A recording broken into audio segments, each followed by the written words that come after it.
I'm surprised I did not go to that. But of course, my sister said it's too expensive. Let's see, there it goes. She's like, it's too expensive to see Lady Gaga. She goes, I'll just see her from the... I mean, Lady Gaga tickets are probably going for what, like $300, $400, $500 to go into the nosebleeds and shit like that. Yep. I mean, it's going to be fucking ridiculous. It is. I can guarantee you, it's like to be on the ground or be on the floor or anything of that sort. You're talking like thousands of fucking dollars. Yeah, it's like it's dead. The thing about Los Angeles is, I mean, if she does Los Angeles, it's going to be mostly fucking industry and fucking famous people. Yeah, but if she does Los Angeles, she's going to play the big venue out here, which is probably, what's the biggest venue out here? Oh, the SoFi Stadium. Well, yeah, I was going to say, she did, what was it? Like I said, the reason why I think that she's doing skipping Los Angeles... She's doing Coachella. Oh, okay. Well, see, that's the thing that I'm saying is that I think the reason why she might be skipping Los Angeles because, one, she's doing Coachella. Two, I think it has a lot to do with that she did Dodger Stadium for those. Well, she's like, got to do a second. Nights. She's going to do a second leg. She's going to do LA. Why? Not her. Not usually. Usually with her, what she does is she'll go ahead and she'll do like a limited number of dates. Her tours are like, she'll say it's a fucking tour and she'll do like 13 shows. Well, she's playing in Paris. She's playing in France. She's doing Belgium, Amsterdam, Barcelona, Milan, Stockholm, Manchester, London. What's up, Dawson? Hey, Dawson. She's doing Chicago, Toronto, Miami, New York City, 3 dates, because that's where she's from, Seattle, and Las Vegas, 16 and 18. How many days is she doing in Las Vegas? 2. 16 and 18. That might be the reason why she's not doing a whole lot of dates here. Well, you never know. This fucking tin sound. But we can't feel too bad because LA, we are very grateful. We get a lot of tours that other people don't get. Hope that don't get rid of it. Welcome, Dawson. See if I can get rid of that. Get rid of the tin sound somewhat. Today's vinyl for me was Barbra Streisand. I didn't play any vinyl today. But today's vinyl for me was Barbra Streisand. I'm gonna get one next month because it's from my childhood. Goofy movie. So I was like, I have to get that. Goofy movie. Hey, Paulina Police said Michael McDonald, Debussy music. Debussy music. Debussy. Lemire. You know what's so funny? Is I heard that song. I heard that song played in the background of some place I went to, and I was like, hey, it's Debussy. It was Claire de Lune, his most popular song. Yeah, I mean, my whole thing is like, with this Lady Gaga tour coming up, it's like she's become one of those artists where it's like, okay, I mean, this album is killer. It's a killer album. It's killer. They actually have a song in there called Killer. She's like in that realm where her tickets are just going to be outrageously priced. It is. There are some artists that are going to be crazy. Common people. Yeah. It's like people are going to have to make that decision between, do I want to see Lady Gaga and not eat for a year, or do I want to see Lady Gaga and whatever, I mean, it's like, it's going to be like a very substantial decision. The most expensive concert I ever went to was $320. And that was back in 2020, before COVID. It was like January of 2020. I had bought VIP tickets. Yeah. Now that would have probably been easily $500, $600, $700. Let me kill this gain some. So let me see. There we go. Yeah, that's what I heard. I heard she's playing Coachella, but same thing with Coachella.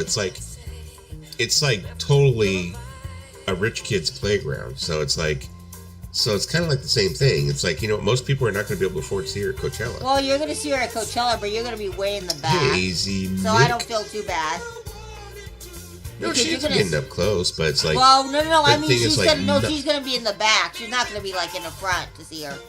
But the thing is, like, most people, just, they can't afford Coachella. It's freaking expensive. Coachella's ridiculously overpriced, and it's not my kind of thing. No offense to Paulina, but it's just not my scene.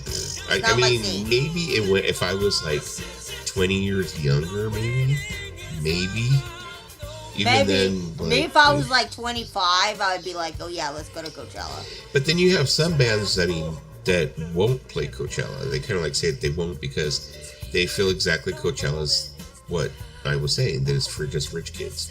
It is. You know, like 21 Pilots won't play Coachella. Oh, were they have were said they before asked? they will not play Coachella. Were they You know, asked? they said it's just, you know, girl on VIP at Coachella, they're going to put me good where I for said you. it. But yeah, but you have to think of it this way. What my point is, Paulina, if you were not, you know, volunteering for that thing, would you be able to afford Coachella?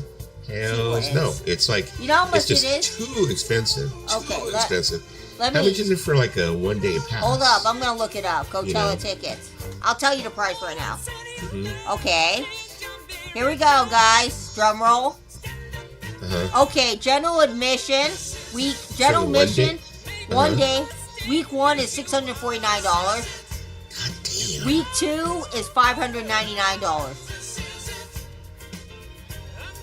God damn. And really? if you want to buy a 3-day admission plus 3-day shuttle, Uh-huh. week 1 is $799, and week 2 is $679. God damn. Yeah, you're gonna be eating a lot of ramen for that. Paulina's lucky that she gets invited to it, because otherwise, she cannot be spending that much money for That's that. freaking a lot of freaking money. That is a lot. I mean, I'm trying to think like some of the festivals I've gone to recently, which I mean, Okay, well, getting paid. So, my bad, you're getting paid for it. you know, it's like some of the festivals I've gone to, like Darker Wave, stuff like that. I mean, they're not Coachella, but still, even those were like $300-$400. Yeah, You know, like a adds lot of up, festivals are you know. expensive. You know, like I'm going to be going to Cruel World, and Cruel World is going to be like, you know, probably 4 or 5. Wow. You know, stuff like that. What is up, Mr. Pontacy? Have you bought your tickets yet for Cruel? Have you bought your tickets for it? We put the down payment. Down payment, because they wanted the initial payment, and then you can pay it from there. Yeah, so we put the initial money down, and that was it. It's gonna be in my area.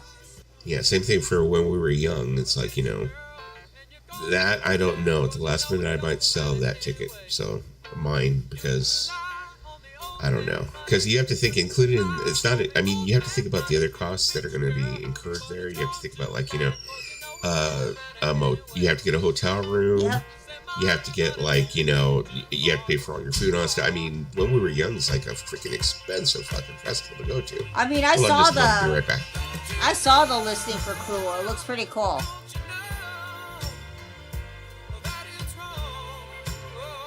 Hey, Nick.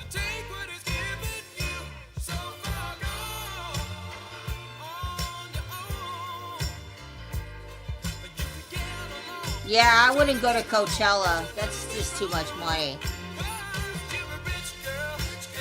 All right, I'm back.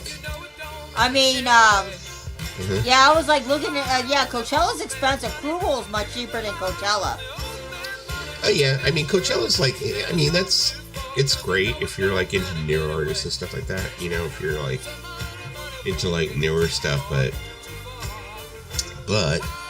I mean, most of the bands that I would like to see now at this later stage of my life, you know, it's easier to go to like, you know, freaking Cruel World or some shit like that. Yeah, I'm seeing who's playing. I'm just curious. Hey, $500 for Coachella is not bad considering that you're seeing many different bands, plus we have to pay for the band as well as the festival staff we hire and security and such. But still a lot of money for me. Yeah, we're saying for us, Pauline, not for like, you know, rich kids or richer people. Oh, they're gonna have Hey, Devo there. Dwayne. Oh, Devo's gonna be at Cruel. I wonder if Michael Kilmer's gonna be there. Yeah, I'm sure he probably will be. You know, probably more He's their likely to manager. That's what I was going to ask. You know what? There was something that I was going to ask him to get signed. I forgot exactly what it was. I'm friends with him on Facebook. Yeah, I was going to ask him, if I send you something at my cost, can you have it signed and then I'll go ahead and like pay to have it sent back to me? I forgot what it was though. Because I think Devo's playing with someone that I was like, I want some stuff that's going to. Ooh, they're some gonna have. stuff signed Oh, from they're gonna that have band. Madness there too. Cool. Yeah.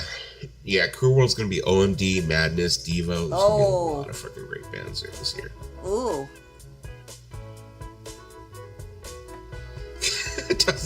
Who's this Coachella?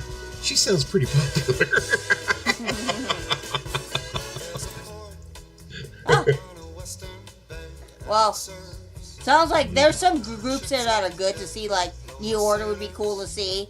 Nick and the Bad Seeds. Nick Cave and the Bad Seeds. Devo, OMD. Wish they had a little bit more older groups. Nick Cave and the Bad Seeds isn't going to be too bad to see because I mean he doesn't play that often anymore. Yeah, I just kind of wish they had. So. I just kind of wish they had more older groups, but I see Go-Go's on there. Devo, OMD. Oh my God, OMD, Devo, those aren't older groups? Yeah, they are. They How are. much fucking older are you talking about? Like more 80s groups. What the fucking... Those are 80s. What are you talking about? What, you want the fucking Righteous Brothers or some shit? The Righteous Brothers are dead. The Righteous Brothers are not going to play Cruel World. Are you kidding me? And you're like, oh... You know, I wish that they would have older groups there and stuff like that. And I'm like, older groups? Older than freaking, like, you know... You're going to tell me OMD, they've been around since like 1980, 1979, you know? Pauline is saying, Golden Voice is also putting out Cool World. If I want to, I can go to that for free too. Cool. Unfortunately, I got to pay for it. I mean, yeah, when I was doing a lot of like, I mean, I can't complain because I saw a lot of shows for free when I was doing when I was out on, you know, going to venues and stuff like that to do work instead of working in the office. I went to a lot of shows. I saw a lot of groups. Met a lot of people. I mean, they got some good people here. They got some good people here that I definitely would go see. New Order, OMD, Madness, Life Madness. Yeah. So yeah. You better take some pictures. You better take some pictures there. I know you're gonna text me and you're gonna be like, "Oh, my legs are killing me, but it was worth it." I know you very well. Yeah. You're gonna text me. You're gonna be, "My legs are killing me," and I'm gonna be like, "Well, sucker, I'm here at home with my jet speed tub." While you're out there killing me. I really want to see Garbage. I've seen Garbage probably like 3 times. I've seen Garbage. I saw Garbage when they were at their height. You know, I mean, they're not doing too bad now. But I mean, I saw Garbage when they were at their peak. Like the first album had just come out and they were just like really fucking firing on all cylinders. I saw them during that era. I mean, you know, I get it that $600 or something is not bad money for a concert, but you also got to take into consideration that some people just don't have that kind of funds to be spending. Well, no, $600 is not bad money for a festival if you think about it. But the thing is, $600 plus having to pay for, you know, an Airbnb or having to pay for a hotel. Because I don't live by Coachella. Then, you know, then having to pay for Ubers to and from the site. Yeah. And then having to pay for all your food and everything else. It's like, it adds up. So you're talking about like $500-$600 with an additional probably another like $600-$700. So you're talking some serious money for people that have good jobs, you know, like me. Yeah. So I mean, so it's like, you know, people that don't have decent jobs, it's like they really got to scrimp and save and like tighten the belt to like, you know, figure it out. You know, I mean, I haven't been to a proper concert in 3 years. Excuse me, I'll be right back. Gotta blow my nose. The last concert I went to, a proper concert, was Backstreet Boys back in 2022.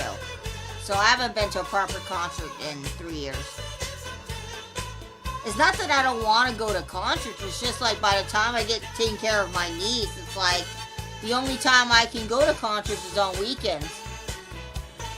That's the only time I can really like legitly go to concerts. Okay, I mean, for me, it has to be something really well worth it in order for me to go. You know, I mean, this Cruel World ticket is actually not that expensive. $249. That's pretty good.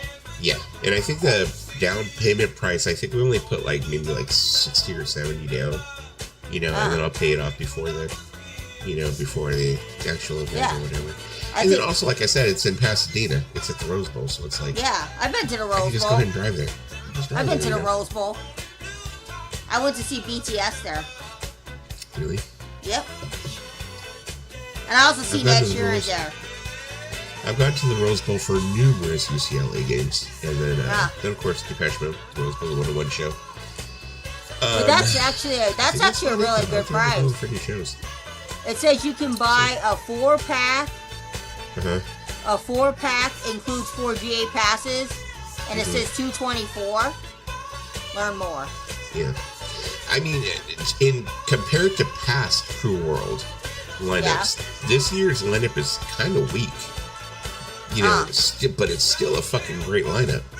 But compared to previous years, I mean, like, what was it last year? The year before, you had like Bauhaus and why didn't you go last year? PIL, you know, because I mean, it's just you have to understand. It's like with me, it's like I got to build up to these more guys. You know, because I'm a big guy. You know, let's be honest, I'm fucking obese.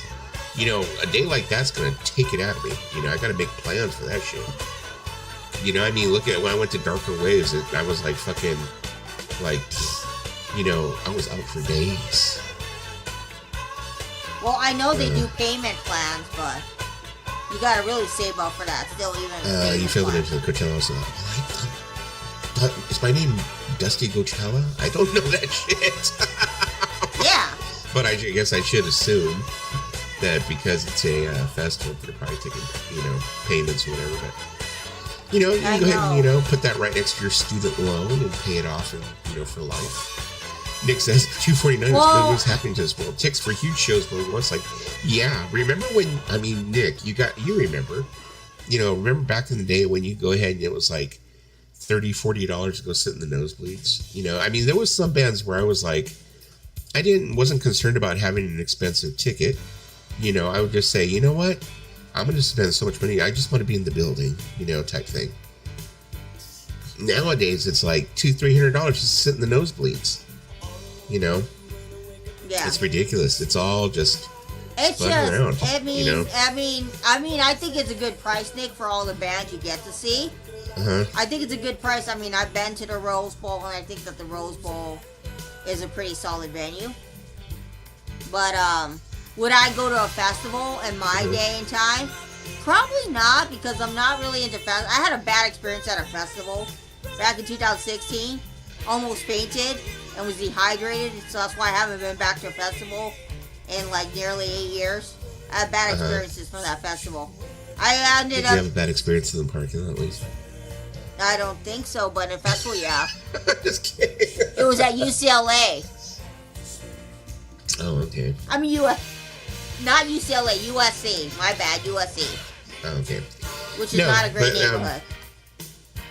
Yeah, but like I said, back in the day, it was one of those things where I'd be like, I just want to be in the building. And I saw a lot of shows that way. You know, I'd be like, oh, so-and-so's coming to town. I'd be like, oh, let's go ahead and get tickets, you know? Go get the cheap tickets. Let's just get in the building. I mean, just have your friends drive you to Crew World, and then you don't have to drive. Like that Duran Duran show I've talked about before from like 1994. You know, I think me and the kid's mother had just started dating. And it was New Year's Eve 1993 going into 1994. Duran Duran was playing, and she had tickets for almost like 6-7 months already. And at the last minute, I swear to God, like K-Rock released like all these tickets. You know, it said we had a surplus of tickets left, you know, for the Duran Duran show tonight at the Forum, you know, blah blah blah. So we went, and I swear to God, we went and bought tickets at the last minute. We went to Music Plus. Went down to Music Plus, ran in there, went up to the Ticketmaster freaking computer, you know, and I think it was like maybe like $40, $30-$40, you know, and $30-$40 back then. I was like, Jesus Christ. And we had good seats and lows too, you know. And we went to go see Duran Duran. Yeah. Long gone are the days of paying really good prices for festivals and concerts. That was assuming a great show too. That was like Adamant, Village People. Ooh. You know, Duran Duran, Village People. I'm assuming, Nick, it's gonna be a good price, Nick. I mean, I'm assuming that the bands are getting paid more. If you're paying like $249 for Crew War, I'm assuming that New Order is getting paid good and all the other bands. Hold on a minute, this cat's acting out. Hold on. I waited in line all night for concert tickets before. Hey, Pop Frog. Yeah, the one time I actually went to a festival, I went to this like ill-fated festival called FYE Fest. My sister and me had gone. It was like $100 and something back in 2016. And so we went, It was my very first time ever seeing a DJ set, okay? So I went to see Moby. If you know who Moby is, Moby had that one album that did really well on the charts called Porcelain. I think it was called Porcelain, or it was called Play. And so me and my sister went, and I went to see Moby. There's like a video of it somewhere on my Instagram. If you guys want to look, you can see a video of Moby doing a DJ set. My first and last time seeing a DJ. What's up, Dave? Hey, Dave. No, Nick Ticketmaster. Yeah, the Ticketmaster's still going to Ticketmaster. You know how that goes. I know Ticketmaster has too much fees. All those promoters are jackasses. I mean, they're just. They keep on saying, "Oh, we're trying to make it better for the art, trying to make it better for the fan." Fuck no, they ain't. They ain't trying to do shit. It says, "Hey, just said hi, Mr. Hop Frog. Hey, Dave. Dave, are you serious? What the fuck? How's that not illegal? Tell me about it." Supposedly, Congress was supposed to do something about it. I think it was AOC who had turned around Alexandria or Porque Beans and Rice and blah, blah, blah. I always forget how to pronounce her name. She was the one who got really upset and said that she wanted to change shit. And I think she was basically kind of throwing a fit because she didn't get tickets for whatever show where she was trying to get to. And she said that she noticed how, fucked up the system is. Stuff like that. And that it needed to be regulated because basically Ticketmaster, Live Nation, they have a fucking monopoly, over the whole thing. But they never did shit, They never did shit. Let me see who's playing. Let me see. I had to read about Moby in school. The Great White Devil is... Oh, I've read Moby too. Moby Dick, yeah. By Herman Melville. Surprisingly, I don't know. I think what they did is they broke with a lot of different people. Yeah. And I think that was a lot of Robert Smith standing up. And people make fun of the man because he wears makeup. But you know what? That man pulled out his balls and see these are balls. And said, you know what? You don't fucking do it the way I want to do it. I ain't going to fucking play. Wait, Beyonce's playing here? And they were like, all right. We'll do it your way. Oh, Beyonce's playing here. Wow, because Beyonce. Robert Smith is at the fucking point where he's like, he's so old now. He's like, man, I don't need to fucking tour anymore. Don't fuck with me, guys. I'll just fucking go home. I released an album. Shit. Yeah, that was 100% Robert, exactly. Yeah. He was like, hey, be happy you got a fucking album. Yeah. It is what it is, Dang. But, yeah, but I think that's what he did. He was like, hey, do it my way or fucking no way, so. But a lot of these bands, I think the reason why they charge that and why they do this shit is because they want to keep a relationship going with, the promotion companies because they figure, well, we got more tours coming. And also those promotion companies, sorry to cut you off, Lisa, but those companies control some of the biggest venues in the country. That's why. So, yeah. So it's like, you want to play Madison Square Garden? You can play by our rules. You want to play, SoFi, you'll play by our rules. You want to play such and such, you're going to play by our rules because we've got all these fucking venues in our pocket. If not, you won't play. I would love to go to a concert at SoFi. I would love to go see a concert at SoFi. And I think with Robert Smith, he was the first artist to say, you know what, hey, I've got the power here. I just won't tour type thing, Yeah. It's like, I just won't tour. Fuck it. I mean, if you guys want to see Beyonce out here in Los Angeles, guess what? She's doing 5 dates at SoFi. Of course. 5. But see, those are like tier levels. Like, one of these days, I'm going to do one of those. I'm going to freaking like pump in vinyl disc tiers and shit. I'm going to do a tier where I'm going to be like, artists in different tiers. And I think Beyonce is just like that tier where it's like Taylor Swift, Beyonce, really actually people I don't give a fuck about, to go see, type thing. But that tier where you just automatically gotta assume they're gonna play someplace that's fucking huge, ridiculously big, and they're gonna charge you exorbitant, ridiculous prices. Yeah. I mean, you had come on now, Taylor Swift was selling tickets for people to stand behind a fucking wall and hear her. Yep. Okay, fuck me in the gotas, right? Come on now. Gotas. Yeah, so fuck me in the gotas. I mean, she played a couple dates out here at SoFi. Uh-huh. I mean, it's crazy. But that's the level that Beyonce's at. You know, Beyonce, Taylor Swift. And to be perfectly honest, that is the level that Lady Gaga is at.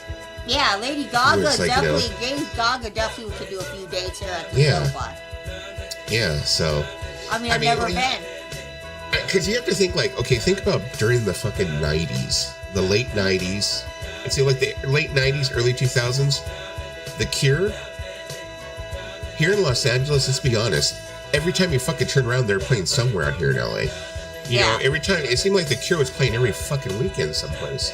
You know, out here for a while there. You know? Because I know that during, like, I think between 95 and 2005, I must have saw The Cure, like, maybe, like, 6 times. You know? At cheap prices. You know? Let me see, Michael Edward left. I remember we were at the top. Remember the beach. Well, you know, John Stamos almost got you there again. Yeah, you know, I've seen. Speaking of Mike Love, I've seen the Beach Boys twice for free because they used to do shows in my town, so I got to see the Beach Boys twice. And then I wanted to see Brian Wilson, so I paid to see him at the Pantages. Which, if you guys are out here in LA, Pantages is a very nice venue for musicals. Yeah.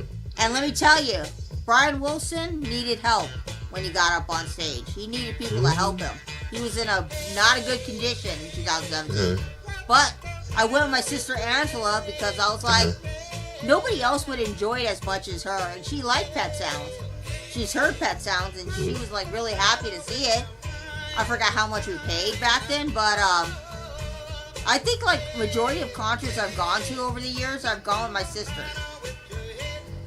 You were never at the top. It's going to be sad you don't care. Do you really want them? I am not even a speck of dandruff on Beyonce's butt hairs. She don't give a shit about doesn't me. Want your butt hair. She's like, oh my god, I can't go on. I can't go on tonight. Tell them we got to cancel. Disney Spins didn't want to show. I'd like to think it was that way. Thank you for your patronage, my dear girl. You know what I think I really think, you know, Mike Love would really, really like? What? I think he would love it if Lisa was in the middle of her fucking camera. I'm trying! What? Is that good? Yeah, but watch what's going to happen. Give it a minute or two, and she's going to be back. There we go. Over there. Well, what do you want me to do? Huh? Is that good? There you go. Was that so hard?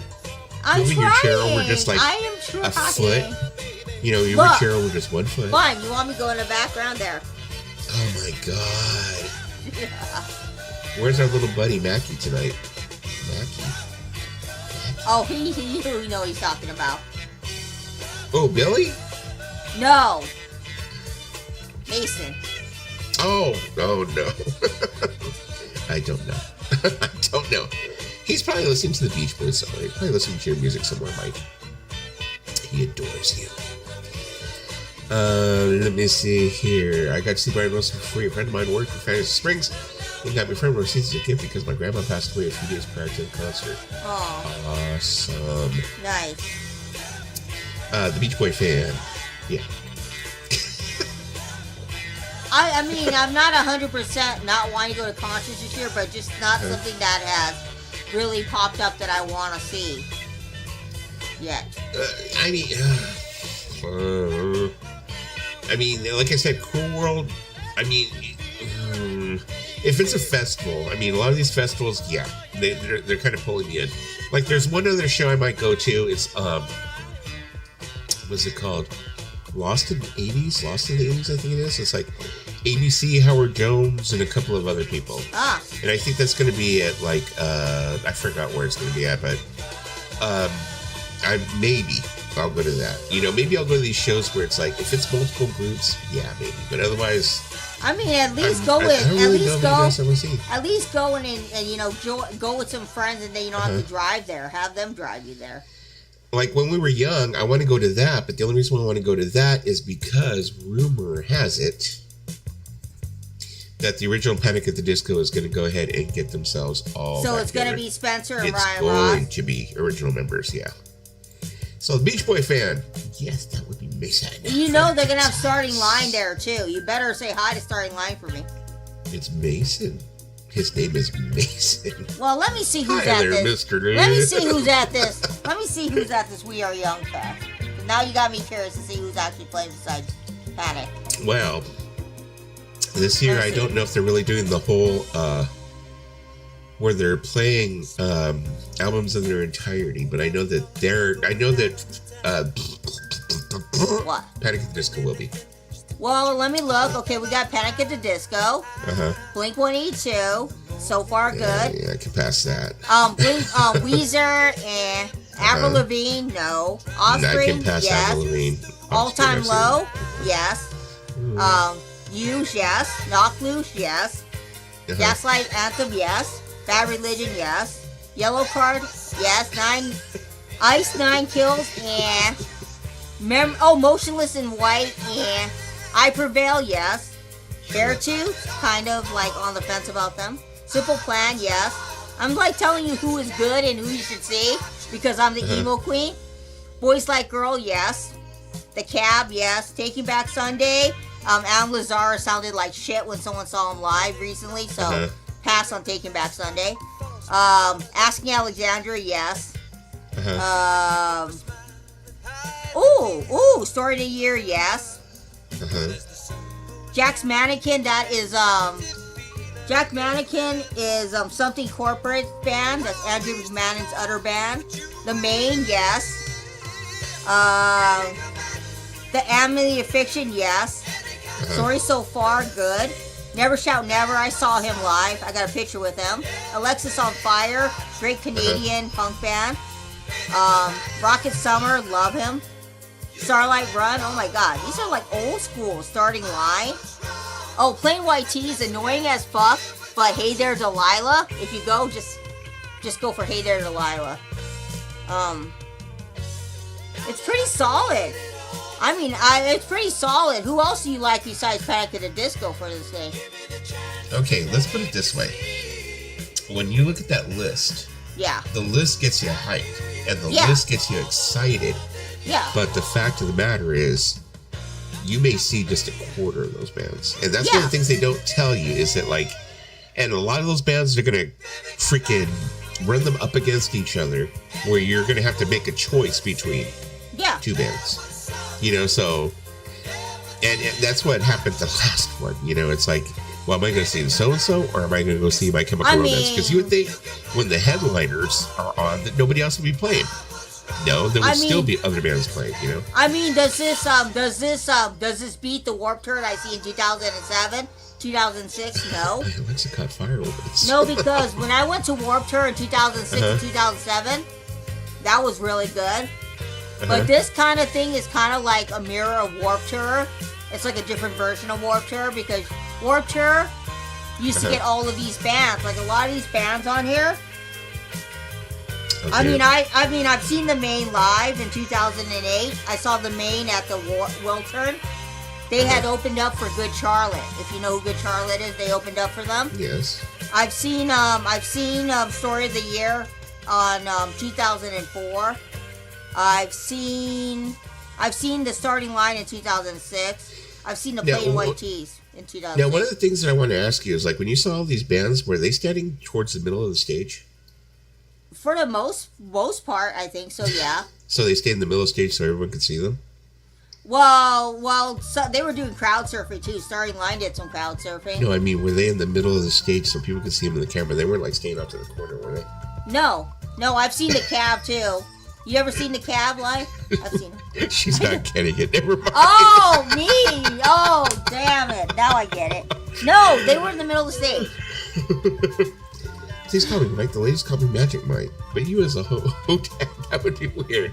Just Mike is good. Daddy. I have one request for you at that show since I won't be there. Mike. I got one request for you. If you can do it for me. The one request. You know what it is? What? A poster. Poster? Yes. Yeah, I mean, the posters are going up in value. Have you seen? No, if you can get me... How much the posters are... A poster. The thing is, the posters are cheap to buy. Yeah, most definitely, I could do that. But the thing is that, do you realize how much the posters go up in value like overnight as soon as the event is over? Freaking insane how much the I mean, you go to a concert because like now, let's be honest, I'm a fat ass. I can't fit in any of the t-shirts. You know, can't fit into the t-shirts. But so I started to buy the posters. You know, I'd be like, okay, well, I'll get a poster of the event, whatever. And that started becoming my habit. And then I started like looking it up. And I think my son had looked up one of the Iron Maiden posters we had got. And he looked it up and he's all, Dad, is that price right? And I was like, it was going for like almost like $800 or $900, you know? And I was like going, $800 or $900, okay, that's what they're asking for. Is that what they're getting? And they're like, no, they were getting like around 6 or 7, you know? And I was like going, what? So I started noticing that all the concert posters, all of them now are just like, even the 21 Pilots ones, I mean, at least $200 or $300 after they leave town, you know? Yeah, well, my Tame Impala poster worth nothing. It's worth $25.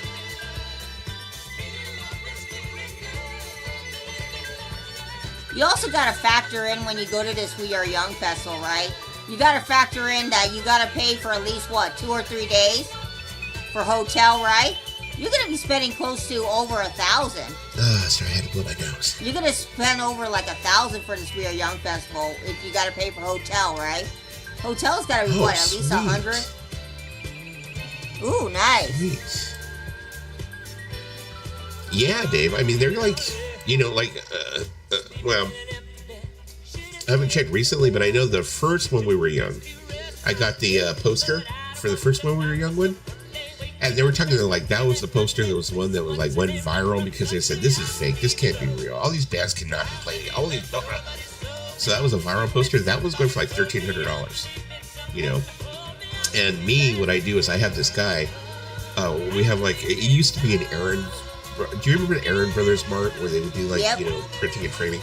Yeah. It used to be that, but now it's something else. Like it's his own by a mom and pop shop now. And he'll take these 11 by 13 posters and he will frame them really cheaply. So I get them all matted and framed. Michael you know, does when that I get too. them. You know, and that ups the value by a couple of $100, you know, because people are like, oh, it's matted and framed. It's already ready to go, you know. So, let me see. Hey, what's up, Danny Walnuts? Hey, Dustin Lisa, of all the artists you mentioned at those shows, I'd love to see Nick Cave, but I'm resigned. I never will. The thing, Nick Cave, he does not play very often.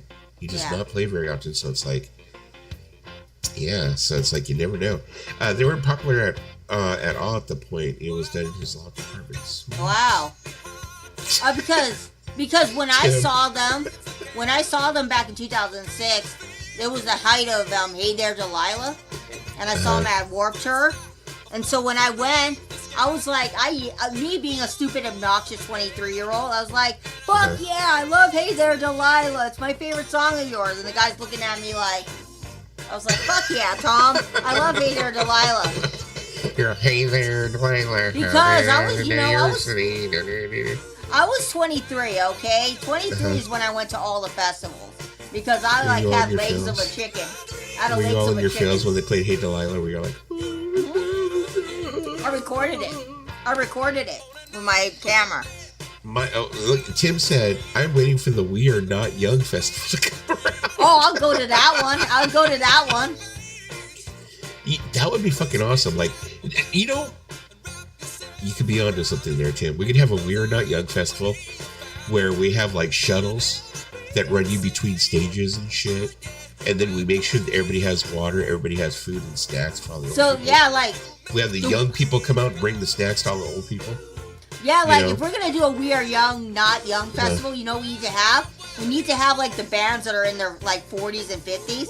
Like, we have all kinds of ready, accessible toilets. Taking Back Sunday. You know.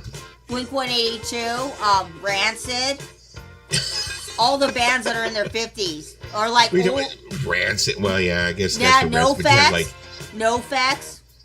What about like Black Flag? Oh, Dead Kennedys are actually doing a reunion, aren't they? Wait, the Dead Kennedys are getting together. They're doing a reunion. Look it up on Google. I might have to actually. The original Dead Kennedys are going back together. I might actually have to go to a concert this year. I said I wasn't. I really don't appreciate posters and hodads. Hey, Danny. Hey, Nick. Oh shit, they are. He said posters, not posers. He says, I'm more than grumpy apologies. Okay, they're not touring here. Yes. They're not touring You here. are a Tom Jones fan, Lisa? You said you like his song Delilah. I do. Nick says, yes. Yep, I played a few full 2 months all summer Warped Tour. Damn. It's brutal. It's like living in a tiny apartment with 8 friends. Oh my god, it was like so hot. The time that I went to Warped Tour, it was during the summer, it was so hot. Uh-huh. I brought like a lot of water with me back then. Back then, they were like, wait, no, I didn't bring water. Back then, they made you buy water at the venue. It was like $2 or $3. So I was like, that's so expensive. But now, Warped Tour, they let you bring your own water in because some guy died at Warped Tour. Some of those Warped Tours were freaking legendary. Yep. Legendary. I've seen NoFX. I've seen NoFX at Warped Tour. That was there you go. They can make a fortune on walker and wheelchair rentals. Exactly. That's what I'm saying. Yeah. And having a shuttle and stuff like that. They have nurses out there. I mean, if we're calling it We Are Not Young Festival, we need to have like the older emo band. Like Bad Brains could play there. We Are Not Young Festival. Dead Kennedys. We could have the Germs. Circle Jerks. Fugazi. You have Fugazi. We'll do a double set. You can do like Fugazi. Who else? Who else could we have? Basically any punk band from the 80s. Subhumans. Anybody. Oh, I mean, they're not really punk. They're not really punk, but Slayer. Slayer's retired, aren't they? Oh, well, too bad. We can get him back. They're retired now. I think Tom, the lead singer, he retired, I think. I could be wrong. Because he was talking, I remember he had said something about, I had seen it in an interview, he was like, he's all Slayer's bigger than any one of us, and, but he's all, I gotta kind of tone it back a little bit. And then you know what? They should give I me like go home and spend time with my grandkids. I was like, fuck, really? Made me feel old. He's like, I'm gonna stop touring with Slayer because I want to spend time with my grandkids. Oh, that's right, loser. This night, you just made me think of another band, Bowling for Soup. Bowling for Soup could be at We Are Not Young Festival. If you guys know who Bowling for Soup is, they had that really annoying ass song called 1985. Yeah, Bowling for Soup. Oh, Slayer played live recently? Well, yeah, let's bring Slayer. Let's think about who's gonna play We Are Not Young Festival, because I'm like all about it now. I'm all about it, Tim. We need like Depends. We need what about Scooters? Too luxurious? We need Scooters. We need to make sure everybody has their meds.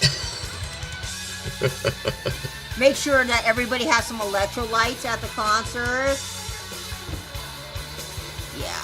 Slayer played live recently. Sweet. Yeah, Slayer's dead at the moment, but Kerry was trying to do his own thing recently. Oh, yeah, I saw that. Yeah, just like Kevin, Vampire Weekend. Fuck, yeah. See, Paulina said, guys, I'm sorry, but just like Kevin looks more compelling, I wanted to go see Rilo Kelly, Empire of the Sun, Group Love, and Vampire Weekend. I like Empire of the Sun. I've seen Vampire Weekend 3 times, and all the times that I've seen them live have been at the Hollywood Bowl. So I saw them in 2010, 2013, and I saw them in 2019 before COVID. I almost saw them again in 2024.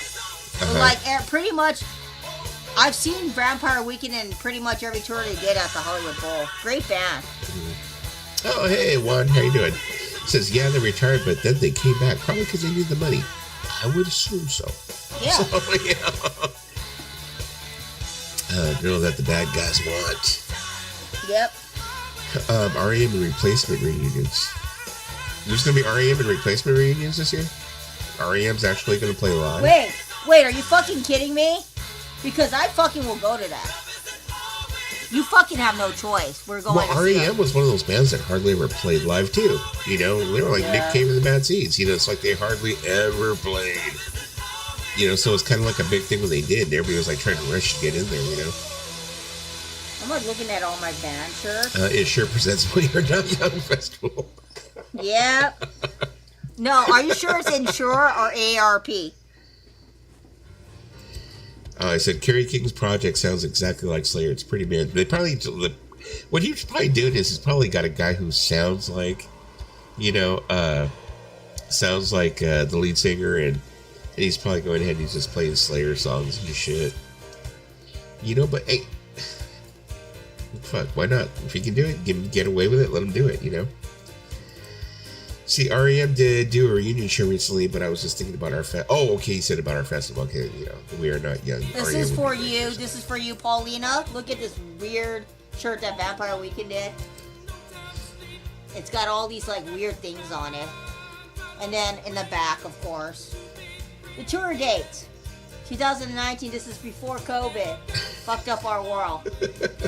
I went with my sister Angela because she's like, you always go to Vampire Weekend and you never take me. And I was like, fine. When they come out here, I will take you. I'm going to ask you a question. What is the oldest tour shirt that you own?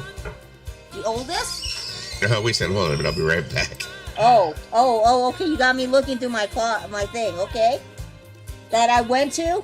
I mean, it's not really old, but I'll show you.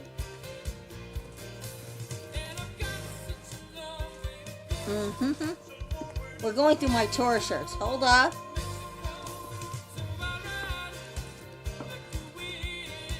And I'm back. Okay, let's see. I'm looking. Oh, I guess this is the oldest for me. No, not this one. Okay, this might be the oldest one that I own. Okay. Can't believe I'm... Okay, because if you think about it, I don't have any shows from the 90s, but this is old for me, and it's probably young for you guys. But here we go. This is not really old, guys. I feel bad showing this. Here we go. 2007. Because I was going to say, the reason why I was asking is because it looks like you never throw any shirts away. No. Why would I? Why would you throw away a shirt? You pay good money for these shirts. No, because I see you'll come on and you'll be like, oh, look at that shirt. It still fits me. Where'd you get that one? $19.99. No, but let me tell you, I have some sad news to report about this shirt. It doesn't fit me well. Really? It's a size medium. I should have bought a large, but 2007. I went to that tour with Machete Girl. Funny, ironic as it may be. Oh, my other lady. My other lady, because you already know how I am. I like them crazy. Yeah, you sure do. I know you very well. You tell me, oh, my crazy did this, and I'll be like, tell me something I don't know. I have it buried in a Ziploc bag, but I got an OG Danzig long way back from house shirt I've had for like 30 fucking years. Better get it vaccinated. No, I didn't think to get Warped Tour t-shirts from... vaccinated also. So. I didn't think to get Warped Tour t-shirts from 2006 and 2007. I don't know why. I should have. I was expecting a One Train. Let me tell you something, Hot Frog. I surprisingly did not buy a shirt from their tour. I just went. Really? Yeah. Oh, and okay. I just didn't win. I bought a poster, but it's somewhere. I don't know where it is. I bought a poster. Okay, let's say from a long shot, but let's say if the Smiths reunion does happen, because I said there's a lot of talk of it going on, and I mean I think they're pushing Johnny Marr in the right direction. Would you go see the Smiths? If you want to go, I will. I like the Smiths. I like some Smith songs. I'll sit through it.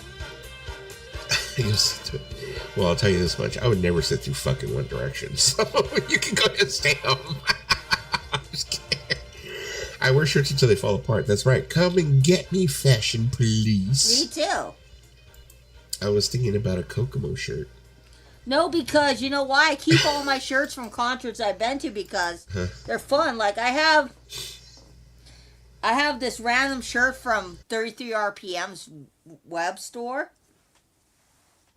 And it says Is Record it one of his first ones? No, well, it's an old shirt. I won it in a contest and it says Record Nerd. Oh, okay. And it has his logo on the bottom. So that's like one of his first shirts then. I think so, yeah. Damn. Lisa's no, I won it. I won it in a contest.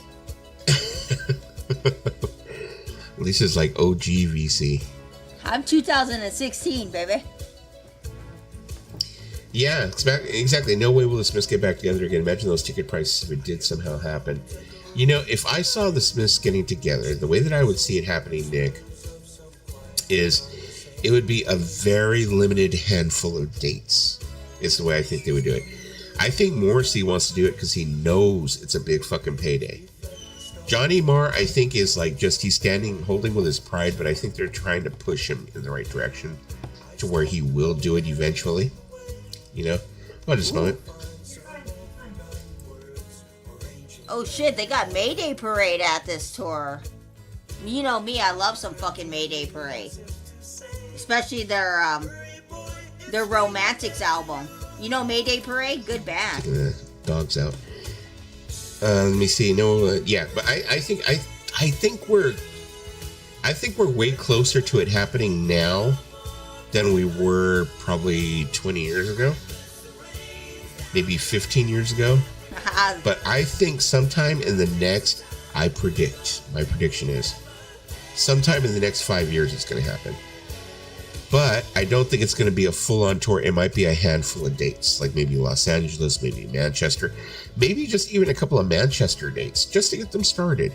But I think that's what's going to happen. The Smiths.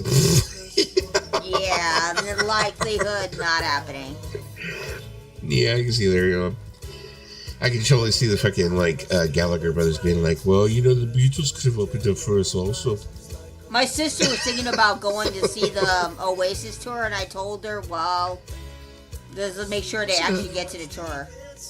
Rick Astley, close enough. I agree, it'll only be a few dates. Yeah, I think it's going to be a handful. It'll be a handful. You know, getting Johnny Marr and Morrissey to agree on anything would be a miracle. Surprisingly, you know what? I think they're getting closer. I think they are getting closer because they're not getting closer. I think they're getting closer, getting the both of them to do it, because the thing was, at one time it was Morrissey who was like, he was not going to do it. You know, he was like, fucking no way. And now Morrissey's like, you know, Morrissey, what I think basically is that he's not saying is, I think Morrissey is looking at his bank statements and be like, well, maybe there's a possibility I could do a Smiths reunion. It might be something I might be interested in doing. His bank statements are telling him what the fuck. You know, and Johnny Marr, I think, was, right now it's just pride. You know, I think it's pride, most definitely, that's stopping him from doing it. Well, I better go. I need to read Doug's story. And make sure he brushes his teeth. Have a mellow night, Moondoggy and Fidget. Thank you. Good night, Michael. Good night, Mr. Love. Tell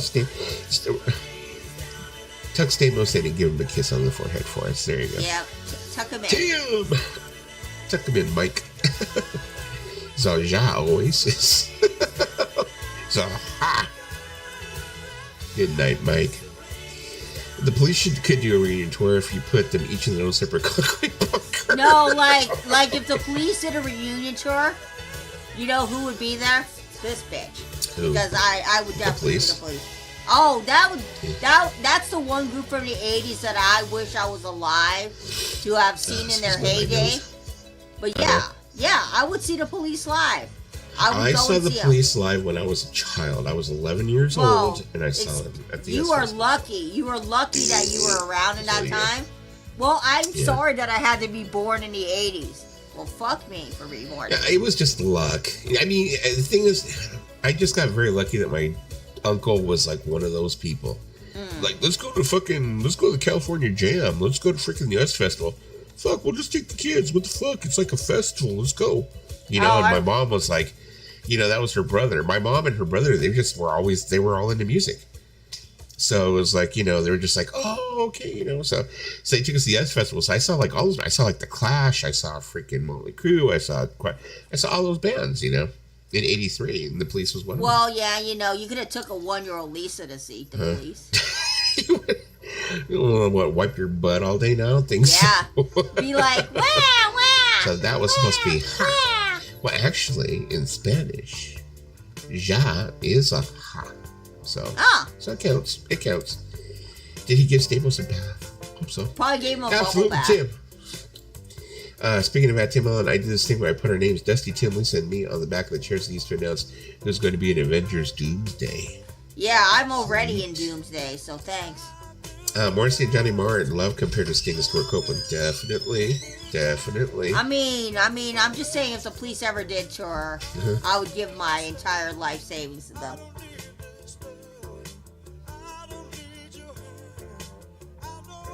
John Stamos can bathe himself. That's pretty impressive, considering that Mike Love likes to, play airplane with John Stamos. Huh? Because he bathes him. He said he bathes himself. Because. Oh, I hope he bathes himself.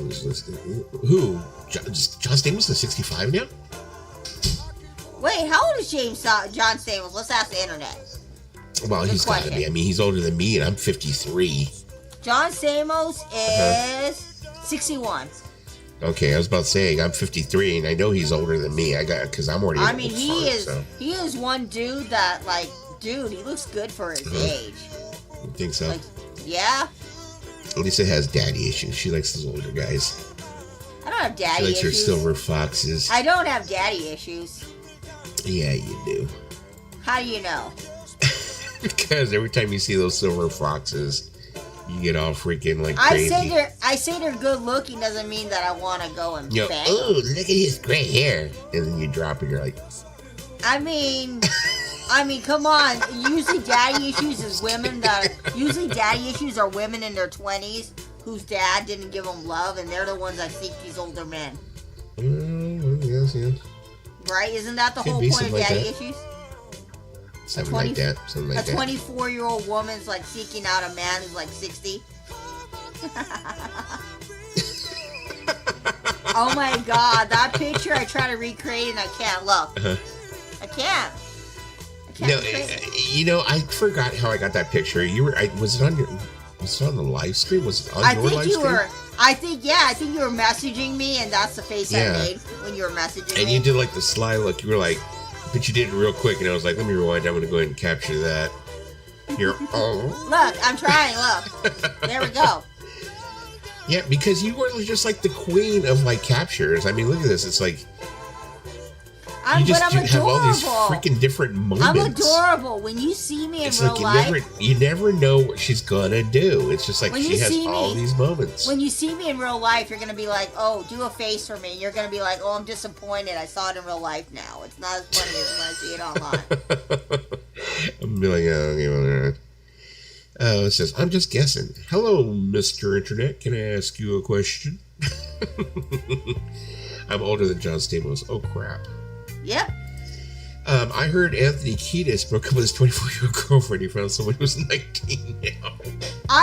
This is the thing I think it's kind of weird is when the guy's old enough to be the person's dad or dating a girl that's barely legal. I think that's kind of weird. That's old enough to be her dad. I think Anthony Kiedis is starting to date chicks where he's old enough to be their fucking grandfather. Yeah, he was with a 19-year-old chick. Yeah. Anthony Kiedis is just pushing it. It's okay. Yeah, we know you're a rock star. We know you were cool at one But time, these young girls creepy. see Anthony Kiedis and they think, oh man, an older guy wants my attention. They go for it. It's damn, dude. Give us clues that you're a freaking pedophile. Give it away now. I mean, no, but if you think about it, he's not, pedophile would be someone under 18, but he's dating girls that are barely legal. I'm just saying, it's just some of the people he dates are so freaking young. That's why I'm like, are you? Give it away. I mean, I think about these young men, a lot of these, Tobey Maguire. I read somewhere about Tobey Maguire, he's 46 or 47, he was dating a girl who's 20. Which I think is, barely legal, but still, it's kind of what do you have in common with a 20-year-old? I'm not going to say who it was, but I have a friend who was actually, he had turned around and was he was talking to a chick who was 18. And I was 18, so that's legal. And I'm like, dude, it's still fucking wrong. 18? Because they say your brain doesn't develop. They say your brain doesn't fully develop until a certain age. 25. Yeah. 25, and a woman under 25 is not fully developed in her brain or cerebellum, whatever they call it. Yeah. Yeah, they say I think it's supposed to be 25 or something. I just think, like, that's kind of just weird. 18, it's like, dude, teenager. Yeah, and like you said, he's a young 62. I understand. I'm a young 53, but I'm not dating you. But like I said, I dated a younger woman when I was 43, and it was a fluke. I should have never did it. Well, and, you wanted to try it. You wanted to try it. We can't blame you. We can't blame you for wanting to try it because, we've all been down that road of wanting to date someone younger. And I tried it, and you tried it, and we learned it was not for us. I would have dated an older woman, but Betty White died. I mean, come on. I don't know, because, like, I still have, on my Facebook, I still have my Facebook dating profile open. Of course, I don't answer it, but every time I bring up my, Facebook, it pops up, and it shows people who are in my age range, and now it's starting to show these much older women who are, like, in their 60s, and it's like, now I'm, like, thinking, because I, like, see some women in their 60s, and they'll be like, hey, wow, what's happening? And I'm like going, oh my God, this is somebody's grandma. No, like Facebook dating, because I don't put my status on there of my dating. Facebook dating will contact me and be like, you want to sign up for it? I'm like, no. But they try to get me. They're like sending me a message. They're like, why don't you sign up for Facebook dating? I was like, I just don't put my status on there. Doesn't mean that I want you to, contact me.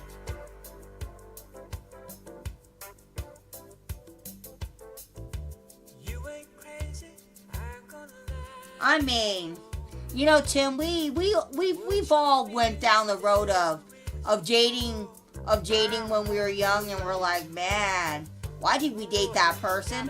I mean, I feel like with each relationship, it's kind of like a learning curve. Like, oh, I don't want this in the next relationship. You learn from each relationship what you don't want.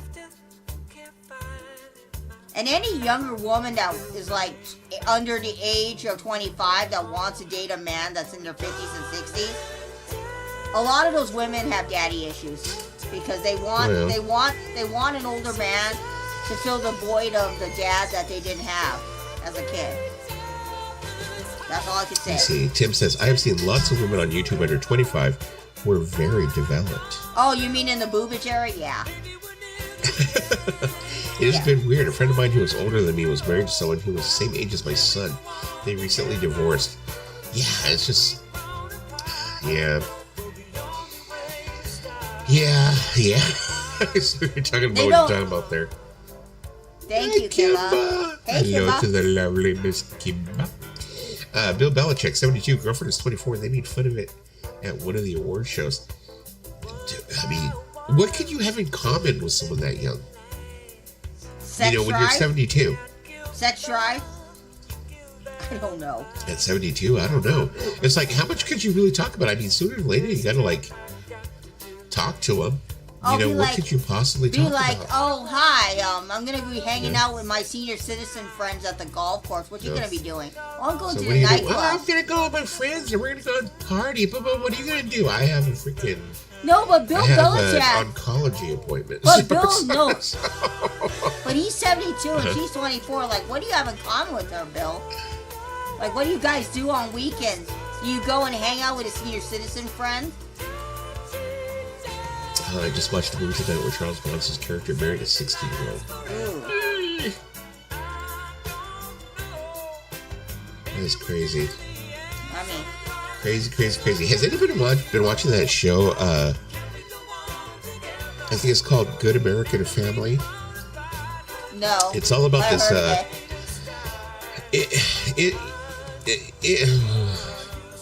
There's this.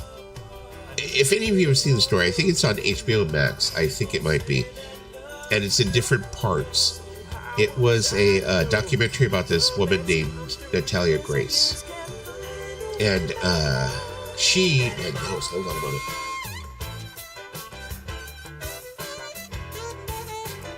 Okay, Natalia Grace is this woman who has a certain type of dwarfism. Yeah. And what had happened was this couple from America who was completely fucked up on their own. They're like just so messed up in the head it's not even funny. Adopted her when she was 70 years old. Now, the woman, the mother, made up all these freaking stories about her, saying that she was a sociopath and she was trying to threaten her, that she was going to kill her, and just all this different stuff. And then they turned around and said, the woman said, she's not a child, she's a grown woman, but she has dysmorphism, so she's trying to lie to us. So they went and they stuck her in an apartment by herself at 7 years old. They had her living in an apartment by herself, you know, and she was doing things like a child would. She'd go to different people's houses, asking for food and doing this and that. And finally, the family got busted for child, neglect, because they had adopted this child. But they're trying to say, she wasn't really 7 years old. She was 22, and, she was 22 years old, all this different shit like that. So it was this whole thing. But when you see the documentary, it explains everything in great detail. And you really see, the girl was a young child. She was 7 years old. This family was pretty fucking nutty. They were nuttier than a bat cake. And just all this different shit that's happened to her through her life, with people trying to use her for this and that. She just really had a really horrible life, So, this show comes out now. It's called Good American Family, which is a dramatization of this story, the Natalia Grace story. But the thing is, it's supposed to be from the viewpoint of the mother and the father. But the thing that's horrible is this show makes her look like a complete monster. It makes her look like a complete monster. And that's not, it's like, if you saw the documentary and you see the interviews with her, that's not what's going on. So it's horrible. But I mean, I just started watching it. It's on Hulu. I think they're on episode 3 or some shit like that. But yeah, it's really crazy freaking story. I mean, I didn't start following it until probably maybe 3 months ago. I discovered it and shit. Let me see. Dave says, I don't have much room to talk. My first wife was 17 when we got married. And how old were you? He's all, 17. So, she takes Dylan at night and then goes out. How long do frogs live anyway? I was 18, we were still married. Yeah, 1 year. Oh, come on, not a big age, yeah. Dave, that's beautiful. You see, wow, Daddy, it's a rough life. People are always trying to take our legs. Thank you, Kimba. It's all funny face. Bill's sleep at 9 p.m. while his girlfriend's party. Okay, well. Yeah, the Curious Case of Natalia Grace is also on Hulu as well as HBO Max. Okay, so it's on Hulu also. That's the one that I'm talking about. That is the actual documentary. It's maybe in 6 episodes, something like that. Maybe 6 episodes, I think. Hi, Danny. Miss B, Kimba, XOXO. Hi there, Kimba. And I think we're caught up for now. Yeah, it's pretty crazy, though. But they said that, in the movie, they say that the adoption agency was kind of real funky. And they charged them $7,000 for surgical procedures. Which, they were they said that she had never had. And then they said that she was in on it with the adoption agency. And they're trying to say that she was getting money from this, helping the adoption agency dupe people or whatever. It's a fucking real crazy story. I mean, you really have to watch the companion piece, The Curious Case of Natalia Grace, and then watch, Good American Family, if you're into that shit. I mean, most people are fuck that, I ain't into that shit. But like I'm saying, if you watch it, it's pretty funky. If you're into crazy midgets like I am, because, that's why I hang out with Lisa. Let me tell you something. I'm 4'0". That's why he doesn't take me to concerts, because I can't see the show. Yeah. Was that movie Orphan? That's what I'm saying. Is this whole story is basically Orphan, but Orphan came out before this story broke. Yeah. So it's crazy, but Orphan was just it's crazy. It's the same exact story basically, except for at the end of Orphan, the family dies. Hello, oh, I'm sorry. Hey, Trish, how you doing? Hey, Trish. My nose sounds kind of stuffed up, but yeah. Hey, Hoops Girl. 2 seasons, yeah. 2 seasons. Second season was more about her redemption arc. But yeah, that's where you end up getting kind of ooh. Hey, Kimba. Hi, Kimba. I wonder what Nancy Grace thinks about the curious case of Natalia Grace. Hey, Kimba, do you like pina coladas and walking in the rain? There you go. Hoobs said hi. I did not find that music for you yet, Hoobs, but I will be on the lookout for it. I will have it next time. Let's see. Have we talked about Billy having a crush on Lisa yet? We're talking about Billy the Kid. Billy the Kid was drunk. He talks out of his mind when he's drunk. He talks with his penis. Ooh.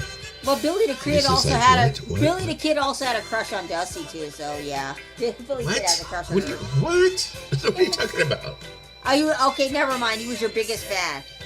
Oh, well. When he was drunk, no, actually, I have not seen my biggest fan in a while. But of course, I haven't really been on consistently. But I haven't seen Dad Gaucher. Your biggest fan? What happened to him? Well, I haven't been on consistently, so he probably doesn't even know I'm on. So, but yeah, I think if he was my fan, he would have Danny, I'm too big for his shoulders. Dusty's not gonna put me on his shoulders. At least it should be easy to get on his shoulders, though. Like I'm 4 foot, right? I'm 4 foot. Trish. I'm 4 foot, and Dusty has to be careful when he takes me out because the midgets be flying. Exactly, Pauline. And when you know what, the first few episodes when you watch them, you can tell it is totally like based on the story of the family sold the rights. The movie is just the television series. Great, horrible. You're watching it and like if you see the documentary, you're sitting there going, "Oh my God, that's bullshit. Oh, that's bullshit." Bullshit. That's bullshit. It's clear that girl was 7 years old, Lisa. And the family was just trying to, cover up outside, yes. Hello, Hoops. Did you listen to that band, Dusty?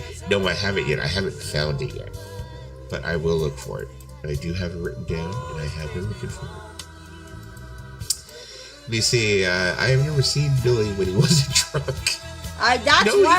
He starts off sober. Yeah, but then when he starts saying "I love you, Lisa," I was like, "Are you drunk, Billy?" And Billy's like, "Maybe." Oh, sweet! Thank you, Trish. I'll go ahead now. We'll look it up. When you're doing Dusty's radio again, I most definitely will. I just feel like, hey, Dusty can put her in one of those papoose backpack things. Oh, so you're gonna put me in like one of those kind of backpacks that you carry the kids on, where you strap them on. Can you just imagine a 4 foot Lisa strapped in Dusty's backpack? And Dusty's like, "Quiet down, Lisa. We're going to a concert. You need to quiet down." And you're like, "Here, take your little pills. That'll get you calm at the concert." And someone's like, "Why are you carrying your girl? Why are you carrying your girl on a backpack? Because she's short."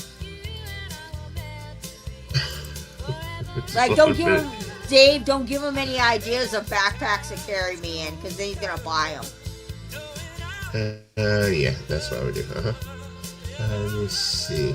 I'm kidding. He's not gonna buy them. I'm kidding, guys. Well, no, I was thinking like maybe if I got something like this, maybe that could work, right? but I'm fat. Can you carry me? I'm fat. I'm fat. Okay. I'm a fat midget. I definitely think something like that could work. I'd walk around, you can go to we can go to Cruel World. You can be on my back and shit, Yeah, but who I would, what group I would see in Cruel World, the top 3 groups I would see if I went? Take a guess who would I like to see? Oh, he's not that bad. I like Billy, actually, to tell you the truth. I will tell you. I've been watching his... I will tell you later. Sorry, go ahead. I'll tell you, the top 3 bands I would love to see at Cruel World is New Order, OMD, and Madness. I love New Order. New Order is my favorite group. You see, DJ Trish, I've been watching Crazy Police Car Chases lately.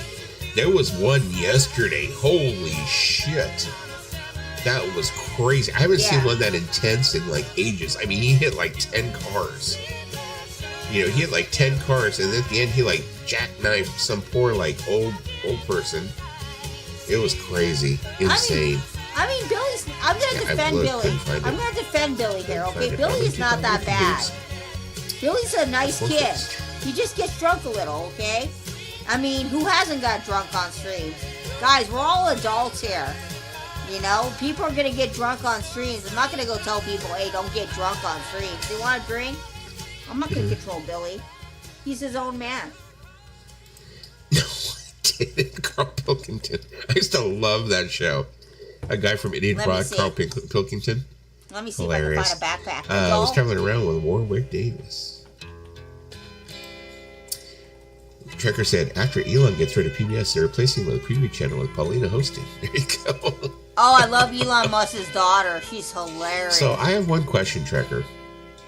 This, your new lady, she's quite attractive, as you can see there. She's your avatar. Now, when she comes to like live with you, which I'm sure that's going to be the whole plan, right? Are you going to let her use your brand new fancy space age toilet? Ooh. Is it going to be a thing? Oh, the truck video. Yeah, that was freaking insane. It was freaking insane. He was, and then after the last crash, he turned around and like hit a freaking Sherwin-Williams like rail, and then just got out of the truck and started walking away calmly. You know, just taking a stroll. As long as you don't take your clothes off and start running around the room. I got something for you when you take me. If you take me to a concert, you can put me in one of these. I would love to bring back the preview channel and the music used. You can put me in one of those. Idiot Abroad. No, I'm bringing my toilet to her. Okay, there we go. Oh, you gonna go move to the Philippines? There you go. Is this one gonna stick, Trekker? My friend Joey, before he passed away, unfortunately, and he went rest in peace. He was like almost like my brother. He married a Filipino woman. You know, he had met a woman from the Philippines, and you know, he married her, and she had a whole family. I mean, she had all these sisters and you know, nieces and everything else. I mean, and he was always, every time I talked to him on the phone, he was like trying to introduce me to new one. You know, these video calls. He'd be like, "Hi, this is so and so. She'd like to talk to you." Da-da-da.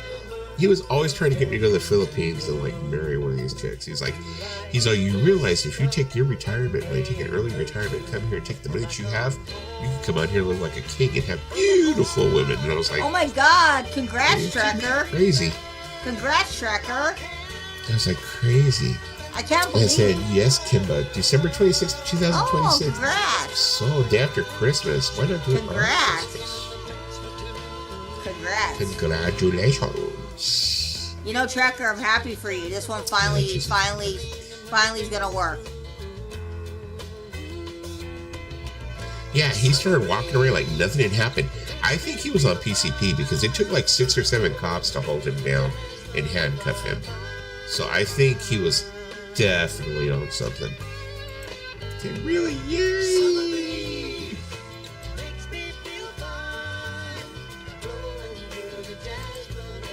Uh-oh. What'd you put in the private chat, Lisa? What you could carry me to if you ever took me to a concert. What you could put me in, if you could fit me in it. Oh my God. I mean, I couldn't find an adult carrier, so I looked up baby carriers. Lisa? That's a dildo, Lisa. What? It's a dildo you just sent me. Don't send you a dildo here. I'm just kidding. No, it's not. You remember the one time I sent you rainbow dildos? What?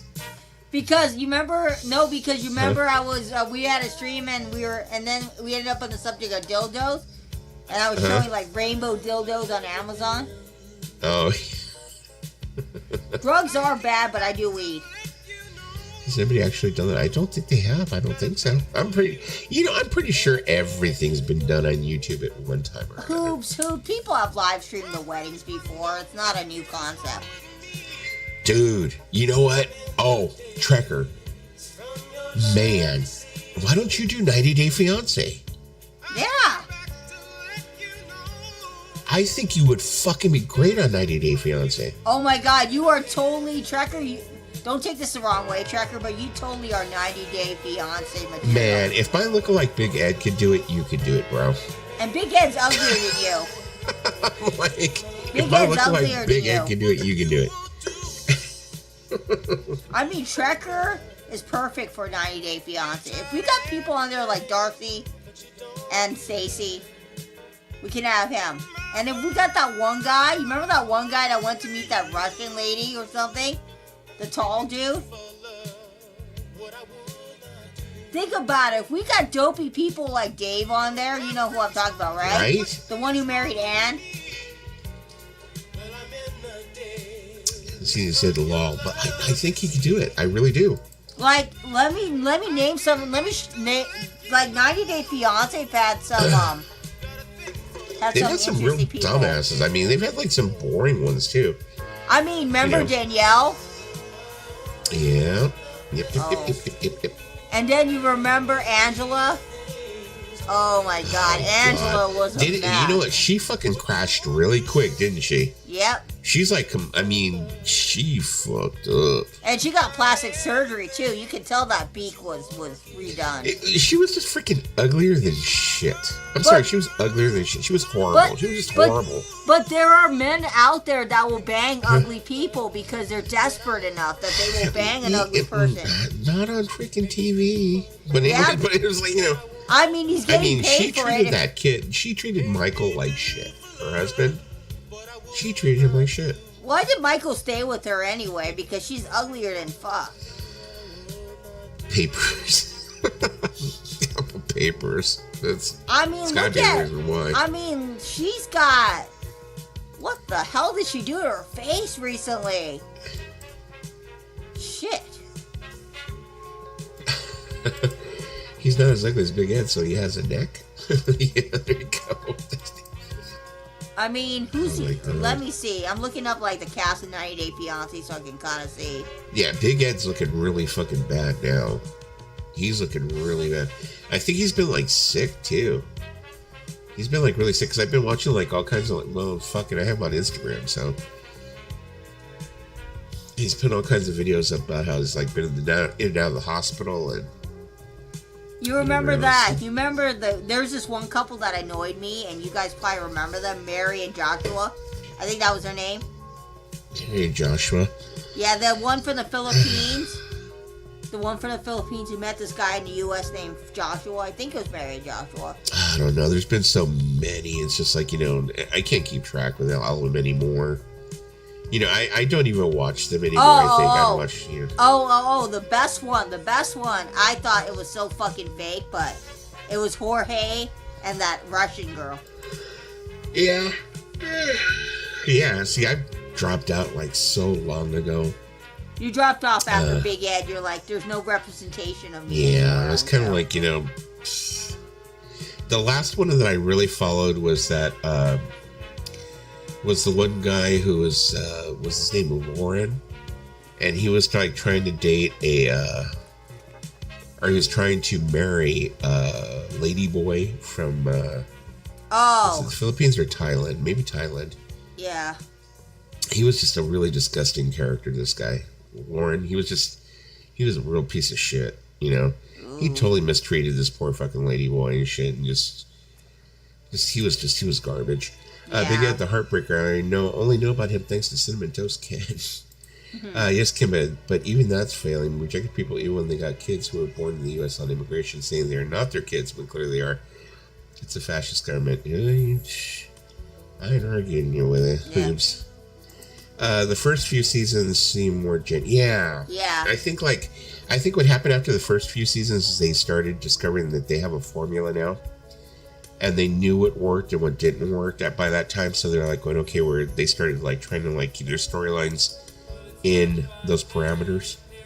Sort of, you know, like they're like, okay, big drama. I mean, there's some shows that I watched religiously. 90 Day Fiance, I watched some of it. 600 Pound Life, the Duggar family, because I was like, man, that woman kept putting out babies.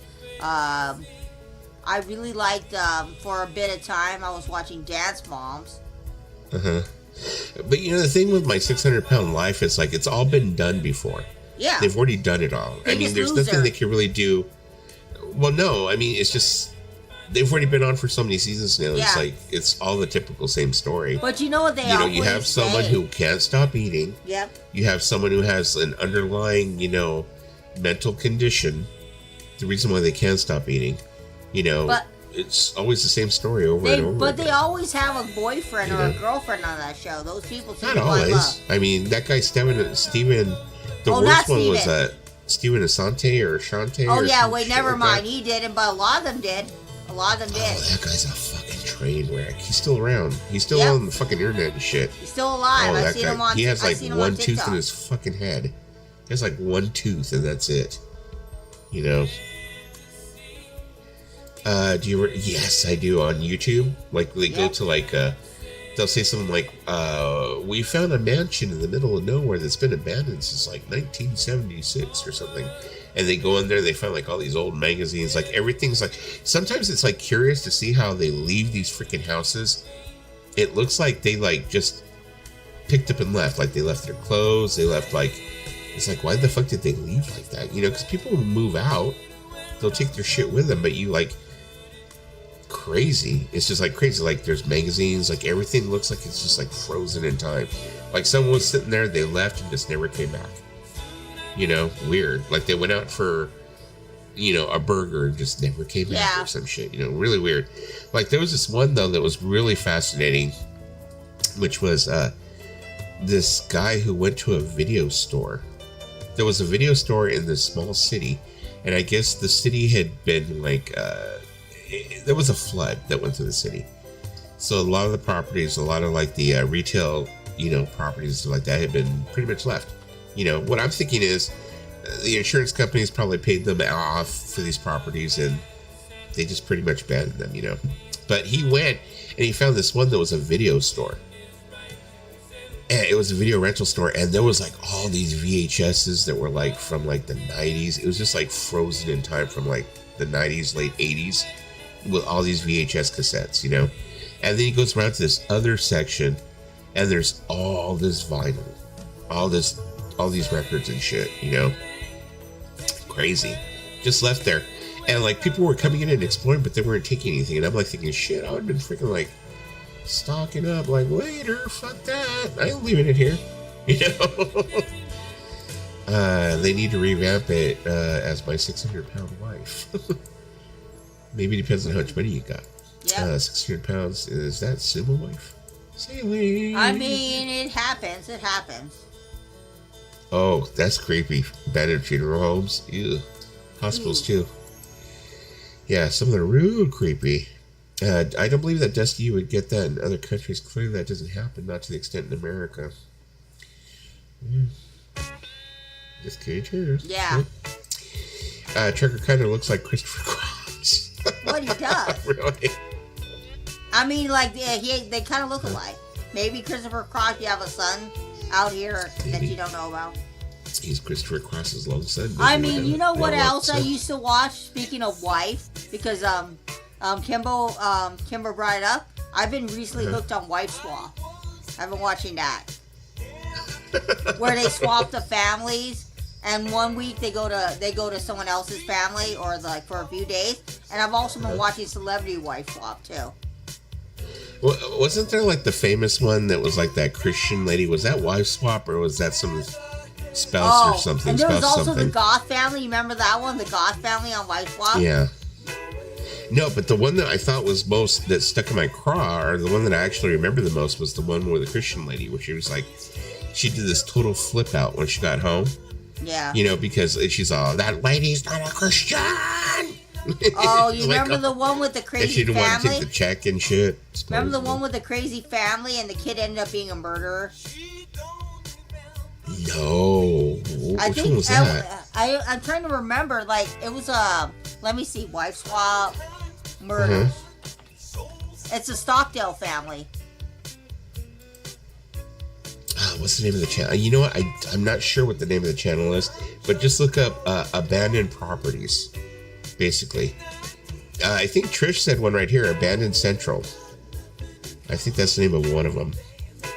Like I said, I usually just look for the videos. There's multiple ones I've seen different channels to do it. So. No, it was that family. I'm looking it up because I'm trying to refresh my memory. It's a family named the Stockdales. The son went crazy and he killed his mom and his brother after the show. Wow. He went crazy. His family was like very like super into the kids. They had to always make sure they would do everything perfect. They were musicians. The family was very uptight. What was the name of the family again? The Stockdales. The Stockdales. Yeah, the person who committed the murders was Jacob Stockdale. He killed his mother and brother. Okay, I'm trying to see which one that was. It was the family that was in musical group. Oh, okay. They were all into music. And the brother had to, you know, he was pressured by his family. His family was cuckoo to begin with. Okay, I see. Okay, now I remember which episode that was. Yeah. They're from Ohio. But years later, he committed that murder. I mean, they were on the show and he was like really, really young. Yeah, but what I'm saying is the toll of being on that show probably contributed to him doing that later on. Could have been, yeah. Because, you know, it really stressed him out probably. You know what that reminds me of is that, that reminds me of this place in Long Beach. I'm probably going to get into some creepy shit here, but there was this place in Long Beach. Maybe you've heard about it because you're from Southern California. I'm sure. Yeah, I am. You had to have heard it at one time or another. It's called Igor's Alley in Long Beach. Have you ever heard about it? I've never been there, but what is it? Okay, what it is supposedly is like this alley that like kind of like runs into an L. Okay, and when you get to the very corner of the L of the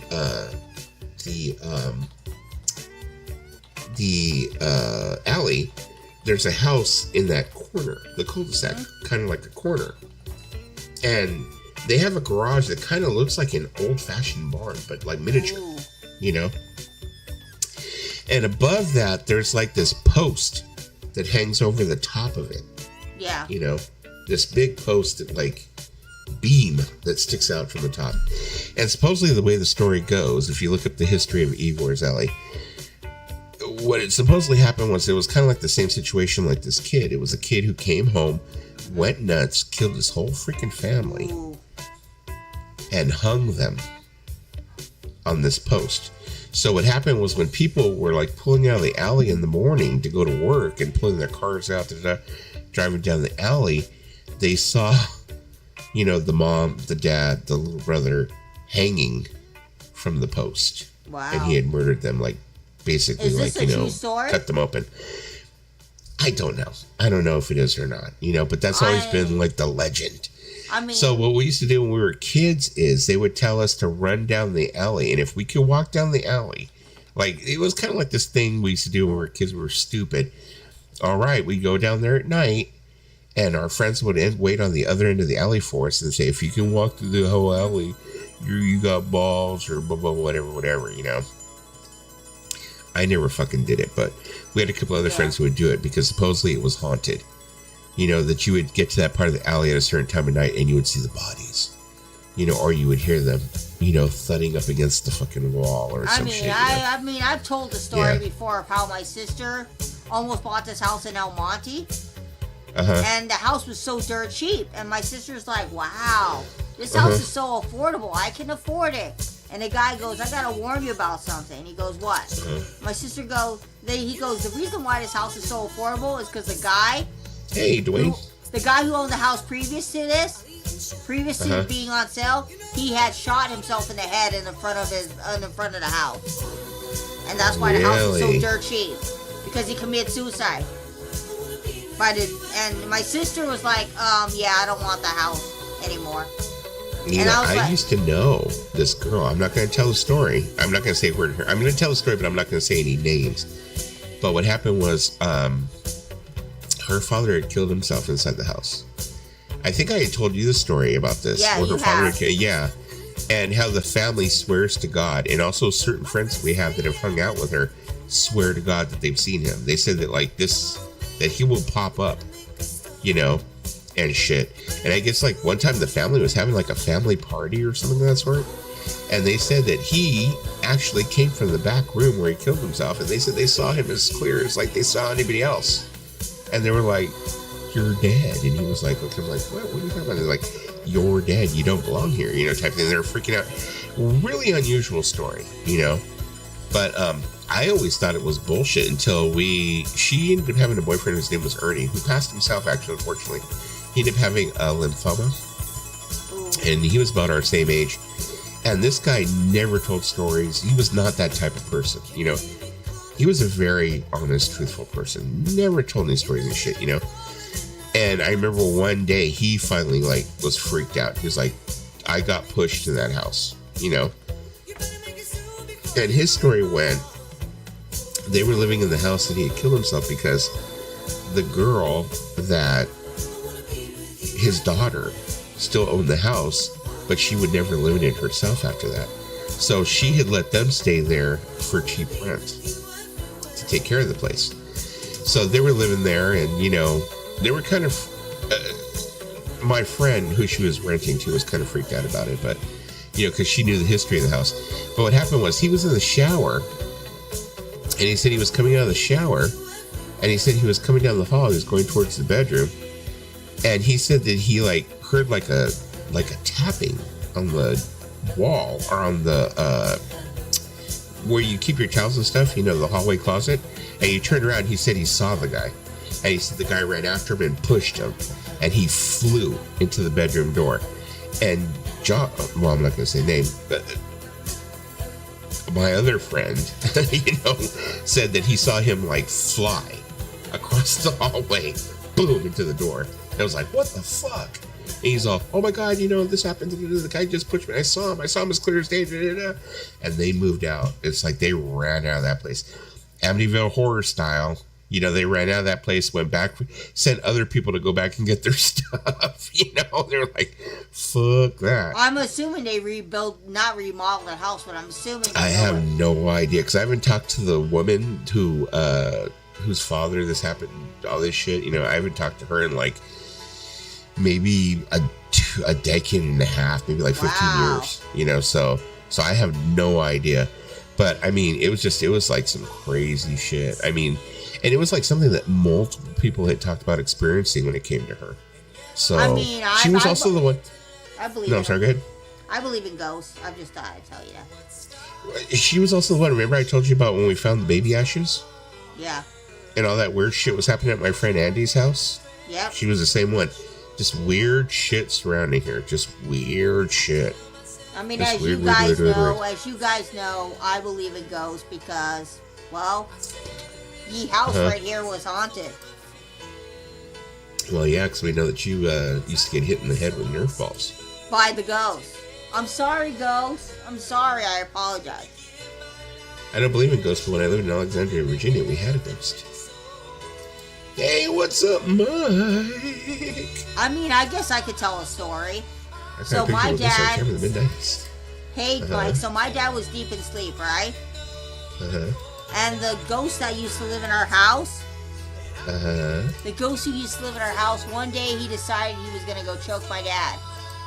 So my dad is deep in sleep and he feels somebody choking him on the throat. And he's like waking up, he's like, what the fuck? What the hell? He gets up and this guy is on him. This guy, the ghost did not like my dad. The ghost liked my mom though. The ghost helped my mom get up from the toilet when she was about to have my sister in 87, right? And let me tell you what happened. This ghost tried to attack my dad. Thankfully, my dad is still here. But the last time we saw the actual ghost in our house was 2006 when my nephew had came here. When my dad's nephew came here, it was the last time we saw the ghost. But this guy lived in the house before we bought the house. So my dad bought this house in 1971 for $29,000. And before 1971, the guy who lived in the house, he had passed in the house. That's the rumor. He had passed in the house, and that's why he haunts the house. There you go. End of story? Yep. That's the whole story? Oh, well, his name was Dinan, okay? Let me explain. His name was Dinan. Him and his wife had built the house that we live on in 1929, and the house was completed in 1932. So he would watch across the street while they built the house. He drew out all the plans for how he wanted the house to look. So when he passed away, okay. my dad started seeing things in the house that were a little bit weird. And my dad was like, okay, there's something weird I'm seeing in the house. And I swear when we rebuilt our house in 1995, he was up there in the attic hanging out. He was up there in the attic just chilling there. And one time a guy went to go up in the attic to fix the thing in our attic. And he saw him and he ran down. He goes, you got a ghost in the house. And I go, yeah, I know. He's chill with me. He likes me. We talk. We're homies. We're homies. And the guy goes, he goes, I don't know if I want to work here anymore. My dad goes, the guy's chill. We're friends now. That's crazy. I thought you were going to say his name was Diane. No, that's his last name. His last name was Dinan. Dinan, okay. I was going to say, okay, Lisa. It's kind of weird. His last name was Dinan. I went with relatives to my grandmother's 80th birthday. We stopped by a graveyard in the country and took photos of it. Got the film developed, and there were shapeless figures in the trees. Ooh. Crazy sweet. You see, the ghost in my house, my girlfriend never got along, so one had to go. Wonder what she's doing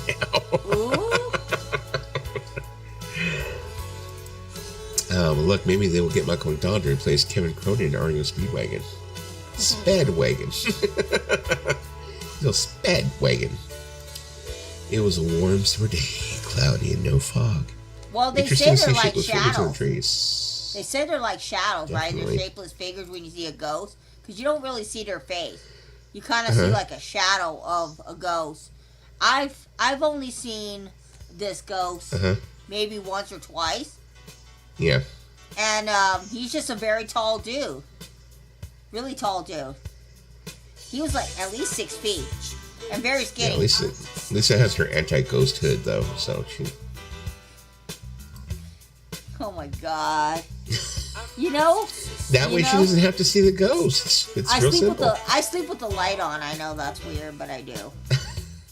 Do you? Yeah, at times I do. You know, when I was a kid, you know what I used to do is I had a routine. And the reason why I say this is because I think my mother showed me The Exorcist at way too young of an age. And I think that she actually caused some, like, trauma to me. And I think that's the reason why I had such a fearful childhood. But anyways, whatever. We're not going to go into that. But I used to have this routine where I would get my blanket and I would, like, tuck my neck in, my head in, and I would tuck my arms in, I'd tuck my legs in, and tuck my feet in. I'd be all cocooned like a mummy. And that was the only way I could sleep for the longest time. Like, I had to be, like, all cocooned in. No matter how hot it was, I had to be, like, all cocooned in my blanket or I couldn't sleep. And I blame it all on the trauma of The Exorcist. That movie didn't scare me. You tried showing me that movie and it didn't scare me. I've actually saw fire doors and sweep doors opening and closing by themselves one Halloween. Ooh, I've seen that. Is that the same ghost that played Nerf football with you, Lisa? Yes. Yes, if you're out there, dude, I will play you some Lady Gaga tomorrow. Maybe you'll be cooler with me tomorrow. Yeah, you know what's so crazy is that, like, of course, years and years later, yep. I remember I was, like, trying to show my son and his friends The Exorcist, because I was like, you want to see a scary movie? I'll show you a movie make you shit. I'll show you, this movie ain't nothing. I'll show you a scary movie. I showed it to them, and they're like, what's so scary about that? And I was like, are you fucking kidding me? You know, I'm like, this movie terrified me when I was a kid. To this day, I'm a 50-something-year-old man, and if I see that face, I jump. You know? Well, you tried showing it to me, I think, and I was just like, oh. Yeah, because Lisa's macho, that's why. I'm not macho, I'll be honest with you. You know what scared me that you showed me and I could not watch it? What? Terrifier 3. Oh my god, I had like nightmares. Really? Terrifier 3 scared you? Because the whole gory thing, I'm not very good with blood and gore and, you know, that stuff. And that scared me. I mean, if you just tell yourself it's fake, it's like whatever, you know? I know, but it's hard for me to watch things like that. I don't know why. I get sick watching things like that. Hey, Sean, how you doing? Hey, Sean. Thanks. Thank you so much. It was just like impromptu streaming today, Sean. Yeah, I know we don't do much music all the time. I mean, we do talk about like all kinds of different stuff, but yeah, I mean... Today we're talking about ghosts. We have fun. Hey, Sean. Poltergeist was a scary movie. Yes. My kid's mother. Oh my God, the part with the clown doll. You can't even like talk about it. She's like, and she's in her 50s too, and she'll be like, "You need to shut up. You stop. I don't want to talk about it." All you do is mention the clown. You know, she'll be like, "Fuck that." Like my son, my oldest son. He's like 30 now. He is terrified of clowns. I don't know where that came from, because I never ever scared him with clowns. Never scared him with clowns. We never had any scary clowns around my house while he was growing up. I don't know where he got this fear of clowns from. I don't know where he picked it up, but he picked it up somewhere. You would just get the hell out of me. The instant tour video. Oh, that is a low blow, man. Low blow. Dwayne says, I have even heard and seen ghosts tapping on a glass door, coming up behind me and whispering, "What do you want?" A figure on the wall, somebody walking down the stairs, coming to me, then stopping. I don't think I've ever really experienced a ghost. But there was one time that after when my mother passed away, she had a boyfriend whose name was Ruben. She had been with him for a lot of years by that time, probably like about 10 years. And when she passed away, he went to a deep depression, and he passed away maybe like about 6 or 7 months later, And I remember after he passed away, he had this thing that he would come down the stairs, because, you gotta think at this time I was very young. I was like 19 or 20, And, I would stay up late at night and keep the TV on. And I would fall asleep with the TV on all the time, And he would get so mad. He'd be like, "God damn it, Rick, turn the TV off. Rick, turn the TV off. Rick, turn the TV off." I was like, all right. So, after he passed, maybe like a couple of days later, I was sitting on the couch and I was watching TV and I fell asleep. And I swear it felt like somebody smacked me in the face or smacked me in the head. And I went like that. And I remember jumping, and I remember jumping and I went like this and the TV was off. And this is before like the modern TVs we have now that have all the timers and all that shit, So I was like, what the fuck, And I was just like, wow. So I went, okay, whatever. So anyways, it happened a few more times, or a couple of more times and stuff like that. And I was like, it's probably just Ruben getting pissed off I left the TV on. Yeah. So that was a creepy movie. I didn't see them walk down the stairs coming to me and stopping, but I heard them. I've had that happen before where the TV had turned on out of nowhere. And I would be like, why is the TV turning on? I'll be like, oh, that's Mr. Dinan turning on the TV. Because he would do random things in the house to get our attention, right? Yeah. And, by the time I was old enough, I was used to him. And that's why I think I didn't fear him anymore. Because, at first when I was little, I feared him.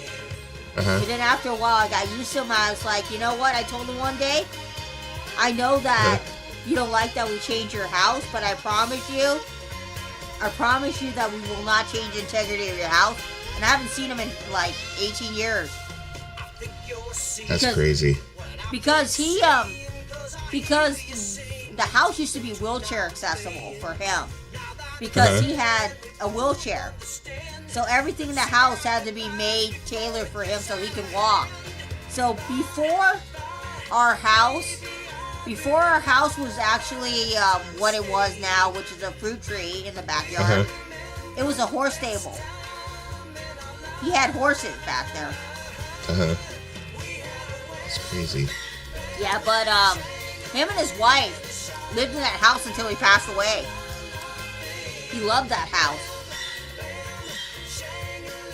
Crazy. Now I forgot what I was going to say. It was probably freaking bullshit anyway.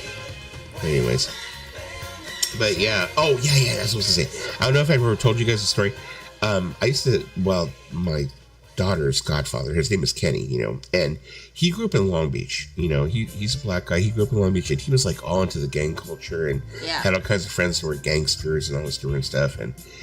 And he swears to God, he's like saying that his mother was like really, really unusual. I think I've told you guys this. I don't know if I told you the story before or not. No, you have not. I've been screaming for so long, who knows. But she was really religious, very religious. And she was like weird because she would say that like God talked to her, right? And she would do this thing where like I would just be like, okay, whatever. She says God talks to her, okay, whatever. But something would be going on in your life, and she would come up to you and she would start talking to you about it, and you'd be like, how the fuck do you know that? You know, or whatever. It's like she was those type of people, and she'd be like, God told me, God told me. Was she a medium? So she used to creep me out. I don't know. She never said. She said the divination was of the devil, so she never claimed that. So the thing is, but she would just say, God speaks to me, God speaks to me. And I'd be like, all right, whatever, and she would tell me shit.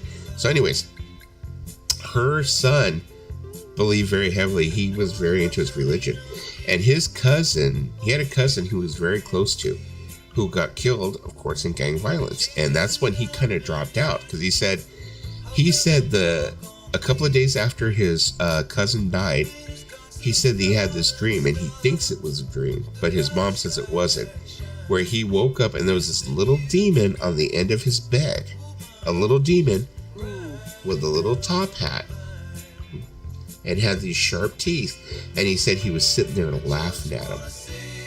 And he was like, go away, da-da. And he said in the dream, he kept telling him, go away, get away from my bed, da-da-da. And he said, no, he was like sitting there and he was like laughing at him. And he said he took that as this demon was telling him if he kept on fucking around the streets, he was going to either end up like his nephew or something bad was going to, or his cousin or something bad was going to happen to him. So anyways, he said that, that's kind of like where his life started to turn around because he became like a youth counselor. He became like this teacher and everything else. He became a great guy. That's the reason why he was the godfather of my daughter. So, we went to go see the Blair Witch Project when it first came out. And I remember we went to go see the Blair Witch Project, and we went to go see it. He went on this kick about how evil he thought that movie was, because he was a religious man. Yeah. And it was me, I think, the kid's mom, and this other friend of ours named Kathy, and she was dating this guy at the time whose name was Roy. And he was another one of those that was like real quiet, and he never really spoke much, but he was just a really dark character. He just had like this dark hair about him. Really weird, but whatever, So we went to go see the movie, and afterwards, I remember we came back to my place, and we were having cheesecake or whatever, and we were sitting around talking, and Kenny started talking about the movie. He's like, you know what, that movie is like really strange. He's like, that movie is really evil, this, that, stuff. And he started talking about it, and then he started talking about the demon story. He just like started talking about it. I think that was the first time I might have heard the story.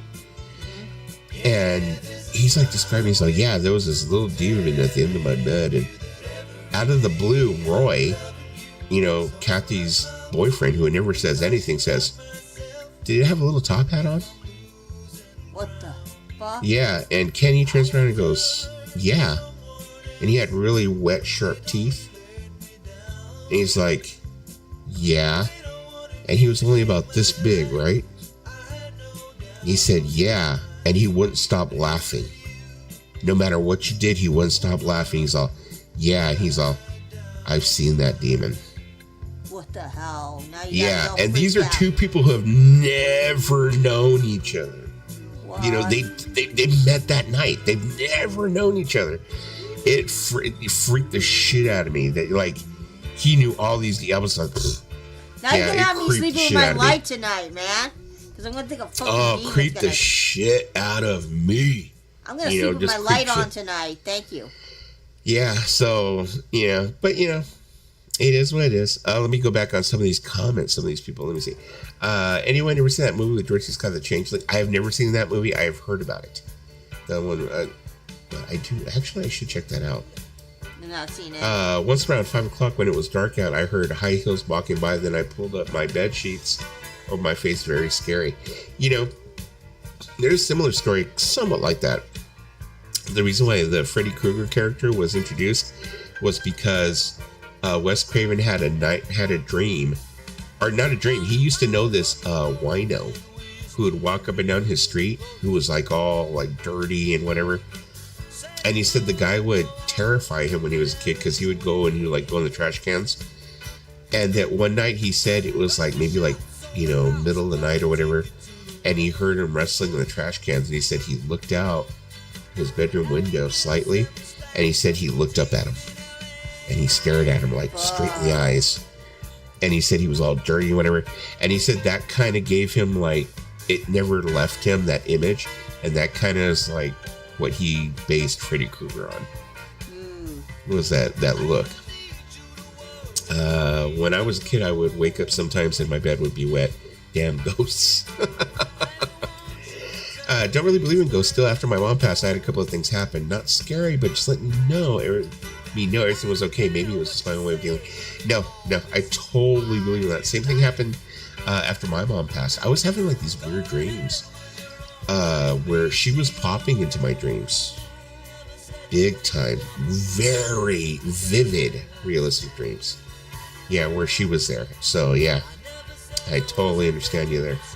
Them ghosts did you wrong, Nanny. Yup. Once it was September and between daylight and dusk, I saw a small light streak through the clouds, the color of an old car headlights. It's like 102. Yeah, the ghost got you all wet. There you go. A friend of mine said he was listening to Art Bell on his radio, and he said many people in North America saw what I saw. Don't know what it was. Some type of UFO is my guess. 2 of 2. So. I know. Now you're gonna get me scared about some little like.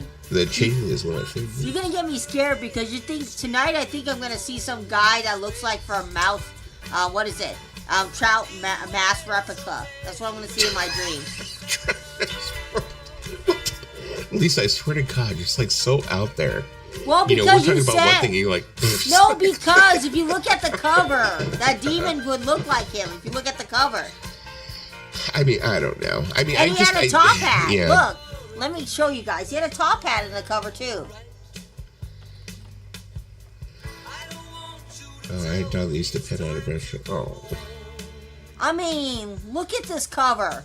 Look at the hat he's wearing. It's not a top hat, but look at the cover of this album and tell me that the demon probably did not look like that. Look at that cover.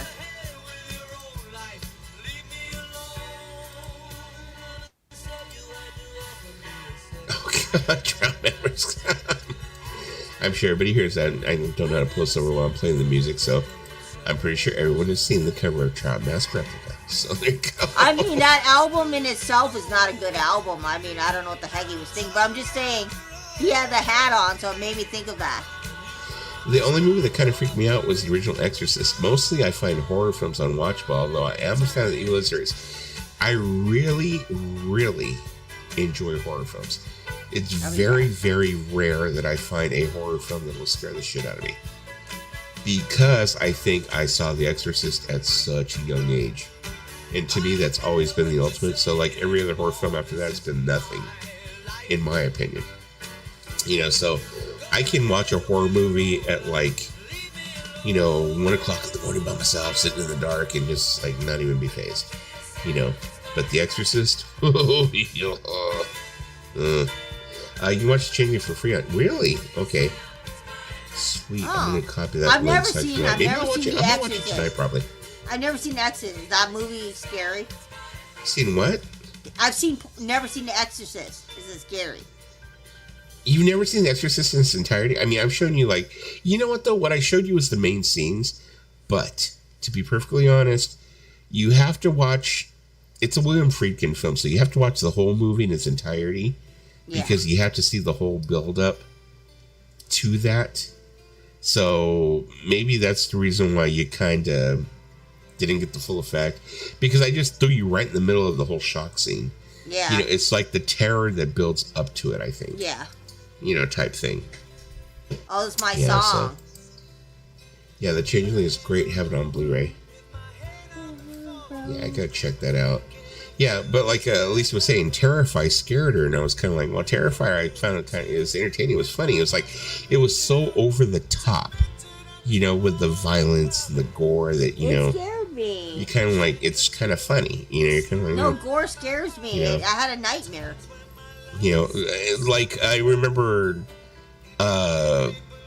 when I was a kid, we went to go see the original Dawn of the Dead, and my cousin Ernie and my cousin Chris were terrified, when we saw Dawn of the Dead, and I fucking loved it. It was like, to me, it was like an action adventure movie, You know, I was like, zombies, fuck yeah, shooting zombies. You know, so to me, it was kind of like that. But like I said, I had seen The Exorcist prior to that, so it was kind of like, you know, everything else was kind of like gravy.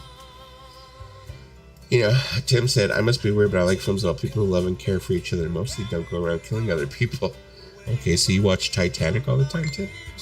Oh, who's messaging me? Oh, this is other boyfriend's calling. No, Dave sent me a link to something. Okay. He sent me the Changeling movie. I'm not going to watch that, Dave. Yeah. I am not he watching sent me that. to good. I think he sent me the link right now. I just heard my phone go off, so. I'm like Dave, I don't want to have nightmares, so I'll be writing Dusty at 4 a.m. I'm terrified. I still have a nightmare about shit. You know what I'm going to do is I'm going to go ahead and do this. Hold on a moment. Oh, I won't do it right now. So I have 4K downloader. I'm going to go ahead and download it. You know what I'm going to be like? I'm going to message Dusty at 4 a.m. I'm going to be like, I'm terrified, Dusty. Come to my house and hold me. So I'm peeing my pants and I can't. Lisa's going to be like, I have to go poop and I'm afraid to go to the bathroom. Should I just go in a can? Yeah. I had a dog who used to panel a lot shortly before she died, and a few weeks later, I heard a loud panting noise come down my hallway and stop right when. Oh. Oh man. That makes me sad when I think about fur babies. There are historical sites in North America that have ghosts. I'm sure there's plenty. Art Bell is a fun listen, not because I believe in any of the theories, but because it's fascinating to hear what people come up with. Those Art Bell shows are classic. I like all kinds of movies. I like all kinds of music. There you go. It's not gory, Lisa. Okay. I'll give it a chance. Glitter was pretty fucking horrifying, Trekker. Oh, Glitter is the worst movie. Let me look it up. The Change. Glitter was the worst horror movie I ever seen. Glitter was pretty horrifying. I like that scene in, what was it, Friday After Next? Where he's like, oh, all I want is two fat girls, a bag of chips. Or wait, no, he's like stoned and sleeping. He was like saying, all I want is I want a fat girl with a belt buckle that says glitter on it. Something like that. Glitter is the worst movie that's ever existed. I don't know. I mean, people say that with Showgirls also, so who knows? I mean, what's the worst movie in your opinion? You've been asked worst movie in my opinion. Yeah, you're talking about the worst movie maybe I've ever seen. Yep. I'll ask you in a gallery too. What's the worst movie you guys ever seen? That's a good question. I'm trying to think. The worst movie? Or like, if you had a top 5, like a bad movie. I mean, there's been lots of movies where I'm like, fuck, I'm never going to get that hour and a half of my life back. But I'm trying to think, like, if I'm being put, like, right on the spot, I can't think of, like, one, like, right on the spot. Well, I mean, it's pretty obvious. Glitter, Gigi. The one with Jennifer Lopez. Excuse me, never saw Gigi. Jersey Zoolander. Girl. Jersey Girl. That movie was bad. fucking sucked. Jersey Girl was bad. Zoolander. Speaking of Ben Affleck, Jennifer Lopez type thing, The Cell. I thought that was a bad movie. Yeah. Yeah, there's been a few. What else? Anything that pretty much Ryan Reynolds has done. Oh, I hate him as an actor. I was an extra in a Rod Jeremy movie. I was an extra in a Rod Jeremy movie. It was a medical drama called That might be where I know you from, Trekker. I was Ron Jeremy's body double. I was in the porno that Ron Jeremy did. I was a body double. There you go. I was a butt double. I did all the hard scenes. I was a butt double in the movie. Last week I finally watched the original Japanese Grudge because the twitchy woman crawling down the stairs freaked me out. It wasn't so bad. Yeah. I mean, I thought, the Grudge was like my son. If you do that, my son freaks out. He can't stand that. He hates it. Yesterday, I think yesterday was freaking great. That's like every Beatle fan's nightmare. Oh, you know what's a bad movie now that I think about it? I thought it wasn't that great, was Rocket Man. No, I liked Rocket Man. I mean, I didn't think it was a great movie, but yeah. I mean, I thought it was okay. It was okay, I mean, the thing is, when it came out, it was like they were trying to compare it up against Bohemian Rhapsody. Bohemian Rhapsody, when it first came out, let's be honest, it was a juggernaut. Even though it was Bohemian Rhapsody, it's aged like milk. Okay, yeah. It was a pretty shitty movie, but it was just at the time, it was a great film. For people, it was fun. And I think Rocketman was trying to like capitalize on that, for that formula, and just did it. So, I don't know. Yeah, the reason why I like Yesterday is because I just think like Yesterday is like every Beatles fan's nightmare. They just like wake up and they're the only person who remembers the Beatles ever existed. That was a shit ass movie. But I think the scene where he like, honestly, I think the scene where he knocks on the door and he sees John Lennon and like John Lennon's looking at him like, what's your thing, dude? He's like, it was so good to see you alive. I thought that was great. That was kind of great. So, The Happening sucked. I was just remembering. Same with Blair Witch Project. I heard a woman talking in my mom's old room when no one else was home a few times. One time my roommate's dog even... I have seen a lot of videos on YouTube where they say that. Where people have actually recorded with their phone a ghost calling them in their voice. Or there was one, I remember this woman was sitting there, she's like, what the fuck is that? Oh my God, can you hear that? And she's recording, and you can hear her. She's talking at the same time that there's a voice calling her daughter in her voice. And she's like, what the fuck is that? I like a lot of pre-1980 movies, Lawful Dusty Hearts. Yeah, I did all the heart scenes. Yeah, he did all the positions. I saw a movie called Mission to Mars. That was bad. Was that the one with fucking Ice Cube and what's his nuts? The fucking Gello dude. The one who did the Brown Bunny and Buffalo 66. Vincent Gallo. Is it Vincent Gallo? Was he in that? I'm trying to remember if that was him. So, Rocketman was a masterpiece. He deserved an Oscar. There you go. I kind of liked Yesterday. See, that's what I'm saying. It's like, I thought it was an interesting concept. I thought it was an interesting concept, that, because especially here in this community, as much as we get pounded with the whole Beatles thing, to like just think, wow, can you imagine if they just never existed? How would that change the world? It was an interesting concept, Let me see. Yesterday was way better than the Queen movie. Oh, please. No way.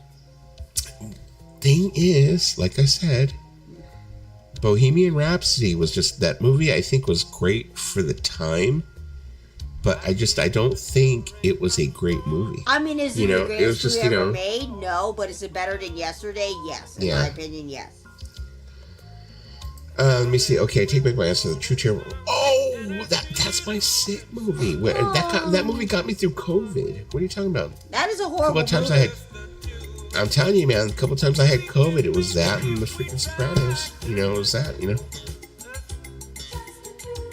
That's a horrible movie. Oh, man. Hold on. I gotta get this cat again. Hold on. How about Magical Mystery Tour? That was a pretty bad movie. Yeah, I said it. Magical Mystery Tour.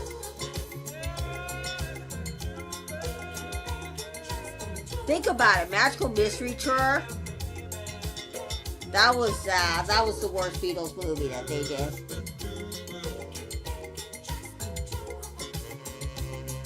Trolls 2 and it's not about Fred Jobs. Debbie Does Dallas. Oh, I've heard about that movie. Debbie Does Dallas. I've heard about it. Worst movie you got, Mel, 1998. Sorry, Tom. I mean, Tom Hanks as like a lead romance in a movie. A romance in a movie. Fuck Tom Hanks. Fuck Tom Hanks.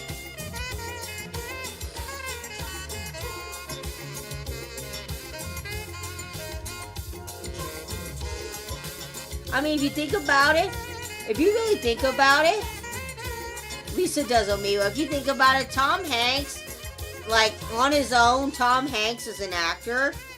I really enjoyed him in Streets of Philadelphia. I loved him in Big. Loved him in Forrest Gump. Loved him in Apollo 13. Like, movies that... A Man Called Otto is also pretty good. Movies that he's done on his own is really good. But, like, romance movies, I don't know. I just don't see Tom Hanks as, like, a leading romance person.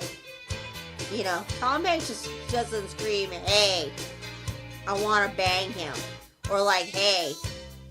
I don't know. I just feel like him and Billy Crystal. Although I do love When Harry Met Sally. Billy Crystal is just another one that doesn't scream romance. Oh, Splash. I remember that movie. I've seen a movie that had Lee Majors in it before he was in $6 Million Man. Voyage to the Planet of Prehistoric Woman is the worst movie that I have ever seen. Possible Stay Awake, though. Oh, I love Sleepless in Seattle, actually. I take that back. Sleepless in Seattle is not exactly a bad movie. I mean, maybe not every movie that Tom Hanks has done is good romance-wise, but Tom Hanks, you know, had some solid solo movies, as I mentioned, some of them. But, like, his romance movies, not all of them, like, hit it out of the park for me. It was some type of horror movie that Lee Majors with. Ooh. Man with One Red Shoe. Tom Hanks was good in That Thing You Do, but I like that movie. I mean, is it the greatest movie that's ever made? No, but, it was a fun movie. I liked him in that. It was fun. I also really liked him in the Mr. Rogers' Neighborhood movie. That was good. And I kind of liked him in that movie they did about Captain Sully. And then I think he was also in the movie about, wasn't the Somalian people? And he got kidnapped. Captain Phillips, he was in that movie as well. And also, what else was he in? Like, it's escaping my mind what other movies Tom Hanks did. But yeah, Tom Hanks never really, in my opinion, did a lot of bad movies. He was a pretty solid actor. I mean, if you guys want to watch a really good movie by Tom Hanks, that's Lisa Captain Phillips. I'm the captain now. No, have you seen that movie, Captain Phillips, with Tom Hanks? Because they were talking about Tom Hanks in the chat. That's why I was telling him about the Tom Hanks movies. It's not about Fred Dobbs. I once saw a movie called Debbie Does Dallas in Sports. You know? I think you need to see that movie. Worst movie, You Got Mail, starring Tom Hanks and Meg Ryan. It's supposed to be a heartwarming romantic comedy, but everyone in the film makes horrible, unethical decisions. Yep. Yeah. It was a cringy movie. I need to get that sound effect. No, I mean, Tom Hanks is a nice guy, but I'm just saying that when it comes to romance movies, I don't thoroughly enjoy a lot of Tom Hanks' romance movies. Although Sleepless Seattle was really good. I like that one. That was cute. Yeah. I mean, the thing is, like, Tom Hanks had a really good stretch there. You know, where everything he touched was gold. You know? I mean... No, not you guys so all much. remember, let's talk about the early stuff. Remember when Tom Hanks was in Bosom Buddies? Oh, yeah. And remember when Tom Hanks played a drunk alcoholic on Family Ties? He was the uncle. What was the uncle's name? Uncle. Oh my God! Yeah, I forgot the uncle's name was. And he goes and he slaps Alice Keaton's character, and he's like, "You really gotta go now." He goes, "I'm sorry." Yeah. I mean, I'm trying to remember like all the old stuff that Tom Hanks did that came to mind. Tom Hanks on Family Ties. He was about 20-something, I think, when he did that. Oh, my nose. Now I gotta go. I remember. I gotta look it up now. He played. Yeah, I remember when he played the uncle on Family Ties. Oh, he played Ned. He played Ned. Uncle Ned? Was it Uncle Ned? Uncle Ned. Remember that episode? I saw it recently, too, where it was a two-parter with Michael J. Fox. Well, it was Family Ties, of course, he was in it. But he did this, like, two-parter after his friend died in the car accident. Yeah.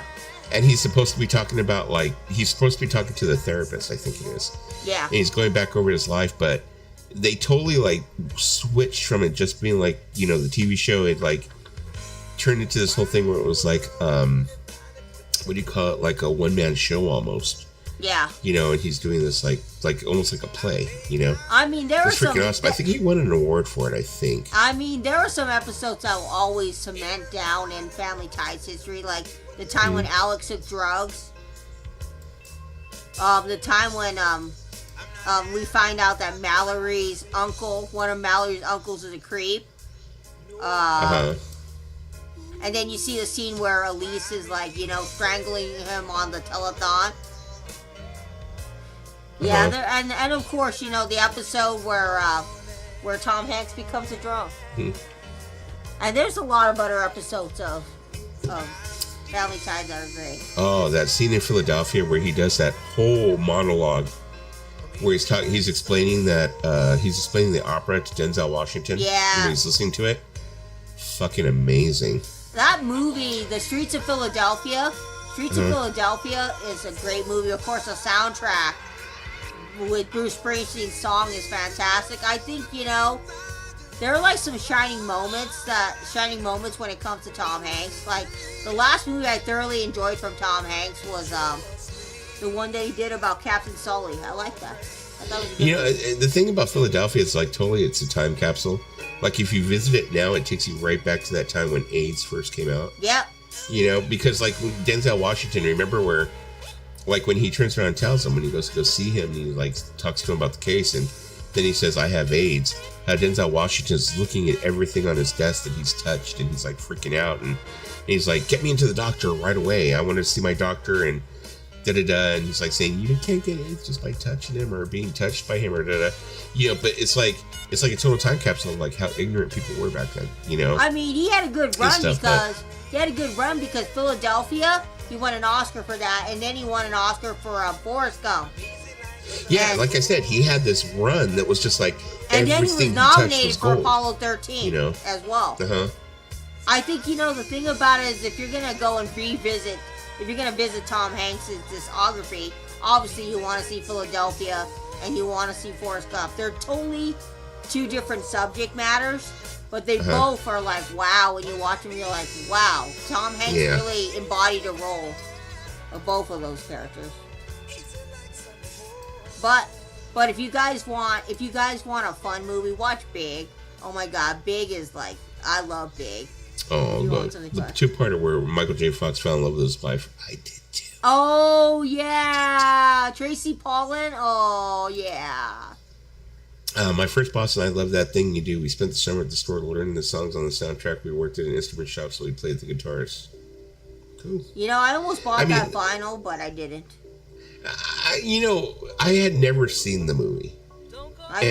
Paulina had talked about it, and then also I remember because I was reading about, I think the final gripper was I was over at the Circle of Orange. Yeah. Because there's this store I go over there. It's a bakery, and I was going to pick up some cupcakes I usually get there and stuff. And I was like, oh well, and I was remembering how I had talked to you guys about how there's a piece of sidewalk there that no doubt had taken photographs for Tragic Kingdom, and then also the sidewalk is pretty prominent in that thing you do. And I was looking at it, I was like, I'm gonna go home and watch that because I forgot what I was doing, but I was like, I'm gonna go home and fucking watch it. I haven't watched it, and I really, really enjoyed it. I really, really had a ball with it. So, I mean, really, really good movie. It was. It's a good movie. Dusty, did you ever see Angels in America? I started it and I never finished it. But yeah, it was fucking great. What I saw was, thank you for reminding me of that, Tricker. That's something I do need to finish. Definitely.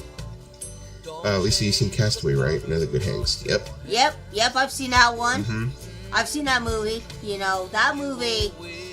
That movie also was another movie where it's wow. I mean, there's some, I think he was also in Catch Me If You Can. I believe he was in that movie as well with Leonardo DiCaprio. Mm-hmm. Leonardo DiCaprio is another actor that Catch Me If You Can, yeah. Yeah, Leonardo DiCaprio is another actor that's done so many good movies, and then he goes win for fucking Revenant, which I'm like, why? But Leonardo DiCaprio, I don't think he was doing it to win the Oscar. He did movies that he wanted to do. Yep. And he was just a great actor. And you know what? That was all the Academy feeling the weight of the critics and feeling the weight of the press, telling them, why has he not won anything yet? Because a lot of people said he should have fucking had it for What's Eating Gilbert Grape. He should have. He should have had it right then.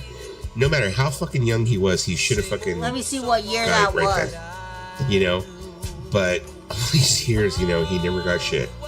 You know? But I don't think Leonardo DiCaprio was really that concerned with getting an Oscar. No, he wasn't. You know? I don't think he was. Okay, so that movie came out in 1993. I'm going to see who's 1993 Oscar. Or maybe it was 94. 1994 Oscars. Yes, very noir. Very freaking 70s noir. It almost feels like an exploitation film, actually, to tell the truth, Sean. You know, feeling them softly. Like a mafia 70s, like, you know, grungy film. Well, you know, that year I have to kind of agree. Fugitive with Tommy Lee Jones, that's a fucking good movie too. The Fugitive. Green Mile was very good as well. Yeah, I love the Green Mile with what's his name, Michael Clark Duncan. Yeah, that was like one of the last movies I think he did. That was a great movie, Green Mile. You know, the thing that I found so fascinating about him and Gilbert Grape was how he did this whole thing where he studied, you know, mentally disabled children and stuff like that. He hung out with them and everything else. And he actually had their hand movements down. Like, if you look at his role, he does this thing where he does this thing with his fingers and he's doing stuff like this. And me, you know, because I have an autistic child, you know, I've been around a lot of children who have other, you know, mental disabilities. And they do that thing with the fingers. Yeah. You know, people, you know. So it's like, I found that fascinating. He had that complete thing down, you know, that and the nose thing. It was like fucking amazing. You know, it's no. It was a pretty stacked year when he was nominated. It was a pretty stacked year because you got people like John Malkovich in The Line of Fire, who's also another great one. Then you got Ralph Fiennes for Schindler's List, which, if you guys have not seen that movie, fantastic. Oh shit, that's okay. Well, and then you got Pete Postwaite for In the Name of the Father. It was like a real Pete Postwaite. Pete Postwaite, and then you got Tommy Lee Jones for The Fugitive. It was a good year. Yeah, it was a rough year. But still, I mean, to not be nominated, he wasn't even nominated, was he? Yeah, Leonardo DiCaprio was nominated in 1994. Oh, he was nominated? Okay. Because the movie came out in 93, so they nominated him for the 1994 Oscar. That was also the year when Piano won, too. Anna Paquin and Holly, I forgot what her name was. Holly Hunter. If you guys have not seen The Piano, another movie that Robin Williams and World's Greatest Guy. I've never seen that movie. Oh, you know what I love Robin Williams in, and it creeps the fuck out of me? Is 1 Hour Photo. That was pretty creepy. But you know what movie is I think one of my favorite Robin Williams films is What Dreams May Come. Oh, that one's good. I love Good Morning Vietnam. That one's good. Good Will Hunting. Good Will Hunting, Patch Adams. And, you know, obviously, this is going to be no surprise to you. My favorite is Miss Doubtfire. Well, I mean, yeah. As a kid, I love Miss Doubtfire. Right? His fingers, she was amazing. It was. I think Kathy Bates should have won an Oscar for every one of her dramatic roles. Yeah. You know, Misery. I mean, Misery's fantastic. Fuck me, you know, and I know that Trick is probably being a smartass, but no, honestly, yeah, for fucking Misery, I think she should have fucking won an award for supporting actress for 6 Feet Under. Did you ever see her on that show? Oh my god, she was fucking excellent on 6 Feet Under. You mean an Emmy? Yeah, supporting actress. Yeah. Well, because an Emmy they have, they do have that in Emmy. But I think, you know, the thing about it, she definitely deserved the Misery Award. Well, yeah. Let me see. I like Tom Hanks. I saw him Bosom Buddies. This is a Monsters and Bachelor Party. Yeah. Bachelor Party was pretty freaking hilarious. I remember the scene where they're running through the freaking Cineplex, and it's almost 100 theaters or some shit like that. I haven't watched it in a while, but You should. Good Morning Vietnam was good. Yes, it was. Yep. Popeye was the best film ever, except for every other film ever made. You know, I watched Popeye not too long ago. I downloaded it from Yiffy. Popeye's classic. I don't know. I had downloaded it from Yiffy, and it was like, you know, because one of those things where it was a 4K transfer, and I was like, hey, what the fuck? I'll download it, you know. I haven't seen it in years. I think I hadn't seen it since it like first came out. And I watched it, and I was just like, oh my god, this was horrible. Here's a question for the chat. What song won in 1994 for best song? I don't know which in one. the Oscar. You want to know? I'll tell you. Streets of Philadelphia. Oh, well, maybe. I mean, that movie Philadelphia was doing really well because Tom Hanks had won that year for Philadelphia. But you know, Johnny Depp was great in that movie, but so was Benicio del Toro. Yeah. You know, actually, Sean, have you ever seen the picture? There's a meme out there. Look it up if you can on Google.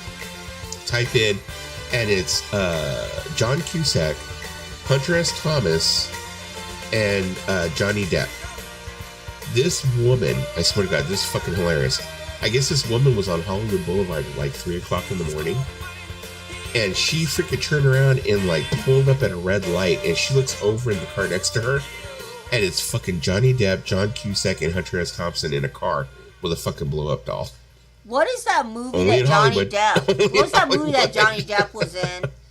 I can't remember the name of it. Penelope Cruz was in the movie too. Oh fuck, that's right. World According to Garp. Yes, most definitely. I gotta know now. Johnny Depp. Tim's I knew that Oscar question, but you didn't give us a chance to answer. Everyone should see Cloud Atlas, the movie that was Lana Wachowski's manifesto to when she came out. Sorry, Tim. Wait a minute, what movie was it? He was in a movie with Penelope Cruz. I knew that Oscar question, but you didn't give us a chance to answer. Sorry. Oh, Blow. That was the movie. Remember that movie, Blow? Oh, yeah. With Penelope Cruz? Yes. Who was also in a movie with Tom Cruise, who was like a hit-and-miss actor. But let me tell you something, guys, about Tom Cruise. He never fucking ages. That man looks good. He's like Ralph Macchio. Okay, I'll give you guys another question. Hold up. Okay, I'll give you guys another question. Here we go. Let's see. Okay, wait. Here we go. Who won original score in 1995? Was it Hans Zimmerman for The Lion King? Forrest Gump? Interview with the Vampire by Elliot Goldenhall? Little Woman by Thomas Newman? Or The Shawshank Redemption by Thomas Newman? Put your answers in the chat. Who won Best Original Song for 1995? 1995? Yeah.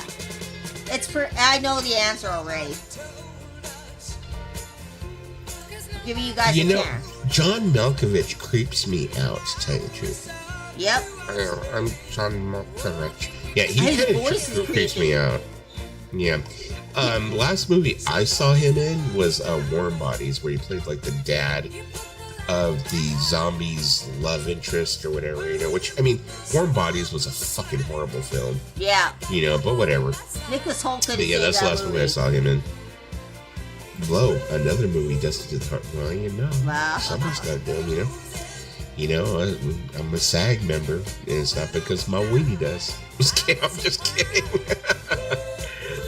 Said Law, I'll check that out. John Cusack's a well-known fan of Hunter, so was Depp. They were near both. Yeah, they were. But actually, what I was going to say is, here it is. Here's the picture. Like I said, 2 o'clock in the morning, chick's at red light, turns around, looks next to her. What does she see? Bam! Yeah. All with cigarettes. Is that fucking hilarious or what? Yeah. Talk about a once-in-a-lifetime fucking thing, I mean, I'd be like, what the fuck?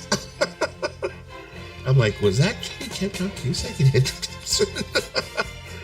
That was Gonzo with the fucking, what the fuck? Fucking crazy. I mean, if we're talking about people with, like, really unique voices, John Malkovich, another one that comes to mind is Christopher Walken.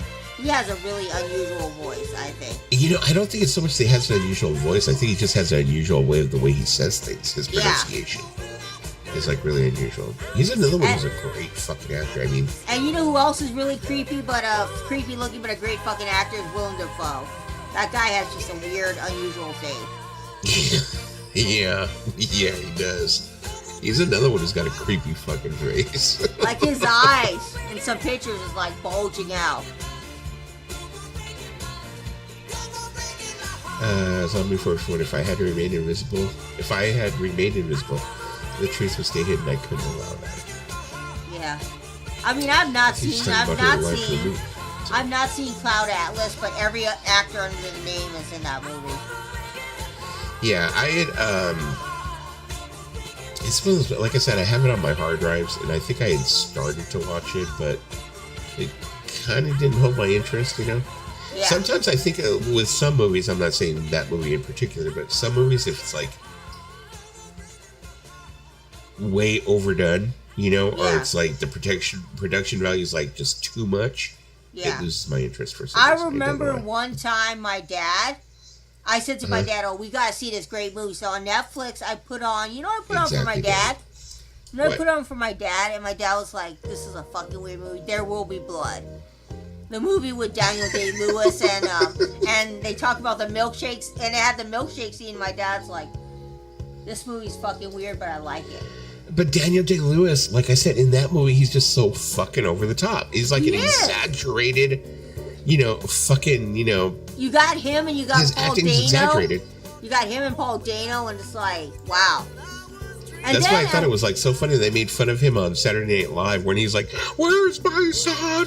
Where's my son? I mean, if you think about it, you go from watching him in There Will Be Blood to watching him in Lincoln, and you're like, wow, like totally two different people.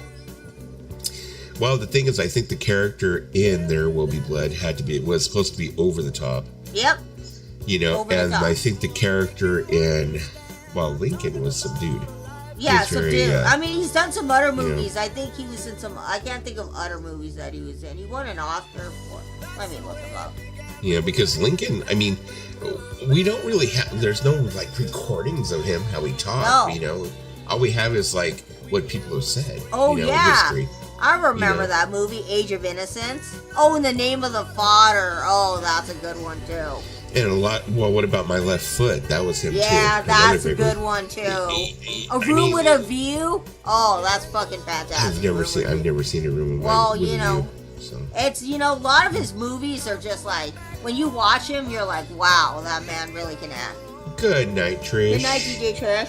Sweet dreams. Yeah, I haven't seen that movie in a long time, Sean. Blow. I saw that movie in like the early 2000s, but I have not revisited Blow in a long time. You know who was great in that movie was Paul Rubens, Pee Wee Herman. Yeah. Pee Wee Herman was fucking awesome in that movie. That was like his last good role before he, before he ended up in who knows where. Yeah, that was almost kind of like his comeback role, I think. Yeah. Honestly. I mean, there's actors out there that could really bridge the gap of, doing comedy and serious roles. And one of the actors that come to my mind by DJ Trish is Adam Sandler. Like some of the serious roles that Adam Sandler has done. Oh yeah, when he does drama. Good. Yeah, like Punch Drunk Love. Uncut Gems. I was like, there's some actors out there that could really do comedy, and then they could really put on their serious face. Like same with Robin Williams. He does comedies, and then he can also do serious roles.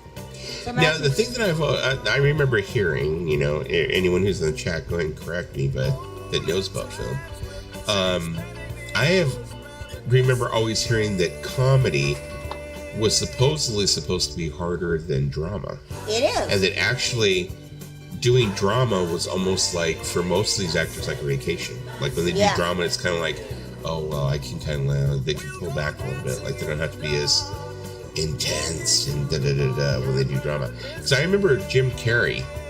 I remember the first time I had ever seen him. Yeah. He had done this role. It was called Doing Time on Something Drive. I don't even remember what it was, but he was really young. And he played the son who had AIDS. I guess he played the son who was gay and had AIDS, and his family was dealing with it. It was called Doing Time on Something Dry. I don't remember. I saw it when I was very young, but it was a made-for-TV movie, and it was a dramatic role. Yeah. And it was one of the first roles I ever saw Jim Carrey in. And I mean, he just tore it up, And I remember, I think he was the one that I had seen in an interview say, he's like, well, yeah, drama's easy. He's all, comedy's hard. One of the first few couple roles that I remember seeing Jim Carrey in was Ace Ventura, 3. Ace Ventura, Dumber and Dumber, and this was coming, Fireman Bill. Fireman Bill, man. I'm gonna start calling you. I'm gonna keep on calling you Lloyd Dobler. What's his name? Lloyd Dobler? Yeah, Lloyd. Oh my god, I love when they had that puppy truck or whatever they had. Adam Sandler drama Reign Over Me, where his family died. I've never seen that one, but I've heard about I've not seen that one. I've only seen Punch Drunk Love. Of all the serious movies, I've only seen Punch Drunk Love. Are they really doing a freaking Happy Gilmore 2, or is that a fucking AI shit? No, it's happening. It's happening. It's on Netflix. They really are doing it? Yeah, I'm gonna watch it. I love Happy Gilmore. The only Jim Carrey movie that I like at all is The Truman Show. The Truman Show was good. But you know what? The Truman Show was actually before its time, because it actually predicted the way the TV was going to go. Yep. Because if you really think about it, that was before Big Brother and all that shit. 24-hour, reality shows. So... the first Jim Carrey movie I saw was Earth Girls Are Easy. It was okay, there you go. Yeah. Yeah, but Fireman Bill was good. Yeah, I think but I think that the first Jim Carrey movie I saw was that one. I'm trying to think like what other serious roles I've seen him play.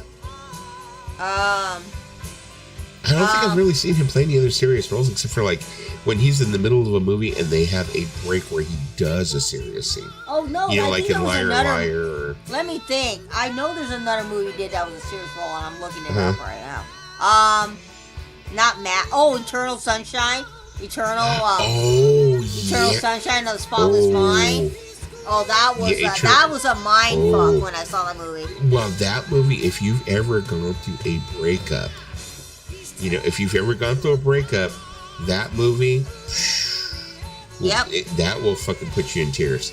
If you ever go through a bad breakup. Yep, I've been there. Because, that movie was fucking amazing.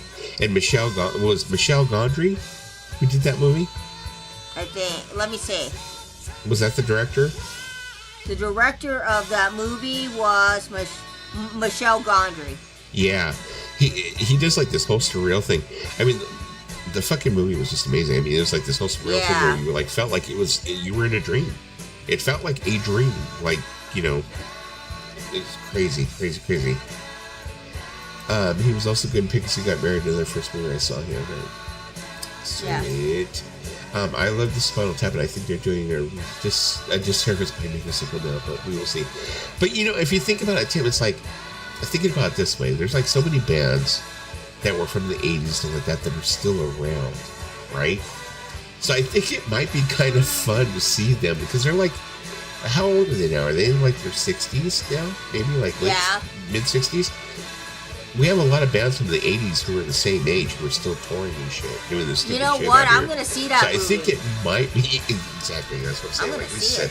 I'm going to see it because it's like I think it would be funny for them to focus on the whole thing, like what it's like to be an older musician now. Think about it this way, Tim. Think about it this way. When they did the third Bill and Ted's Excellent Adventure, I was like, fuck yeah.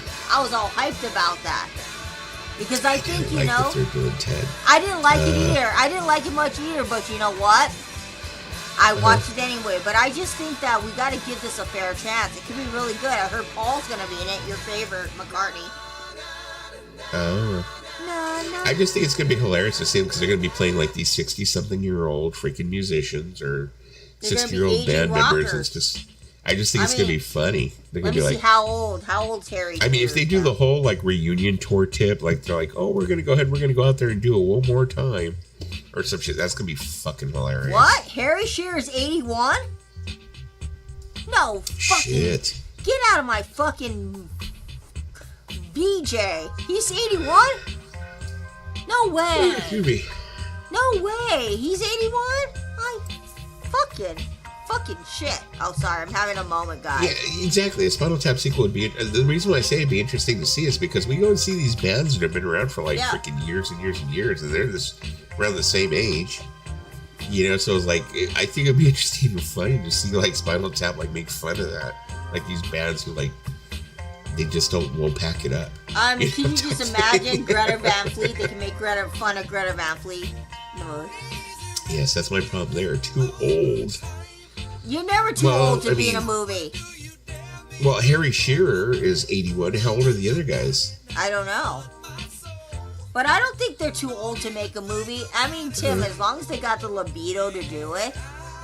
I mean, come on. Think about it. Libido's not for acting. Libido's for sex. Okay. Well, still. As long as they have... As long as they have the stamina to do it, they have the strength. Okay. I mean, Robert De Niro had a kid at 79, so I think anything's possible. Tim Ellis said, old people's rule are very funny. I like to think I'm funny sometimes. I'm very funny. I'm 42. I'm 42, and everybody thinks I'm funny except for him. No, Lisa's an old fart. Yes, I am. I'm 42. I got white hair, but you can't see it.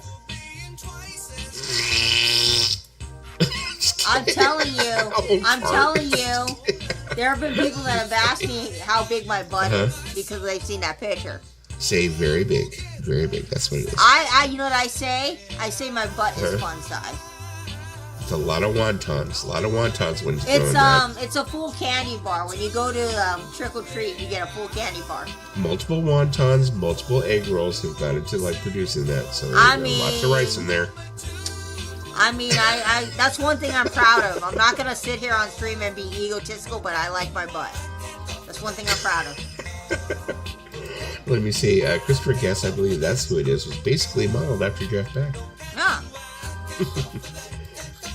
Of course, Mount Tap will be the headline at the We Are Not Young Festival. Yeah, that's right. If they have the We Are Not Young Festival, me and Dusty are gonna go there with our motor scooters. Christopher Guest and Michael McKean are both 77. Rob Reiner is 78. I mean, they can still do it. That would be kind of interesting, too. A Mighty Wind sequel. You know, but, well, yeah, that'd be, I mean, I don't know where they would go with it, but, I mean, yeah, it could be interesting. I mean, I would see it, because, I mean, I love A Mighty Wind. You know, I mean, it's just the whole, what is the name? What would you know, I used to have my friend Kathy, the same one I was saying, who had that boyfriend, Roy. She was very into their films. She was the one who introduced me to it. I remember she took me to go see Waiting for Guffman when we were young in the 90s. We went to the Lemley to go see it, and she was the one who introduced me to the whole thing, like the whole, like, you know, genre. But she had a name for it. I forgot what it was. You know, she had like a name for the whole, like, crew or whatever, but yeah, but I think a Mighty Wind sequel would definitely be interesting. Most definitely. I love this. Think about this, guys. If they did a Hall & Oates movie, and I've thought about this. I know it's a little left wing, but couldn't like Patrick Stump maybe play one of the members of Hall & Oates? No? Okay, maybe just me thinking that. Never mind. I mean, Hall & Oates, let's just try and get them back together and do a couple of shows. That'd be freaking awesome. Hey, if Hall & Oates get back together... Right now, they really don't like each other, right? Guys, I am cementing this into it. If Hall & Oates gets back together, me and Dusty will be front row to watch them have a feud in LA. Are they fucking suing each other right now? Yep. They're in the middle, like, I don't know if they're still in the court case, but I know that they were in the middle, they were suing each other at one point. Yep. Or whatever, so I blame it on him shaving the mustache off. When he shaved the mustache off, everything went to shit. It's like when So, Kiss showed their face, everything went to shit. let's see. A Mighty Wind sequel would work, especially with Eugene Levy and Catherine O'Hara coming off of Schitt's Creek. Yeah. Could be interesting. I love the outtakes of Christopher Guest films are films must own on physical media. You know, the thing that I find hilarious was like the end of fucking like Waiting for Guffman when he's like talking about how he has the little like store, and he's like, yes, he's all. For one thing, he ends up showing that he has like the Brat Pack big heads, which is the thing. I mean, it's pretty much a Hollywood thing. Like if you live down here in like Hollywood in California, yep. and you go to any shop in Hollywood, they have these like big heads of the stars like Chaplin and Marilyn Monroe, and he's got like a whole set of like big heads of like Anthony Michael Hall and freaking like, you know, everyone from the Brat Pack. It was freaking hilarious. That was one. And he's like going, and you know, everybody wants to have their own Remains of the Day and Remains of the Day, Das Boot, and A Dinner with Andre freaking action figures or something. Andre the Giant? No, Dinner with Andre or something. Oh. It was a movie that was out at that time, was like this real artsy fartsy film. Oh. That was nominated for all these Academy Awards, and it was like supposed to be like a historical dinner that happened between these two great figures who talked, and it was kind of like, I mean, it was really a fucking snore fest. But, and then also Remains of the Day, which was like a movie with what's his face from freaking Silence of the Lambs? What was his freaking name? Anthony Hopkins. Yeah. It's like just movies that you would not consider to be like, you know, have action figures, you know, and they have action figures for it. And he's talking about like Das Boot, and he's all, I like the whole, like, you know, he's all, you can get your figures and do the whole, like, yeah, you know, Das Boot thing, be like, talking like a freaking German. Yeah. It's freaking hilarious. You gotta see it. It's at the end of the film. Let me see. Chris Guest's character had a shed full of his inflated beach ball collection, and he lived in Nebraska. It's just the fucking characters are just so like freaking hilarious. So freaking. There's a lot of movies that they could remake or they could do a sequel to, and there's some movies that should not be touched. So The Mighty Wind was so good. Well, I forgot about that movie. Loved it. It's so cringe and so like freaking like it's weird that it just like holds your attention, you know.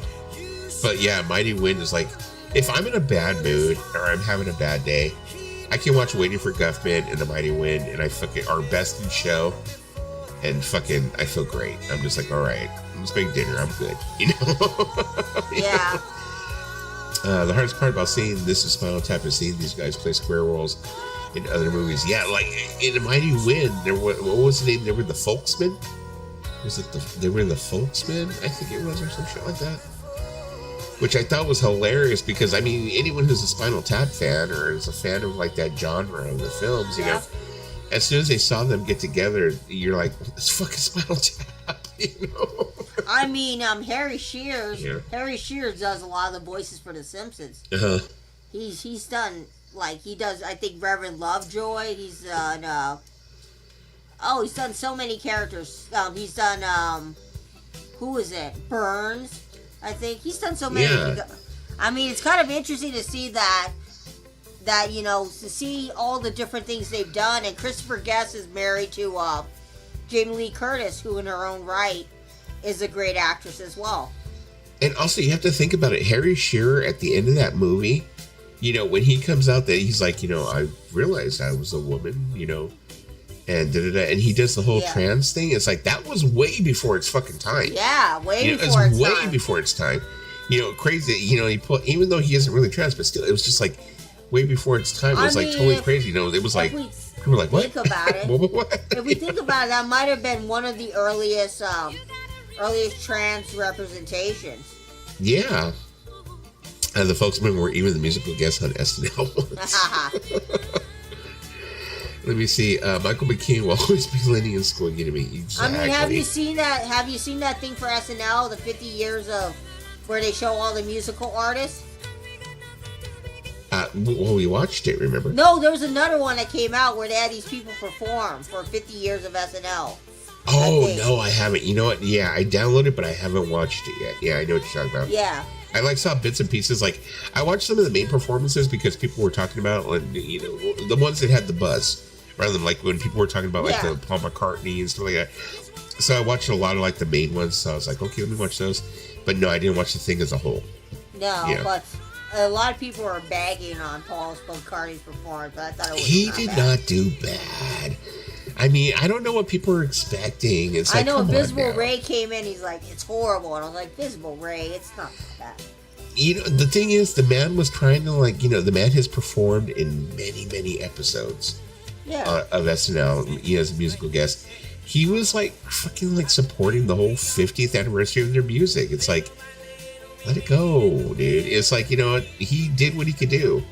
Like I've said it many times before, like there comes a point where you don't expect them to be the greatest artist, or be the, have the greatest voice. It's like, you're just glad that they're there still doing it. There comes a point with that,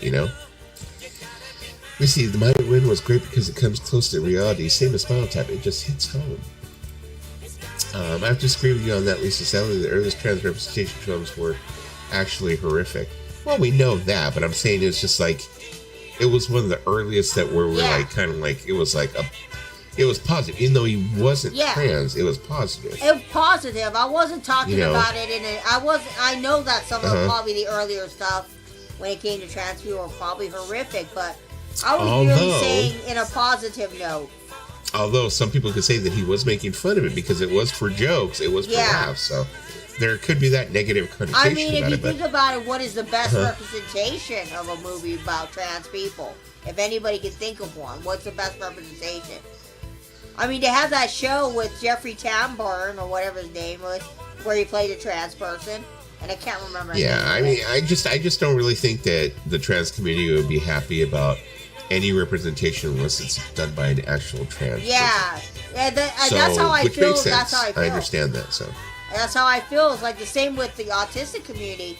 We would not be happy. We're not too happy when someone tries to do a role in an autistic person and they're not autistic and they do it funny, and we're thinking, I mean, because there's like, I think, when it comes to roles of doing like this, people like from the gay community or people from the trans or people from the autistic community or disabled people, I sometimes think, you have to get the right person.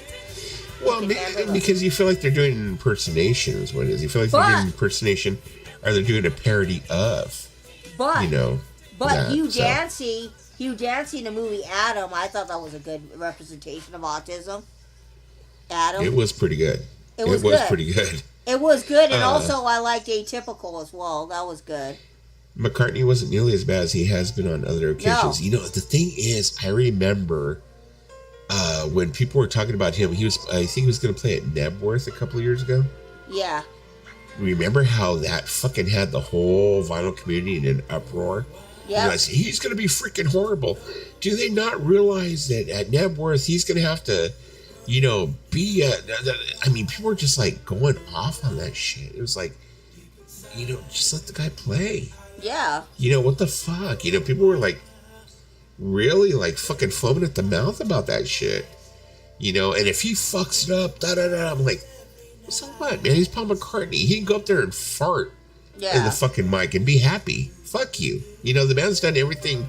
The man's done everything he can do. He's accomplished everything. It's like, what the fuck, I just think people will never be happy with anything that McCartney does at times.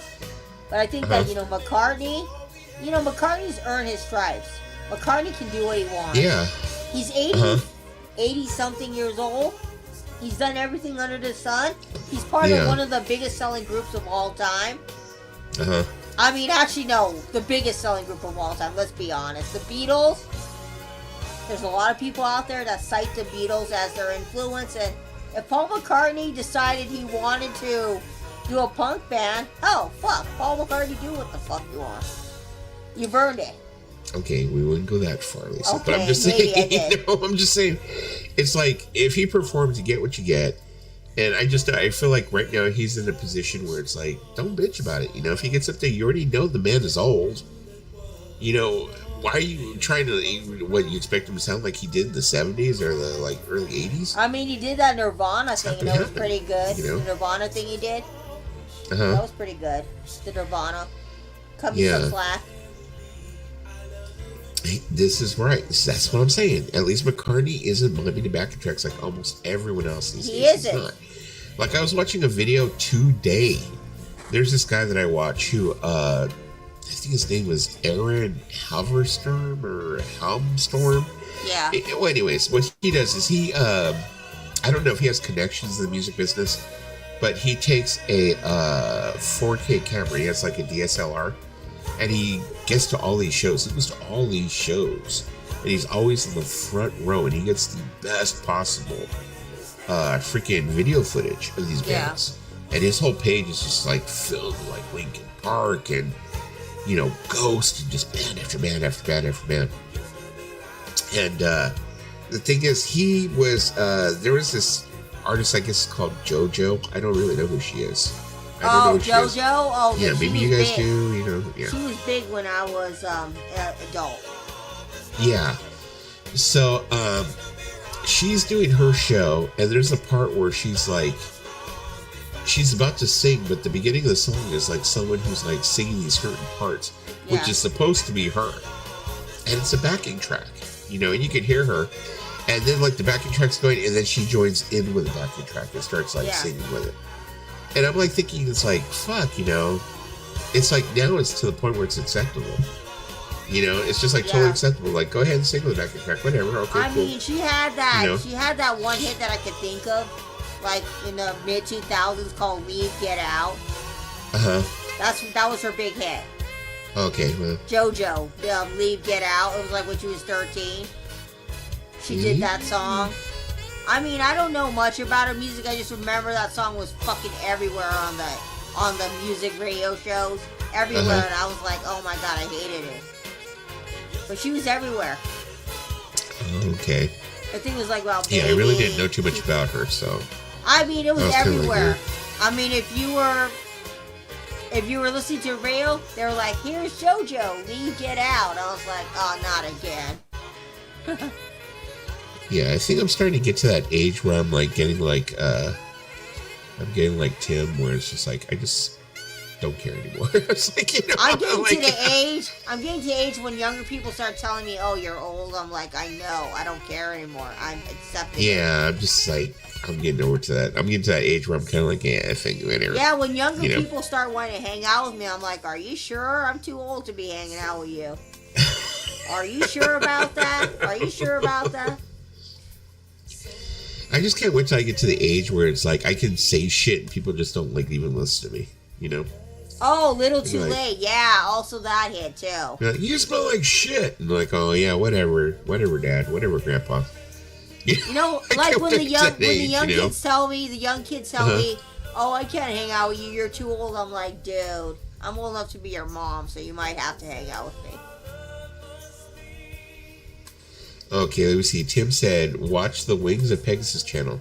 That guy spent the last 2 years exposing who is really playing live. Oh, I watch him. Not. I'm subscribed to the Wing of Pegasus. Wait, that sounds familiar. Have I watched him before? I think I have. He's the guy that goes live every time he hits a certain goal or something, or when he does a live every Saturday, I think. I'm trying to think if he's the one who like exposed all the backing tracks and shit like that. If he was the one, excuse me.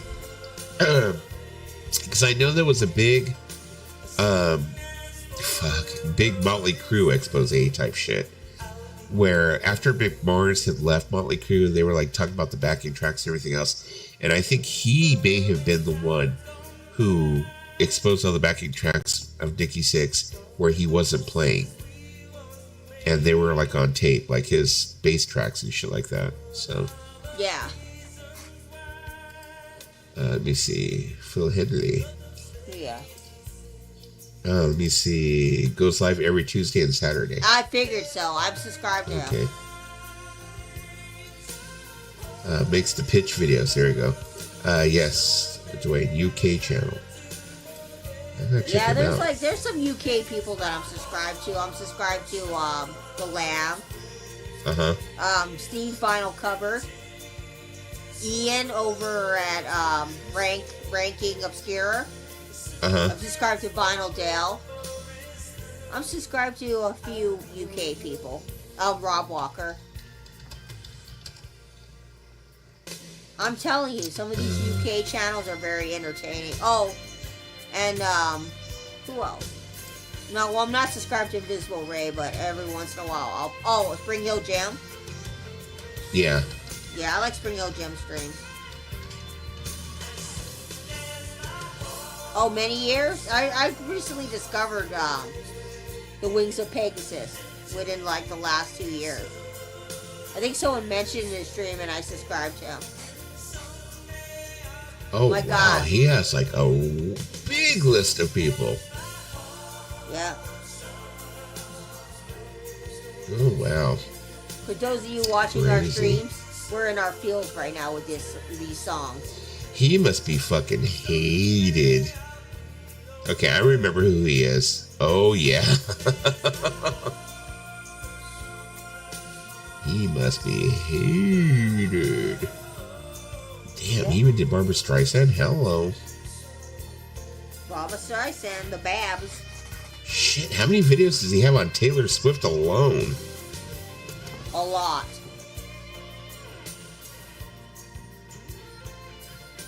Let me see. That is crazy. Oh, George Michael. Speaking of George Michael, they just recently... Let me go subscribe to Wings Pigs Veneers. Timon True Phil is from England.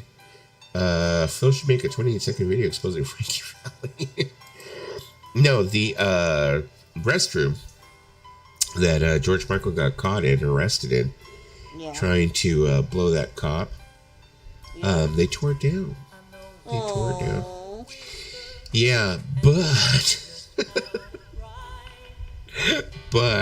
my friend George went and took a bunch of the bricks because they demolished it and then they left all the bricks out there or whatever because they're going to build a new one. It's just fucking old. It's an old restroom and they want to build the shit around it or whatever. And they knocked all the bricks out or whatever. And Let me guess, did you get a piece of it? He said he's going to give me a piece of it. And I'm just kind of like, what am I going to do with that, dude? I'm just Why would like, you want that? It's like you pull out a brick and you're like, you know what this is? We're gonna be like, what was that? Yeah, this is a brick from the restroom where George Michael got busted trying to blow that cop. You know? I mean, why would you want that anyway? It's different, I guess. Something nobody else has, I guess, right? You can show that to your friends and be like, hey, this is George Michael's Yeah. blow brick. Tim said, no, Streisand did not use autotune or anything else. She was totally live. Or was it Memories? He doesn't bust everyone. Lots are positive too. Yeah. That restroom was a historical landmark. Yeah, You know it was. I mean, you know what you need to do is like, I guess you would need to frame it and get like a miniature toilet and put the brick on top of the toilet. No shit. You know what I was thinking I'm thinking of doing is, I have like so many different pieces of shit. Like I have a piece of like I got a piece of Irvine Meadows, which I really want to get those seats. Supposedly they're selling seats. Somebody has seats.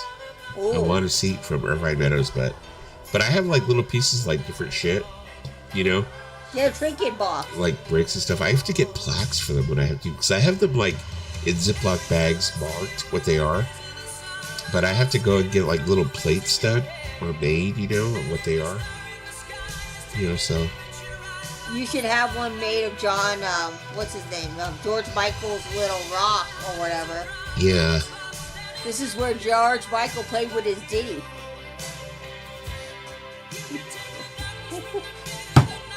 I'm going to hell. Sorry, guys, I'm going to hell. What, he was an adult. It wasn't like he was a kid when he did it.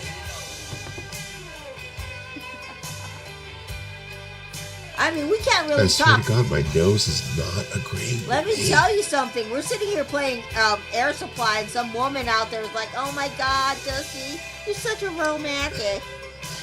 Because I make love out of nothing at all. Yeah, me too.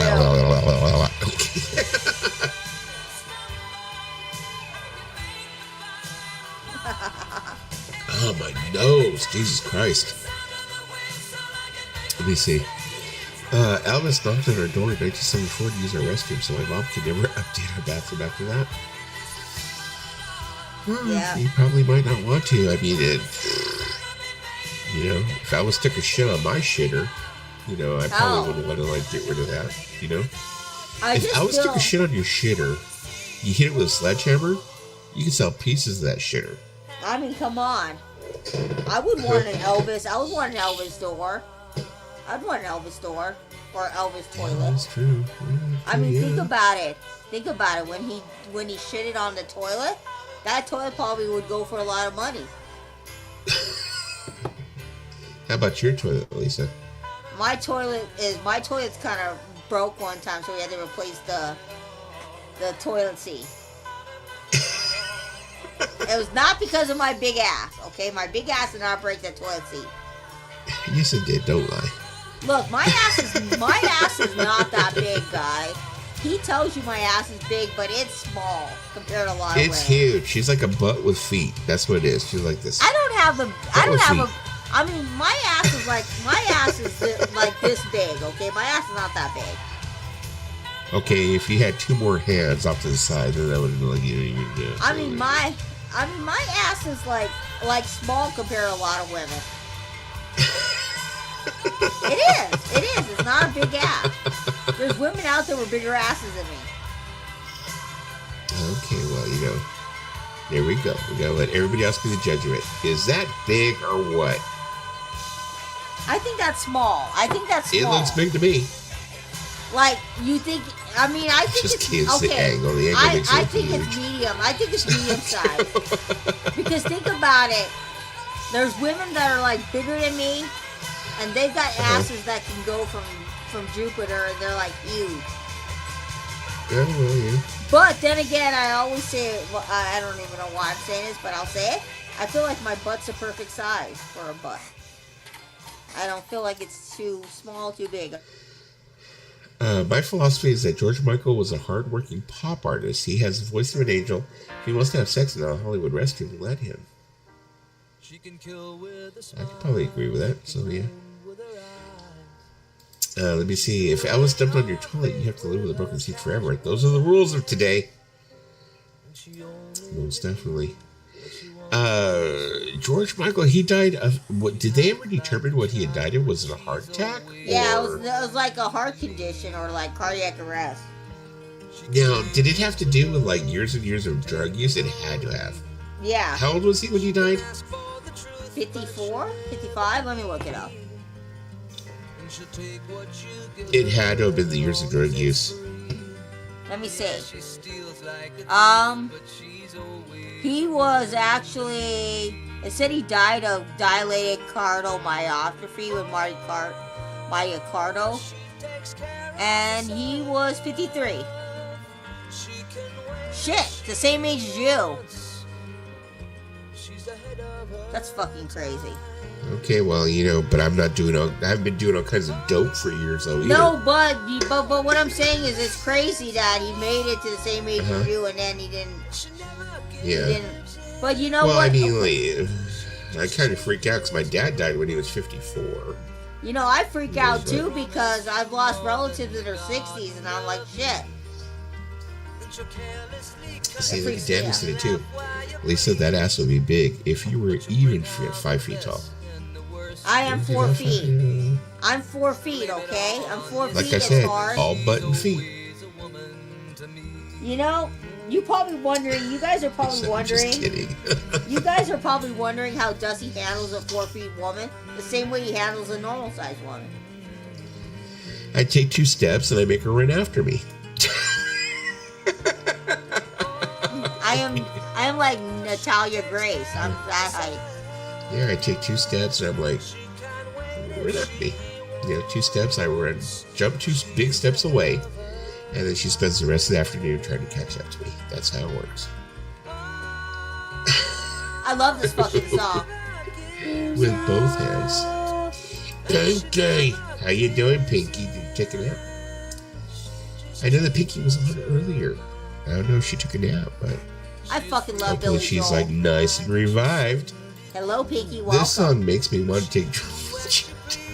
Oh, come on now. It's Billy Joel. Come on it's now. Fucking Billy Joel. Who hates Billy Joel?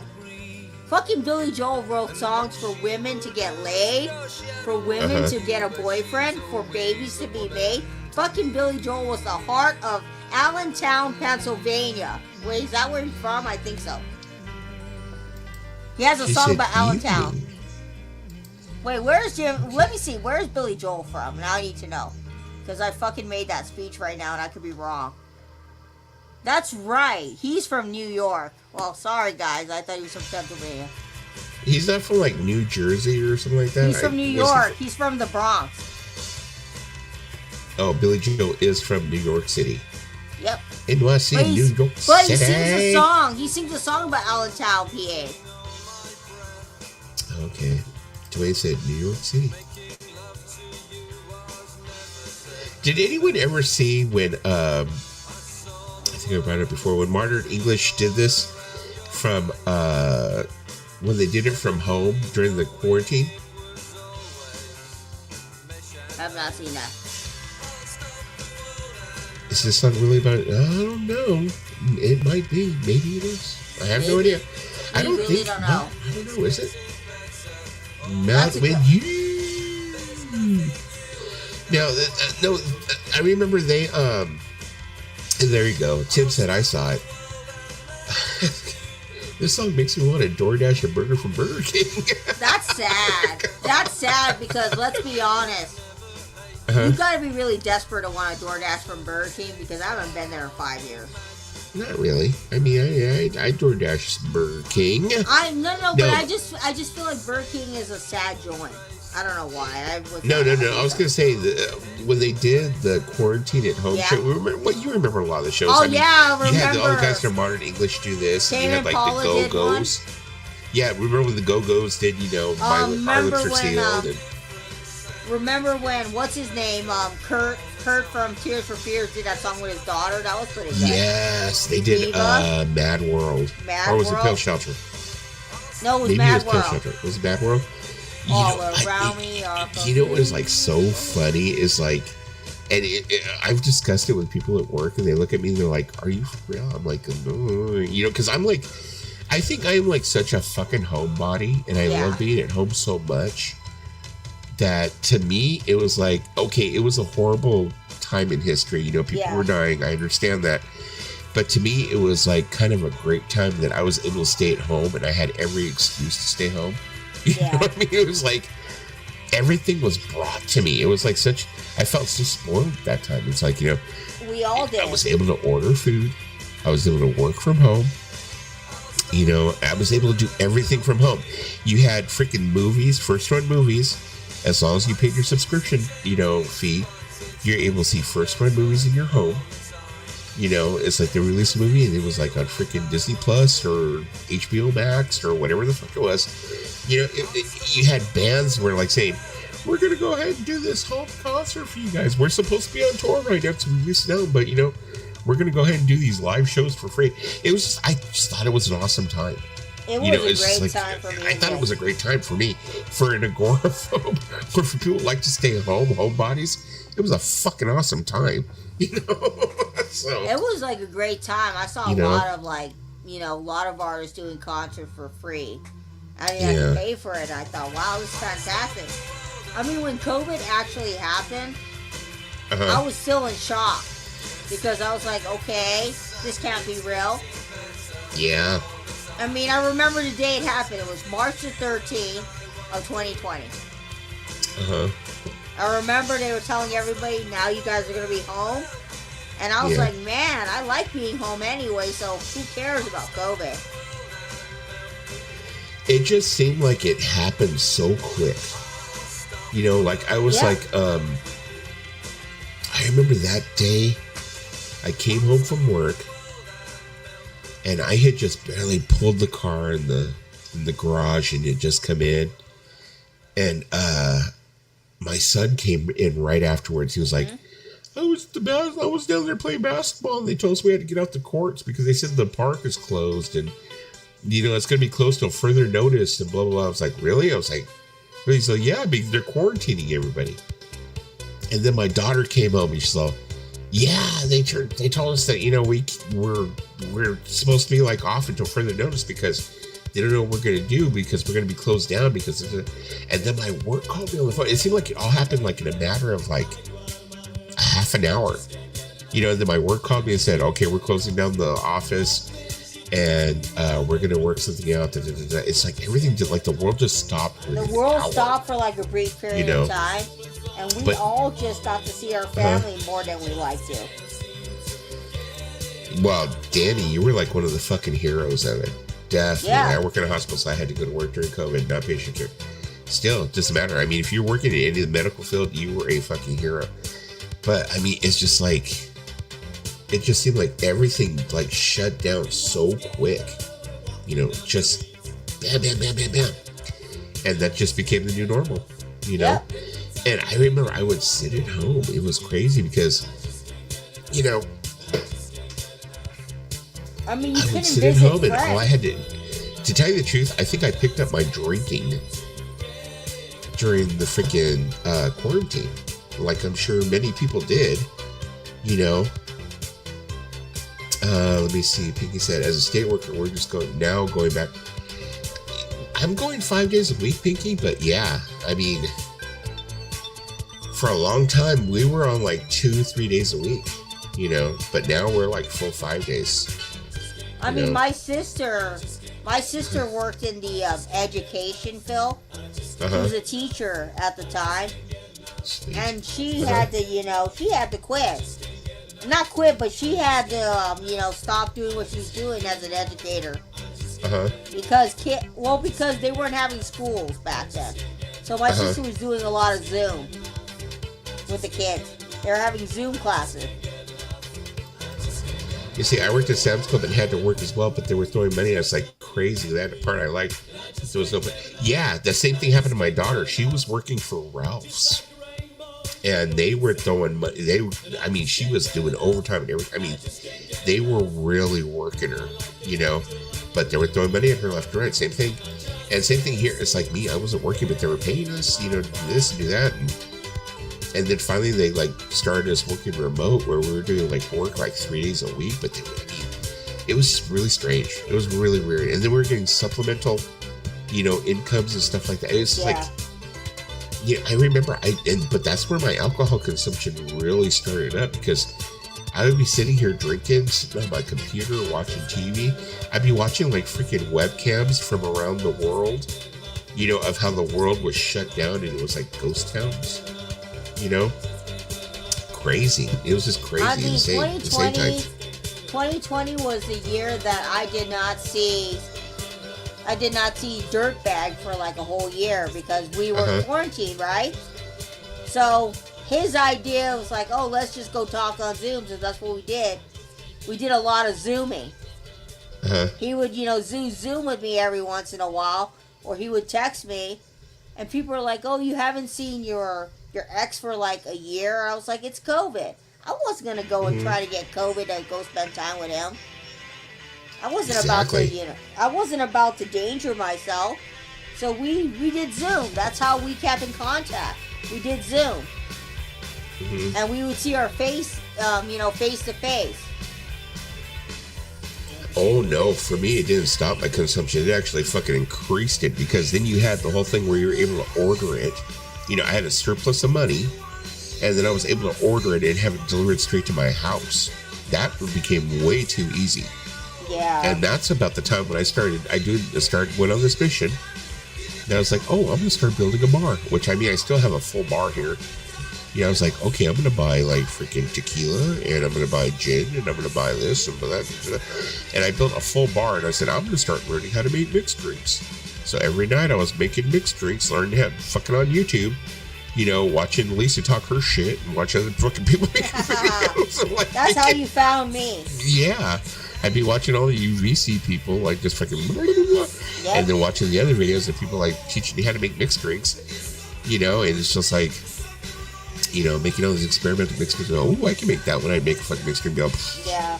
Then fucking get drunk off my ass and pass out on the couch. I mean, I was watching all kinds. I was watching all kinds of streams back then.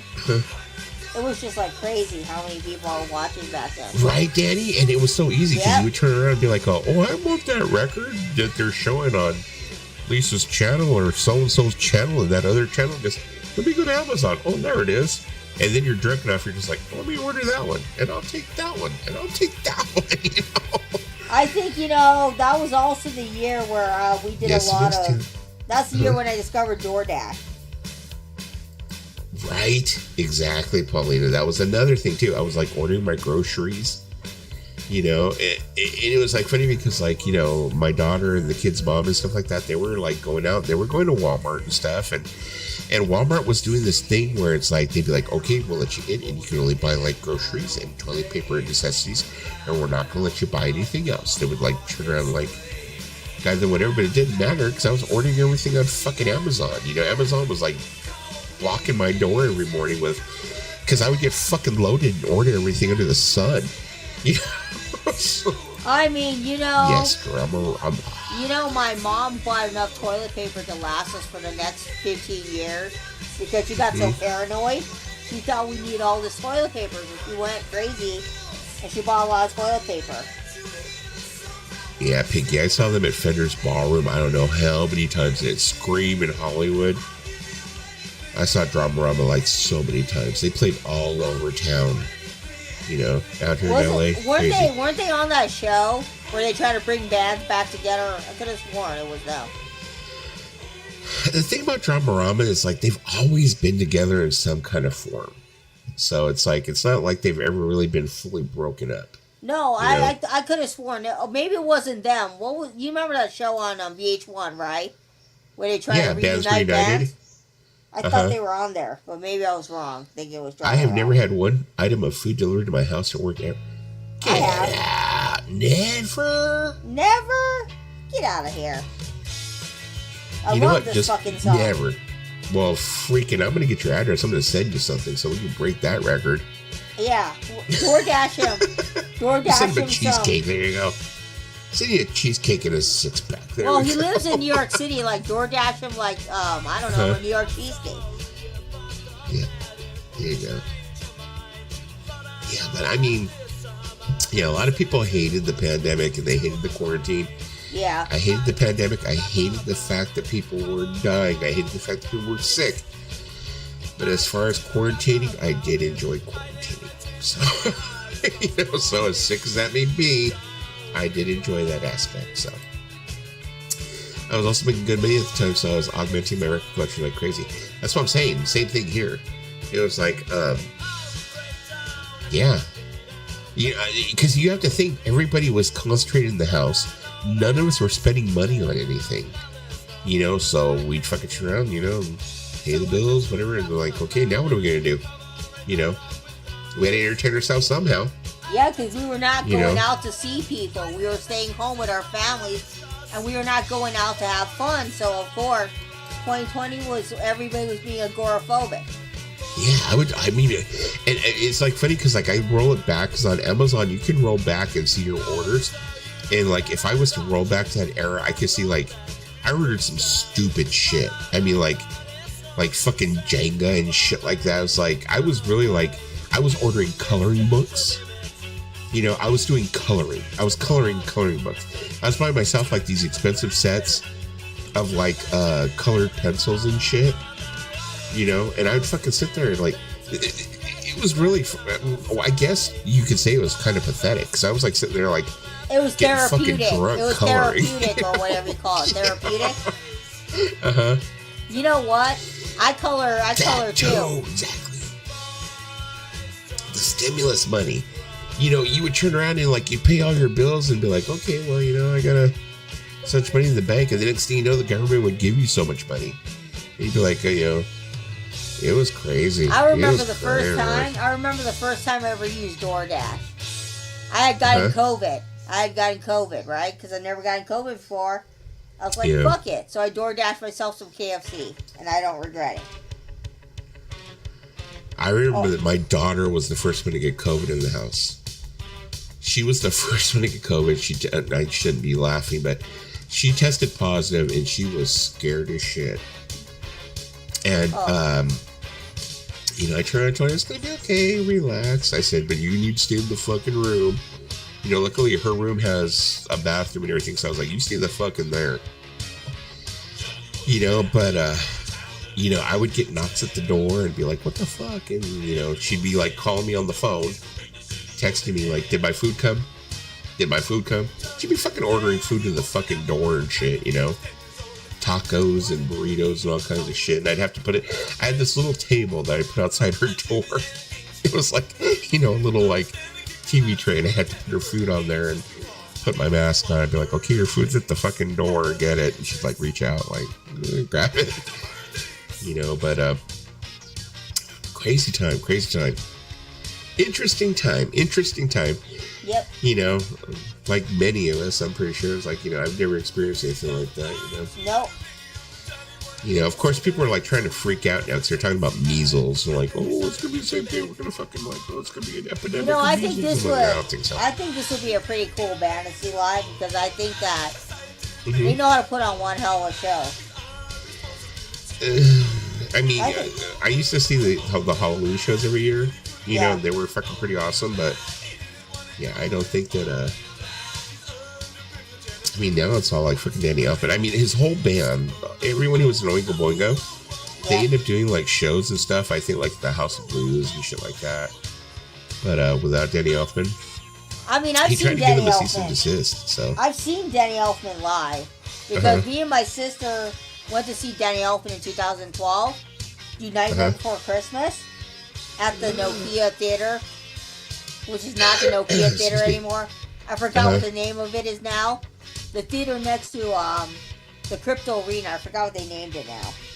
But I saw Danny Elfman. He was pretty good. I would definitely see Danny Elfman again. Yeah, my daughter keeps on saying she wants to go to those one of those Nightmare Before Christmas shows. You should go. He has them every year, but they're just like, he only does one night. Yeah. And they fucking sell out right away. So it's like, it's hard to get into. The only fucking problem I have with the Hollywood Bowl, all you fat people can relate, is going up that hill. My God, that takes the wind out of me. That's the thing I used to hate about Irvine Meadows. Yeah. Was going up the hill. We'd have to climb all the way.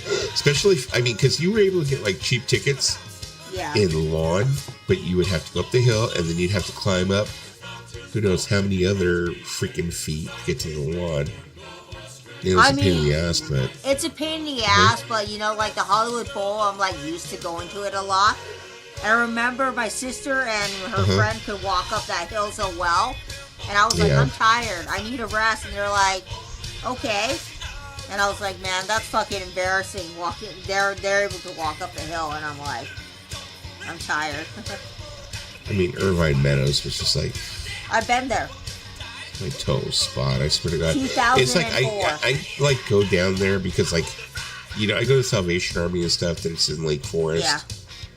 And like I drive down the 5 and like there's this part where you go up the Alton Parkway and you go over the hill and you can see where Irvine Meadows used to be. And I remember I used to drive over that all the time and I would see Irvine Meadows out there and I would think it was like so cool, especially if there was a concert. You'd be able to see like all the lights and stuff. And I remember like now I like drive over it and you don't see shit. You just see those freaking like development of those houses or whatever. Man, fuck the Irvine Company. They fucked everything up. I love this song. I saw Elton John in Saratoga. Same thing. Big hill to climb. My dad saw Elton John at the LA County Fair. Shit, when was that? 1970 what? 1971. Okay, I was gonna say it had to have been like early on. Yeah, I saw him at the county fair. I don't think you would see him playing the fucking LA County Fair now. No, he was playing the county fair, and my dad, saw him when he was first starting out.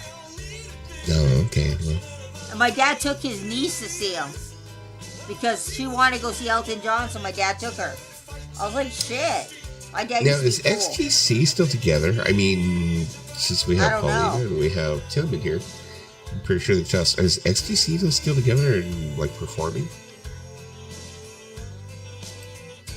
We're still climbing. We're done with walking in San Francisco. Oh, fuck, that could be bad. All those hill houses. Yeah, San Francisco's pretty bad. I've only drove through San Francisco. I've never stopped. San Francisco.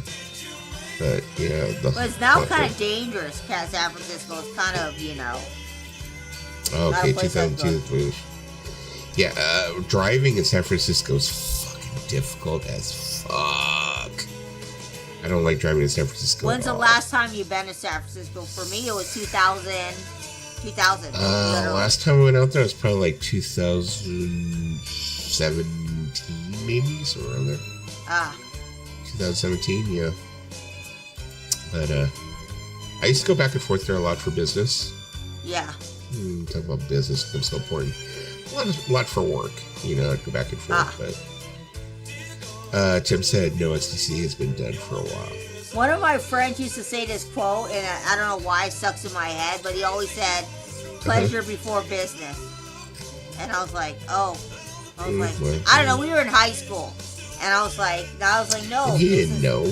He didn't know. Yeah. Pleasure before business. He didn't know. But no, I think, though, when it comes to California cities, I would say probably like San Diego would be like one of my favorites. I love San Diego. I think I would move to San Diego when I get older, maybe. I wouldn't mind. You know what cities I love?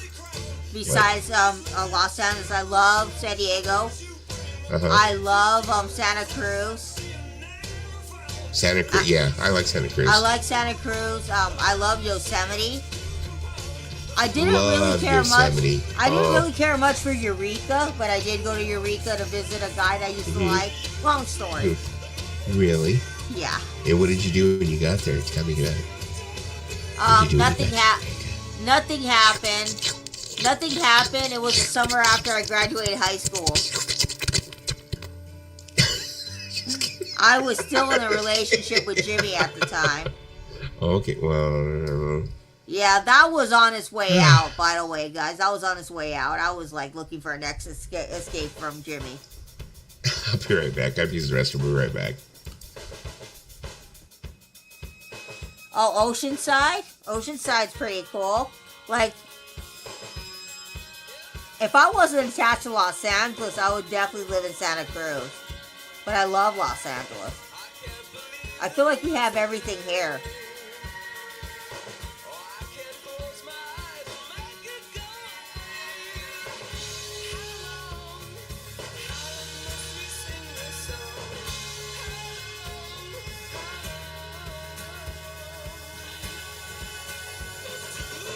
Oh, very cool, Tim. I think about all the, cities I've been to in California. And one city I did not really care for that I've been to was Fresno. The area of Fresno and, Sacramento. I remember we had drove through it. I was young. My parents didn't want to go to Sacramento. It just they had to drive through Sacramento, I think, to get to Fresno or something. And yeah, that was it was okay. It wasn't the greatest trip I had because I then ended up going to Redwoods in California, and that was nice. I really enjoyed the time we went to, many times that we went to Santa Cruz, Pismo Beach. I like Mount Shasta, Yosemite. Jesse's pressing his ASMR. Oceanside Cove. I've been to Oceanside, I've been to Carlsbad. They're not bad cities. I remember the time when our parents took us to Solvang. That was pretty cool. If you live in California, You probably more than likely have been to Solvang once in your life. It's like their version of the Danish areas. It's their version of basically the Netherlands. And I've been to there a few times. But it's always like a fun time to go to Solvang. Solvang's not really that far from me. But yeah, I had some good times in Solvang. Also, I also went to Susanville one time. It was like so random. My parents were like, hey, we're gonna go drive through Susanville. So yeah, I've been to Susanville. I've been to Weeds. There's also a Danish California. Yeah, there's like a lot of interesting towns in California, like Grassweeds. I think it's called Grassweeds or Greenweeds or something. Yeah.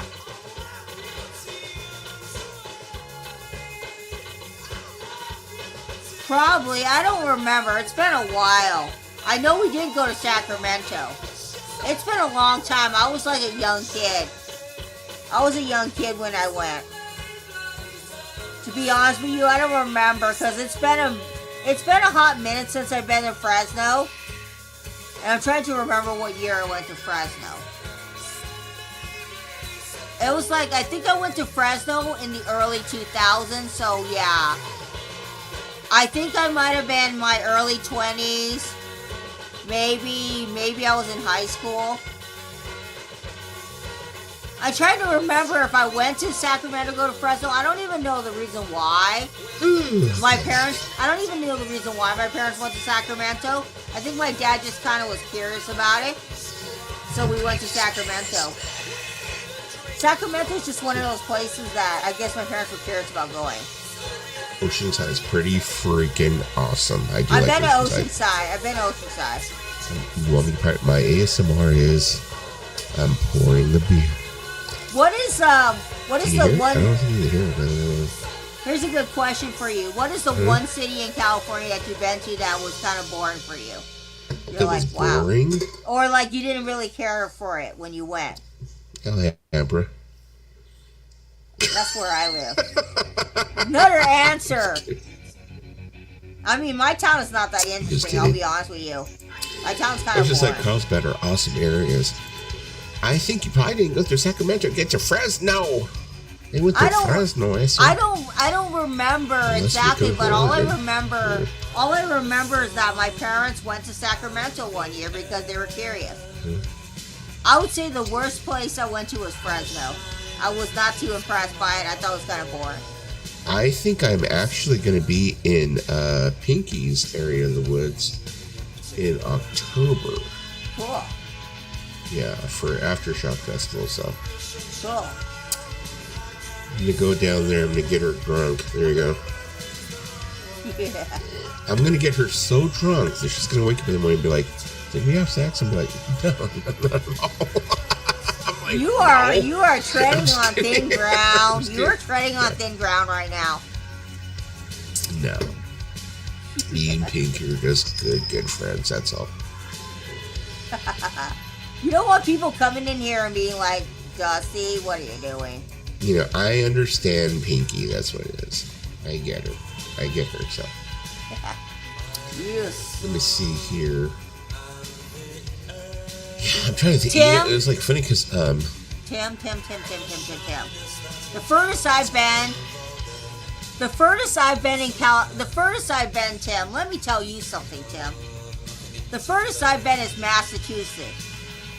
That's the furthest I've been from my home. And that was 1997. Massachusetts? Yep, That's Massachusetts. Okay. Oh, wait, no. I stand corrected, Tim. Now you got me correcting myself. Rhode Island. Canoga Park, that's pretty bad. Yeah, Canoga Park is questionable. Yeah, I get that. That's questionable. Or, you know, if you've been to, you know what else is questionable? I think it's a bad place that I went to by accident, Skid Row. How do you go there by accident? I took the wrong bus. Okay, and ended up in Skid Row. I remember, when I was maybe about like 13 or 14, I had this, well, my friend James, when I've spoken of before, his mother was really religious, and she used to do all these like different programs for like the homeless and stuff like that. And she used to take me and James down there to feed the homeless.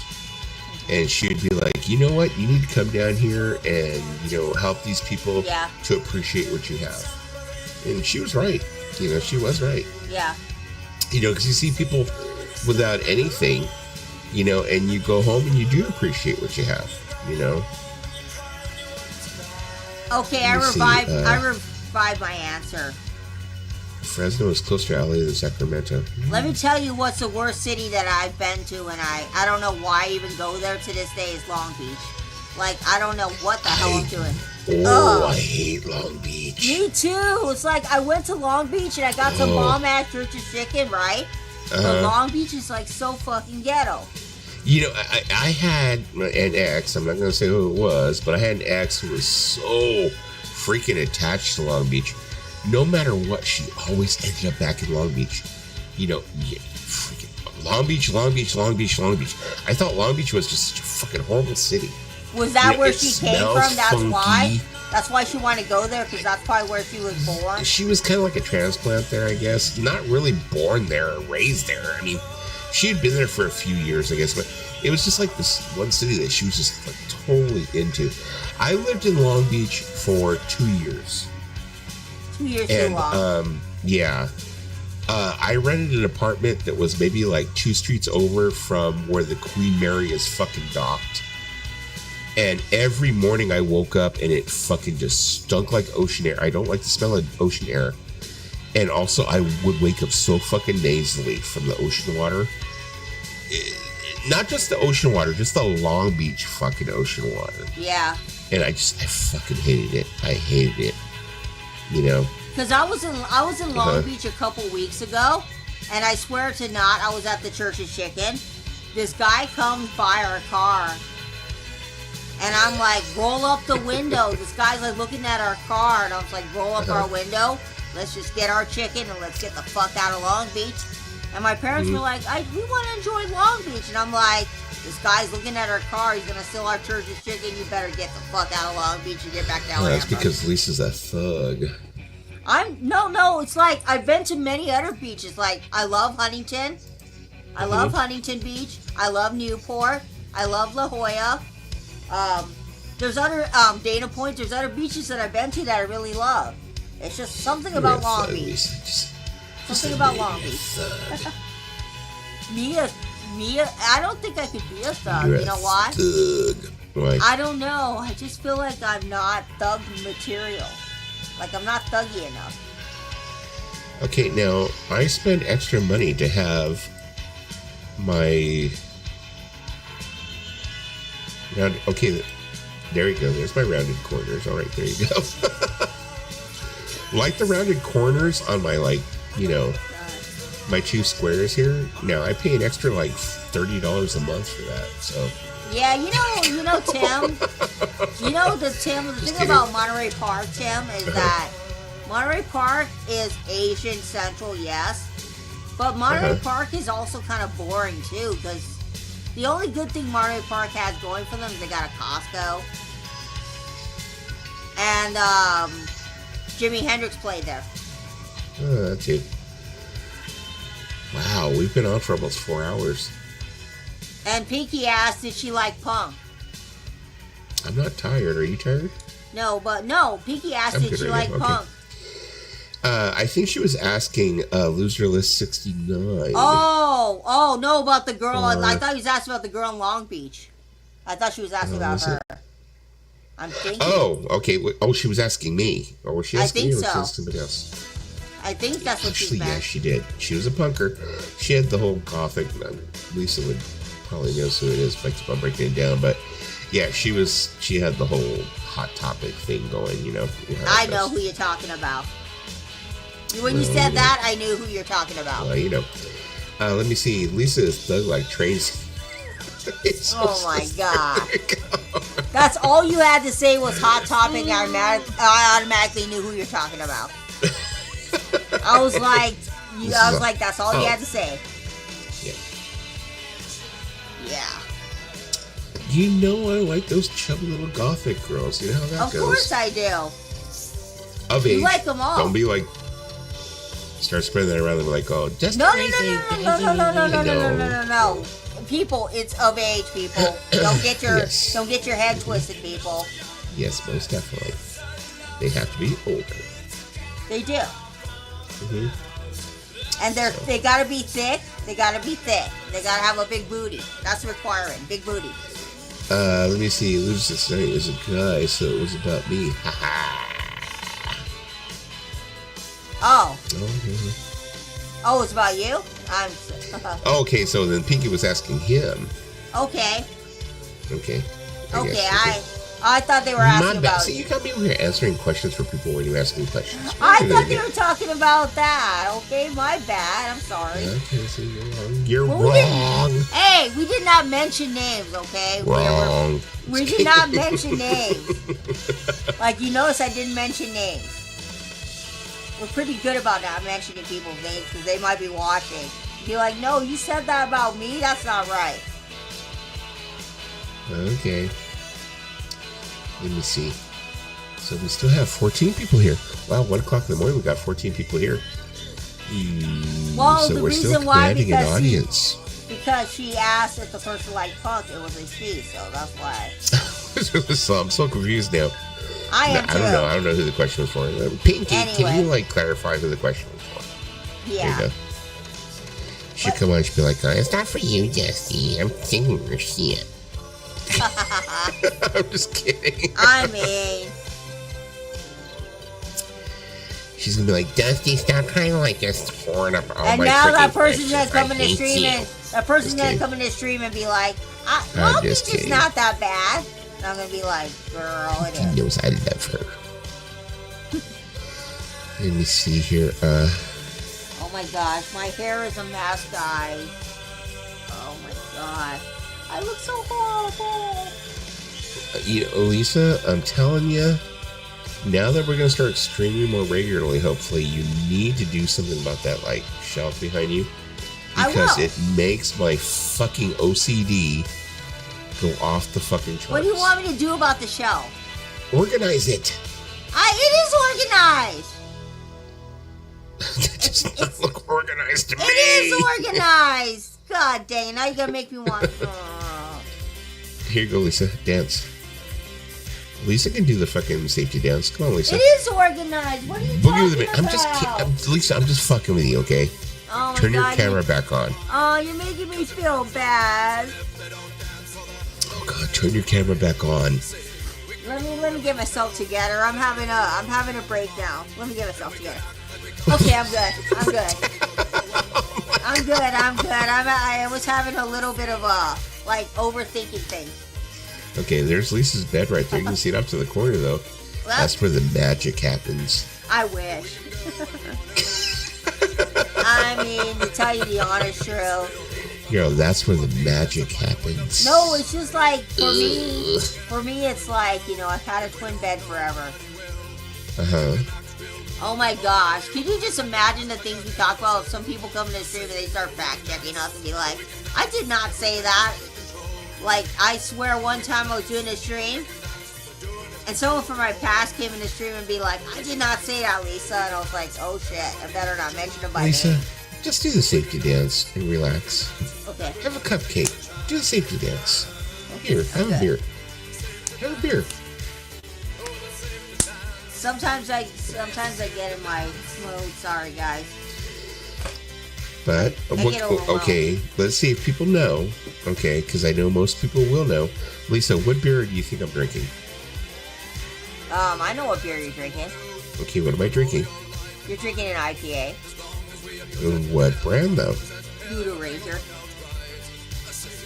Ta-da! She knows. I have to know.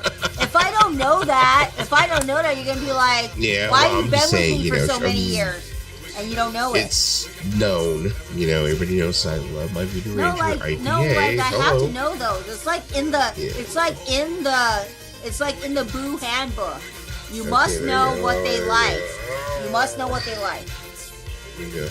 See, this is how I look after my IPAs.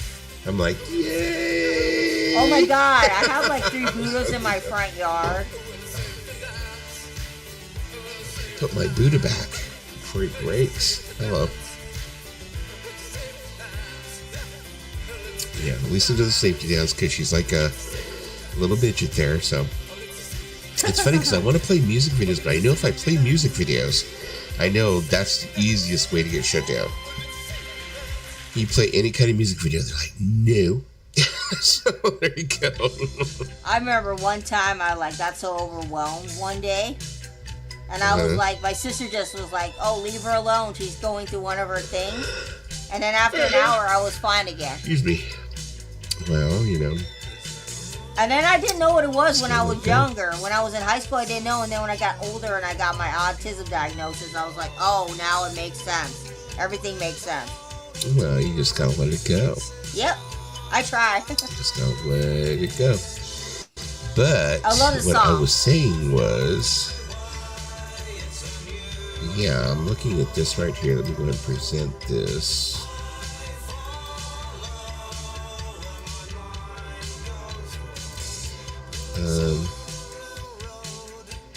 This is what I was saying because I'm going to be in, hopefully, I'm going to be in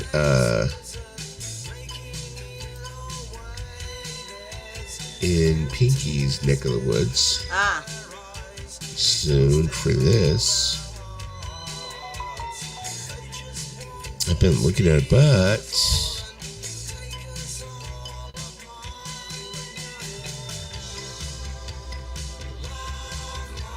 it's be kind of pricey. $544 for. I mean, it depends on. Admission. It depends. There's like how many groups there that you want to see. If there's like a lot of groups that you like, then it's worth this it. is the thing. I'm kind of like. I mean, there's quite a few bands here I want to see. Yeah. I mean, I want to see Bring Me the Horizon. Yeah. I mean, you just see the nose shop that. You see the nose shop that all we got. Deftones, no. Blink-182, no. No. A Perfect Circle. Want to see a Perfect Circle. Want to see Rob Zombie. 3 Days Grace. Lamb of God. I've heard of 3 Days Grace. I definitely want to see Marilyn Manson. Marilyn Manson, I mean, I've been seeing some of the videos of him on like YouTube. He is kicking some serious ass right now. I mean, I just got like a bone to pick, okay? Like you got all these like really like seem like hardcore bands, right? Show all the bands. Yeah. You got all these bands that seem very hardcore. Okay. And I mean, like look at the list. Just show the entire list of the people that are playing. All these like super hard. Scroll down. Is that all they're showing? No, I mean, well, it's and then a moment. So. And then if you think about it, then you got All Time Low. You got All Time Low. They're fucking hardcore as what? Not very hardcore. All Time Low. What the hell? They're not that hardcore. Like all these bands under are hardcore, and then you got Blink-182. Blink-182 is about as hardcore as my ass. I'm sorry, I'm a big Blink fan, but I'm sorry, I do not Blink. They're not like Blink-182.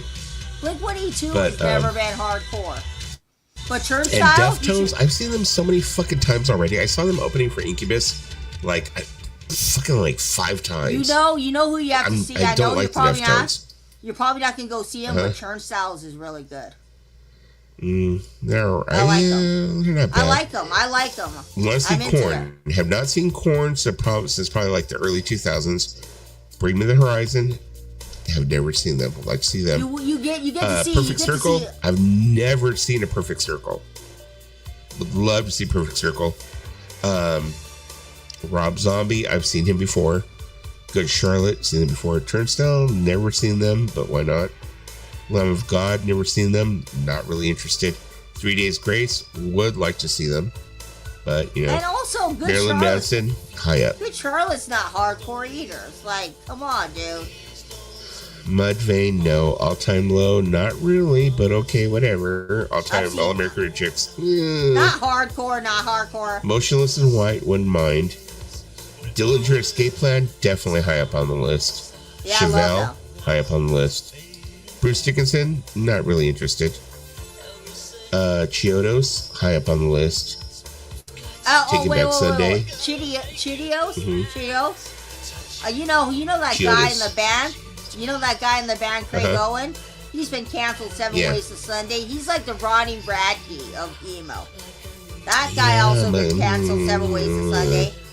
But you know who else is a band that's kind of, I call them, you know who I call the Nickelback of emo? Who? Hollywood Undead. Sorry, but that's how I feel about their music. Let me see. I don't Mike take them too Lesbie's voice is seriously. weird actor we play at this show. Let me see. Would like to see Dickinson sing solo stuff instead of Maiden. Yeah, but the thing is, you know, Danny, you have to think whenever, like, Dickinson, like, he uses, like, Iron Maiden as, like, a cradle. It's like he'll go ahead and he'll do a solo show, and then the first thing he'll do is he'll, like, try and play Maiden songs. You know, because it's like he has to go back to, like, that safety net. So, that's the reason why I'm, like, not really interested in seeing, like, Dickinson. But I mean, I think yeah, the list cool, is. whatever. I think the list is kind of solid, except some of the bands on there I wouldn't consider them hardcore, like All Time Low. This is my daughter right here. My daughter wants to see them bad.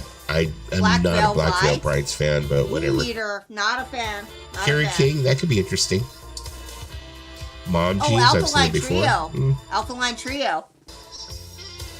Yeah, old school. But- yeah, not bad. I mean, but Alkaline Trio, also the lead singer of Alkaline Trio, Matt Skiba, was in Blink for a bit of time when Tom Story left. of the year.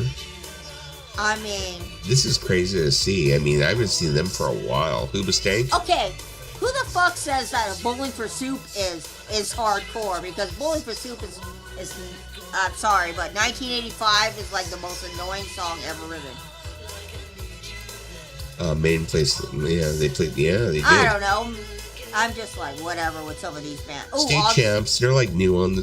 They're newer on the fucking scene, I think, but but they're not not hard. bad. I don't consider them hardcore, but I like them. I like them. no. And you know who else I Static really X, like? I wouldn't mind seeing them. I've seen Static X with the original Wayne Static. Yeah. Seen them with the robot version of Wayne Static. Okay, whatever. Oh, But now it we're would talking. be bad to see them. Now we're talking August Burn Red. You know them? August Burn Red? Fantastic. Not really, but Well, time to emo-fate you, I guess. August Burn Red. okay. Oh, I love Guar. I love Guar. Talk about like an old school band now. Kitty, Kitty is old school. Mice and Men, not really interested. Mice and Men. Yeah, I'm kind of into Mice and Men. Oh. Wait. Spine Shank, kind of old school. Uh-huh. Snot, kind of old school also. Oh, Sick Puppies. That's fucking old school. Oh, Sick Puppies is old school. I mean, I'm telling you guys, if you guys have heard this one song called Face Down, oh my god, that song was everywhere. Red Jumpsuit Apparatus with Face Down. And I saw Red Jumpsuit Apparatus. Been around since the 90s, so yeah. Oh my god. Oh my god, Scary Kids Scaring Kids. Are you for real? Are you for real, Aftershock? Sorry. Some of these artists, I'm like, are you for real? I just think that, I don't know why All Time Low is there. Because All Time Low is just so, I call them mellow emo. Uh-huh. But, I do like Dear Maria. I do like Dear Maria, and I do have some All Time Low albums, so I'm just like, you should go there, loser list 69. Go meet up with Dusty. You guys can go hang.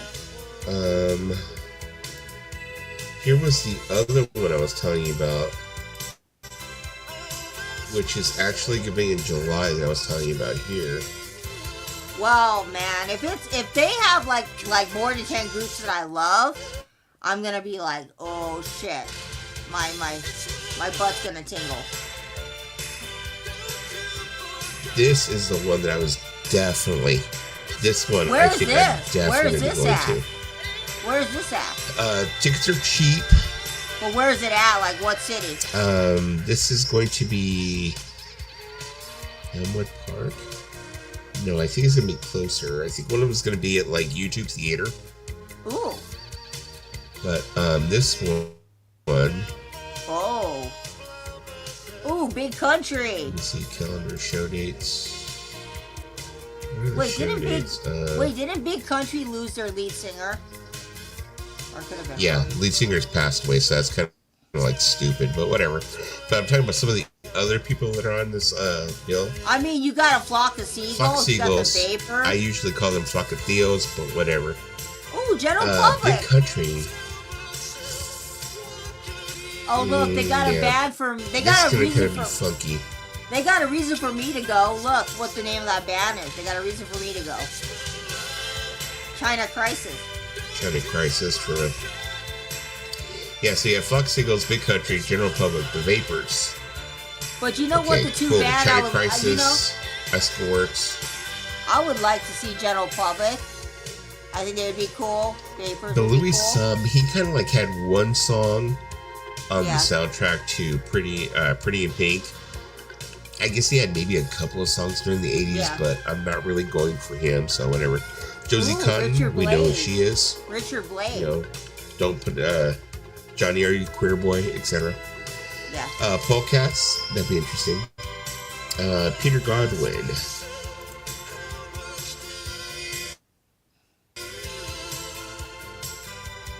I guess it's kind of like, whatever.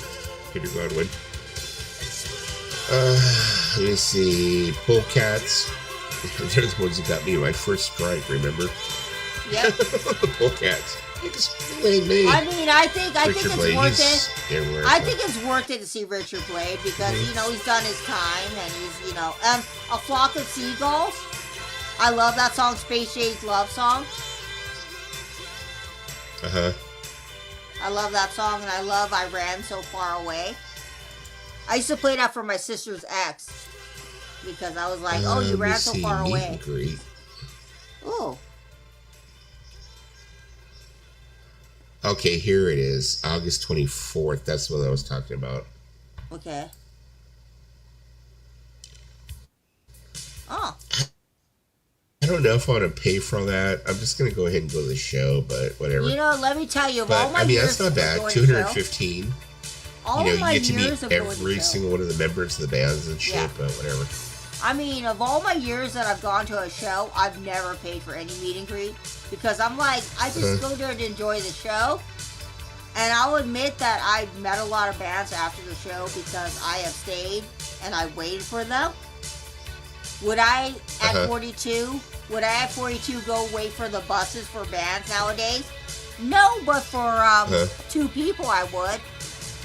But you know, if they do come back to LA, I would do a meet and greet for them. And we all know who it is. Let's see. Join us for an unforgettable experience, meeting the bands of Lost Ages Live, getting your 12-inch record signed, so if you take a record, it gets signed, taking a group photo with the artist, and capturing a selfie to update your social media. Whatever. Man, like, what you get, receive exclusive access to meet the artist after the show at a designated venue location. Okay. A commemorative pass and lanyard, only at the Greek Theater. Ooh. A commemorative 11x17 poster. That'd be kind of cool. I'm Photo just opportunity saying. with a participating artist.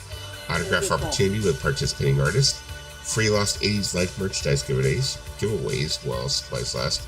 Meet and greet attendees will receive early venue access and the chance to purchase limited edition merchandise before the general public.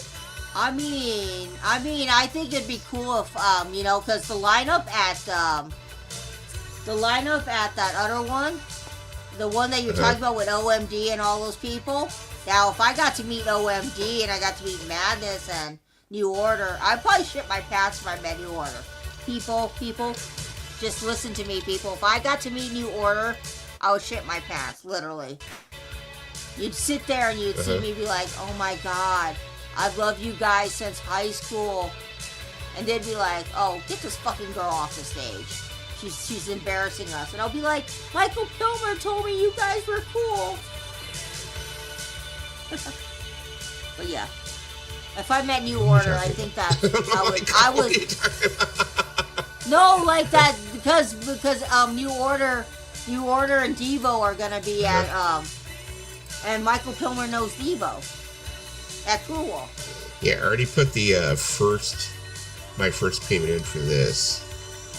And the thing that's great about this is Cool World, usually it is all on one stage. Maybe they'll take some of the lesser bands and they'll put them on a smaller stage. But main stage will be, you know, most of these bands like New Order, Nick Cave, the Bad Seeds, Go-Go's, Devo, R&B, they Death got Cult. Clan Death Zymox. Cult is going to be fascinating. Death Cult, because Death Cult is actually what the cult came from. Death Cult was the original band with Ian Astbury and Billy Duffy, the original band. Then they became the cult. Garbage would be great to see. Madness, of course. Till Tuesday, I've never seen them before. It'd be cool. Oh, the Buzz. Chelsea Wolfe, don't know too much about her. Blancmange, I've never seen Blancmange. Love to see them. Alison Moyet, love of my life. She was in Yaz. I had such a crush on her growing up. Mm-hmm. So yeah. She Wants Revenge. Total tops. Love to see She Wants Revenge. Maru, don't know much. Stereo MCs, mostly a 90s band. Wouldn't mind seeing them, but don't know that whole lot about them. She Passed Away, don't know a whole lot. Buzzcocks, of course, know about them. I think they probably Nation put some Language, indie bands in here too. Just bands that we wouldn't know. It's supposed to be like a theme, Lisa. So. Oh. Clan of Zymox, I remember them for the original 4AD band, you know, so most definitely. Provoker, don't know much. Christian, like, yeah. Midger, I know of him, but a lot of these other people do not know. No. I mean, so, I know Clan Zymox through, Rob. Not Rob, who told me about Clan Zymox? I'm thinking. Ron Beaudry. Okay. He one time played them for me, and they were pretty cool, but I just think it's a solid list compared to the other 80s list.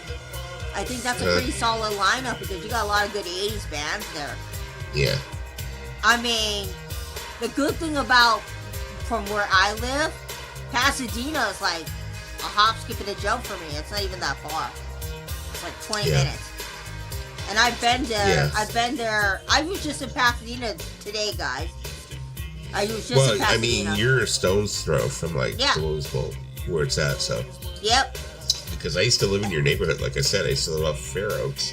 Oh my God, I was just in Fair Oaks today. Yeah, I used to live off Fair Oaks, so I was right across the street from South Pasadena High.